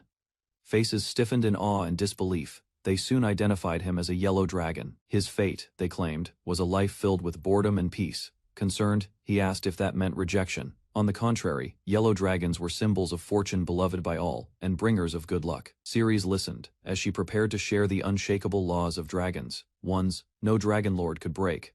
The sacred commandments echoed: never destroy the world, never battle fellow dragon lords, love all dragons, and uphold these rules above all else. She smiled. But her warning was clear: violating the dragon rules would bring consequences. Her eyes revealed no warmth. With their message delivered, the two dragons departed into the sky, leaving him grounded in thought. Alone again, he turned toward the castle. Something remained unfinished. Someone important was waiting. Inside the grand halls, a woman reflected on the past decade. Disaster had nearly struck once more, but Ceres had saved them all. Hope still filled her heart. 10 years had passed, yet she remembered the promise he would return for her. She stood silently before a portrait, whispering to her late husband, hoping she could find happiness again. A knock startled her. Outside the window, wings spread wide, Ceres waited, just as he promised. He landed gently on the balcony, apologizing for his delay. Her surprised voice called out his name with emotion. Though he joked about avoiding a dramatic entrance, his true reason was simple: he came to see her. Blushing, she struggled to find the right words. As night blanketed the city, she made a quiet plea. All she wanted now was to ask for one selfish wish. He carried her through the night sky, arms wrapped gently around her as they soared above the rooftops. Doubt crossed his mind, but she reassured him. Ceres, now revered beyond royalty, had nothing to fear. Waves brushed the shore. She longed for a quiet place, one where only they could exist. They walked slowly along the moonlit beach. Sand softened each step, while silence filled the space between them. Joy lit her face. For the first time, she experienced the beach shared with the one she'd waited for. He mentioned how far the royal capital felt by carriage, but her smile made it clear his wings made the journey short and special. A moment later, he looked down, admitting what weighed on him most. He was no longer human. Fingers gently entwined, and he confessed something deeper. He doubted he could ever have children. Despite his fears, she responded with warmth. To her, his heart mattered more than any form he took. With steady eyes, she promised support, Shizuko, the others, and she would always remain by his side. She praised his hands, hands that had saved many lives. Their warmth reminded her of his humanity. Thoughts stirred within him. Despite all the challenges ahead, alliances, heirs, and dragon politics, he realized he had been foolish to doubt. Under the moonlight, he held her close and kissed her. For once, the weight on his shoulders lifted. In that moment he felt truly understood. Emotion overwhelmed him. Awareness of what had begun to stir between them made his heart race with confusion and tension. He wondered if his transformation played a part in how things escalated. Proximity and longing clashed, creating a situation he hadn't prepared for. She addressed him with gentle hesitation. Realizing what she noticed, Ceres flushed, caught between surprise and panic. A sudden gesture escalated the awkwardness. In a flurry of nerves, she pulled back and apologized instinctively. He tried to explain, but she calmly reassured him. Her tone was soft, her expression kind. Rather than embarrassment, she expressed comfort. To her, his reaction only proved sincerity and affection. He hesitated as the atmosphere grew more charged. Though drawn to her, Ceres voiced concern about the timing and setting. Despite her royal status, she expressed vulnerability, reminding him that beyond titles she was still a woman. Lowering herself gently, she made a heartfelt request, hoping he would understand and respond with care. Under the quiet night sky, she approached him with clear intent and heartfelt sincerity. Her words carried emotion that reached deeper than expected, catching him off guard. A gentle kiss followed, neither rushed nor uncertain. Arms wrapped around each other, they closed the distance. Moments passed, and boundaries quietly shifted. He responded with care and growing confidence. Desire built steadily, though she believed herself the one meant to guide him. She found her role reversed. Wrapped tightly in his embrace, she surrendered to the moment. Movements synchronized naturally, their connection now undeniable. Clinging tightly to him, she felt her thoughts waver as warmth spread through her body. The closeness unsettled her resolve, yet her arms refused to loosen. Confusion and desire mixed quietly. Strength gathered as she pressed herself closer, her breathing uneven. Sensation overtook restraint, and instinct guided her movements. Above the dark sea, their figures drifted together through open air. Distance from the ground mirrored how far reality felt. Calm replaced urgency as the moment passed. Reflected in her softened expression was satisfaction, tempered by reflection. Leaning back against him, she allowed herself to rest. Comfort replaced tension, though uncertainty remained. He returned to the estate alone, offering a brief explanation. She listened calmly, surprised the others hadn't come back. Her tone shifted as realization dawned. With a quiet smile, she acknowledged that today belonged to just the two of them. She turned away without much fuss. Curiosity flickered in his voice, but she asked him to wait, leaving him briefly in thought. Reappearing with a changed appearance, she invited him forward. Her attire was different, catching him off guard for a moment. They walked through town together under the evening lights. Though unexpected, their time alone seemed natural. While walking through the night city, he asked if she had a destination in mind. Her simple joy in the outing sparked an idea for something more exciting. At her enthusiastic suggestion, they made their way to the nearest casino. Bright lights and elegant decor welcomed them with overwhelming grandeur. She stood still for a moment, taking in the surroundings. Visiting such a place had always been her wish, though past restrictions had kept her away. Seated together at a table, she nervously examined the cards in her hands. With a cheerful expression, she admitted her quick loss. Her carefree attitude surprised him, especially considering her status. She smiled brightly, satisfied with the evening's events. Despite her earlier loss, her spirits remained high. Encouraged by her, he approached the roulette table. A past remark about his luck echoed in his thoughts. He placed a bet on 0 without hesitation. On the first spin, the result stunned them, an incredible win. Still calm, he declared he would repeat the same risky bet. The dealer praised his fortune without hiding surprise. A second win followed instantly. Coins piled high, and the dealer stared in disbelief. She could only gasp. After his major win, he decided not to press his luck. The dealer, however, had other plans and boldly challenged him to stay and play. He agreed under one condition: to place everything on 0.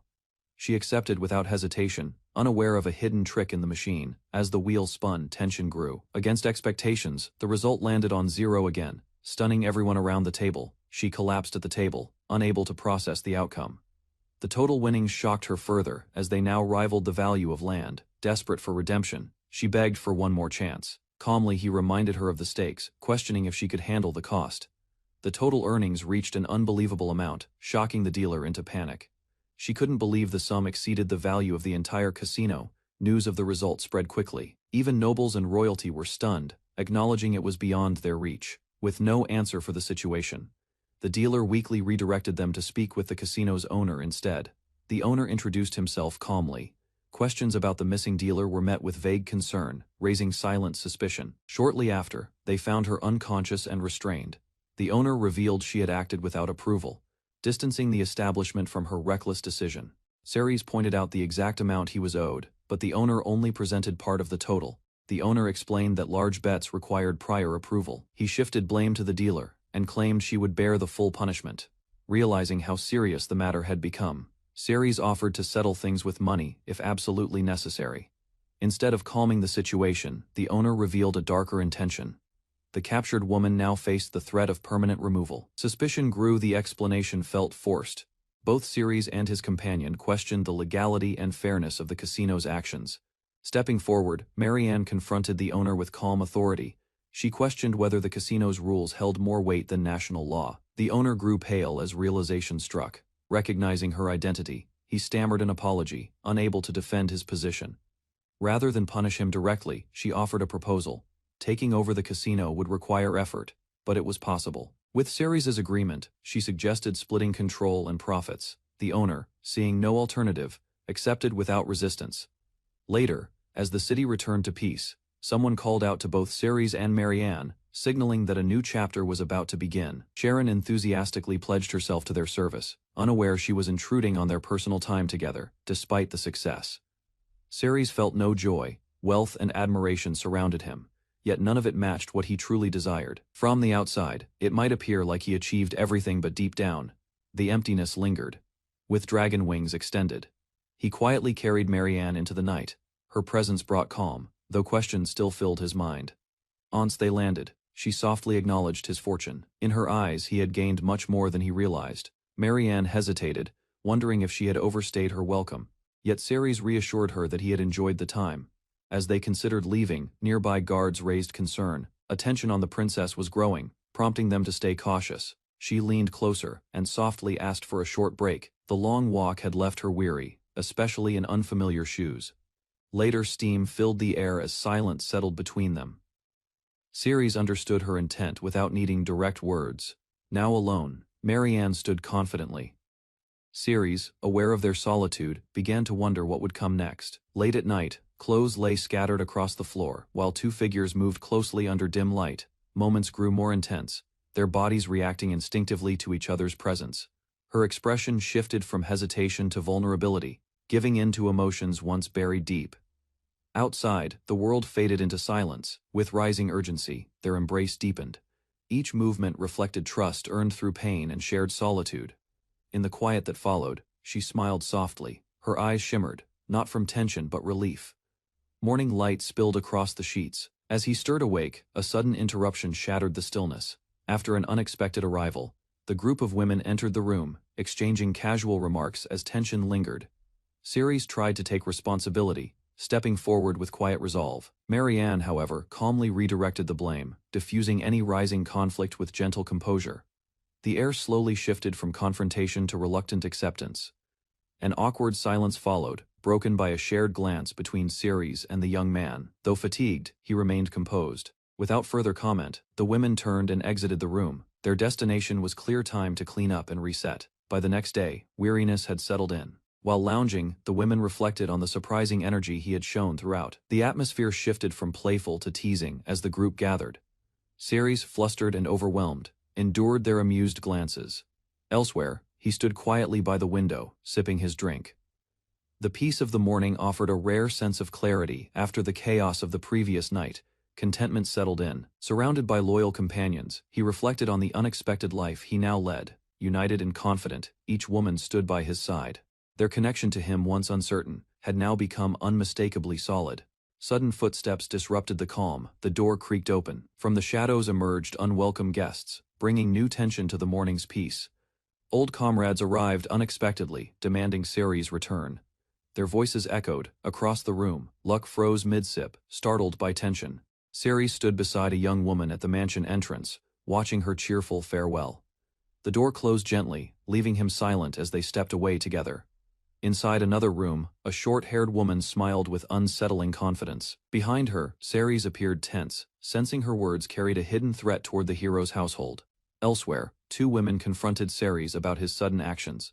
Suspicion filled the corridor as they demanded clarity regarding his involvement with the hero's mother. Frustration erupted when accusations intensified. One woman angrily questioned his intentions, while Ceres struggled to defend himself against claims of disrupting their peaceful life. Calmly yet firmly, she pressed him for answers. Her sharp gaze left Ceres cornered, unable to respond as tension settled heavily between them. A heated argument unfolded as a young woman accused Ceres of relying too heavily on others.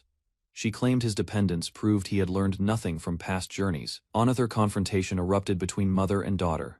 The daughter protested that loving the same man was wrong, while the mother remained composed and unyielding. Tension deepened when the discussion shifted to marriage. The mother calmly implied that Maria had chosen Zekt, suggesting Ceres should abandon adventuring and seek ordinary work. Outside, anger reached its peak. One woman condemned another's behavior as disgraceful, their dresses swaying as resentment sharpened the divide between them. Finally, a shocking confession surfaced. With steady resolve, she revealed her past relationship with Ceres and admitted accepting his necklace, leaving the others stunned. A young woman confronted Ceres, accusing him of chasing the hero away, despite receiving the necklace. She declared their relationship finished, her expression firm and unshaken. Later, Ceres sat in a quiet room while another man addressed him seriously. The atmosphere felt restrained, as if both understood this meeting would decide future paths. During the discussion, Ceres stated that Zekt was no longer a hero. He insisted he needed no assistance and intended to live freely from then onward. Elsewhere, Zekt stood confidently before several women, claiming wealth and rank made further battles unnecessary. He suggested hiring help instead of continuing dangerous adventures. In contrast, Ceres reflected calmly on love and happiness. A faint smile appeared as he chose to value being with someone precious above status or power. Zekt declared everything finished, admitting he had no intention of returning. He claimed nothing stood in the way of his harem and walked away confidently. The women gathered near Ceres, listening as the truth surfaced. Battles against dragons and demon beasts had left 3 of them unable to fight. Confirming Zekt's words, Ceres calmly pointed out Zekt's feelings toward the 3 women. He suggested that if Zekt cared, he should take responsibility and support them properly. Zekt rejected the criticism, arguing that heroes could rebuild parties anytime. He insisted past heroes lived freely, keeping multiple wives even before earning their titles. Anger finally broke through Zekt's composure. He accused Ceres of wanting the same comfortable dream. His expression twisted as frustration overtook reason. Zekt faced the women and harshly declared he did not love them. He reduced their worth with cruel words, dismissing their value without hesitation. Pointing towards Ceres, Zekt insisted the women no longer needed him as a party member. He mockingly left their future in Ceres' hands. His arrogance ended abruptly when a sudden strike smashed into his face. The impact sent him crashing backward, shock replacing his laughter. Before he could recover, another blow struck from the opposite side. The force twisted his body, leaving him stunned and unable to respond. As he staggered, a woman delivered a final kick that drove him away. Nearby, Ceres watched in surprise while regret flickered across her expression. A young woman stepped forward and rebuked Zekt for raising his hand against them. Her anger was steady, condemning his behavior as reckless and disgraceful. Bruised and shaken, Zekt struggled to stand while she accused him of caring only about himself. Disappointment replaced any remaining respect she once held. Turning away, she declared that he could live freely from now on. In exchange, she severed their ties completely, leaving him behind with the others watching. Fury overtook Zekt as he shouted that the outcome suited him. He insisted he never needed Ceres and claimed he could always find other women. Silence followed as one of the women lowered her gaze. Though skilled with a blade, she admitted she no longer wished to risk her life in battles. The 4 women gathered together, confirming their decision with calm expressions. None of them hesitated as they acknowledged the path they had chosen. One woman stated that Zekt was not the only one at fault. She admitted that Maria also bore responsibility and urged him to stop clinging to broken ties. Another stepped forward and gently thanked Zekt for everything until now. Beside her, the others stood united, making it clear their bond with him had already faded. With closed eyes, she declared the engagement void and told him to do as he pleased. Zekt stood speechless as the final connection between them disappeared. As she walked away, her long dress swaying behind her, Ceres faced Zekt in silence. The confrontation shifted, leaving the 2 men alone in the quiet hall. Zekt paused at the doorway and spoke casually to Ceres before leaving. Despite the tension, he expressed brief gratitude, then stepped forward without looking back. Raising one hand in farewell, Zekt exited the hall with forced confidence. Ceres stood still as the women gathered behind him, watching the former hero depart. After the door closed, Ceres suggested taking a short rest. A cup sat untouched nearby while he steadied his thoughts and regained composure. Soon 3 women approached him with serious expressions. They stated it was time to discuss their future and what choices lay ahead for all of them. As silence settled, one woman called Ceres' name softly. He turned toward them, aware that a new chapter was beginning within the quiet room. Rita suddenly asked Ceres about his father, catching him off guard. He forced a strained smile, clearly uncomfortable discussing family matters in that moment. Composing himself, Ceres explained that his father had likely returned to the village. He mentioned that Kazuma was running a shop there as usual. Rita brightened and suggested visiting the store to check on him. Her cheerful tone eased the tension that had lingered between them. Together they walked through town and soon arrived at the shop. Inside, a young man was cleaning a table when they stepped through the entrance. The man looked up and recognized Ceres immediately. A warm smile spread across his face as he greeted them after a long time apart. Inside the shop, Kazuma noticed Ceres and Rita standing together and immediately grew suspicious. Sweat formed on his face as he hurried toward them, fearing an unexpected development. Jumping to conclusions, he loudly assumed they had married without telling him. His shocked expression drew attention, while Ceres quickly tried to deny the misunderstanding. After calming down, Kazuma listened as they explained recent events. Sitting together at a table with food prepared, he acknowledged that adventurers often faced complicated situations. With a thoughtful smile, Kazuma suggested that Rita could eventually find someone new. He then called out a name, hinting at a possible introduction. Before confusion deepened, Ceres quietly apologized in advance. Rita looked surprised as Kazuma prepared to introduce someone important to the conversation. Kazuma introduced a young maid named Mary as Rita's new mother. Mary greeted her politely, while Kazuma proudly presented her with an enthusiastic gesture. Rita stared at Mary's youthful appearance, confused by how close they seemed in age. Her expression shifted between disbelief and uncertainty. Standing face to face, Mary calmly explained that she chose to be with Kazuma. Ceres watched Rita struggle to understand the sudden revelation. Without hesitation, Kazuma pulled Mary close and kissed her affectionately. He declared their days together filled with love, leaving Rita stunned. Ceres quietly observed as Kazuma boasted about Mary's cooking surpassing his own. Rita remained speechless while the couple continued displaying their intimacy openly. Kazuma proudly explained that he now trained under Mary while working as a waiter. Standing beside him, she smiled modestly as he admitted he no longer had the luxury to hire others. With playful confidence, Kazuma praised Ceres for staying determined despite losing in cooking skills. Ceres acknowledged the compliment, recognizing Kazuma's effort and growth. After finishing their meal, Rita quietly stated she was full and prepared to leave. Ceres agreed and turned toward the exit, but Kazuma suddenly called out to stop him. Holding a menu board, Kazuma asked Ceres to write a promotional message for the shop. Mary bowed politely, requesting his help to improve business. Facing Ceres seriously, Kazuma questioned whether he was content remaining only a cook. He reminded him that greater heights awaited beyond the capital, prompting Ceres to accept the request. Kazuma celebrated after Ceres finished writing on the board. Convinced the shop would now attract many customers, Mary clasped her hands happily, relieved that their business might finally improve. Ceres excused himself and stepped outside, deciding it was time to head back inside. Another woman welcomed him warmly, mentioning she had been waiting to continue their earlier discussion. Rita noticed his distant expression and commented that he seemed drained. Ceres offered no clear answer, leaving her slightly concerned about his state of mind. Suddenly, Rita rushed forward and embraced her mother tightly. The unexpected action startled her, drawing surprised reactions from those nearby. Aunt's calm returned. The women gathered and questioned what path they intended to choose next. Their serious expressions showed that an important decision still awaited them. Ceres stood frozen as the women surrounded him and spoke boldly about his future. They insisted that whether mother or daughter, what mattered was that he should not hold back his feelings. Their expressions hardened as they stared down at him, silently demanding clarity. The atmosphere grew intense, leaving Ceres overwhelmed by their unified pressure.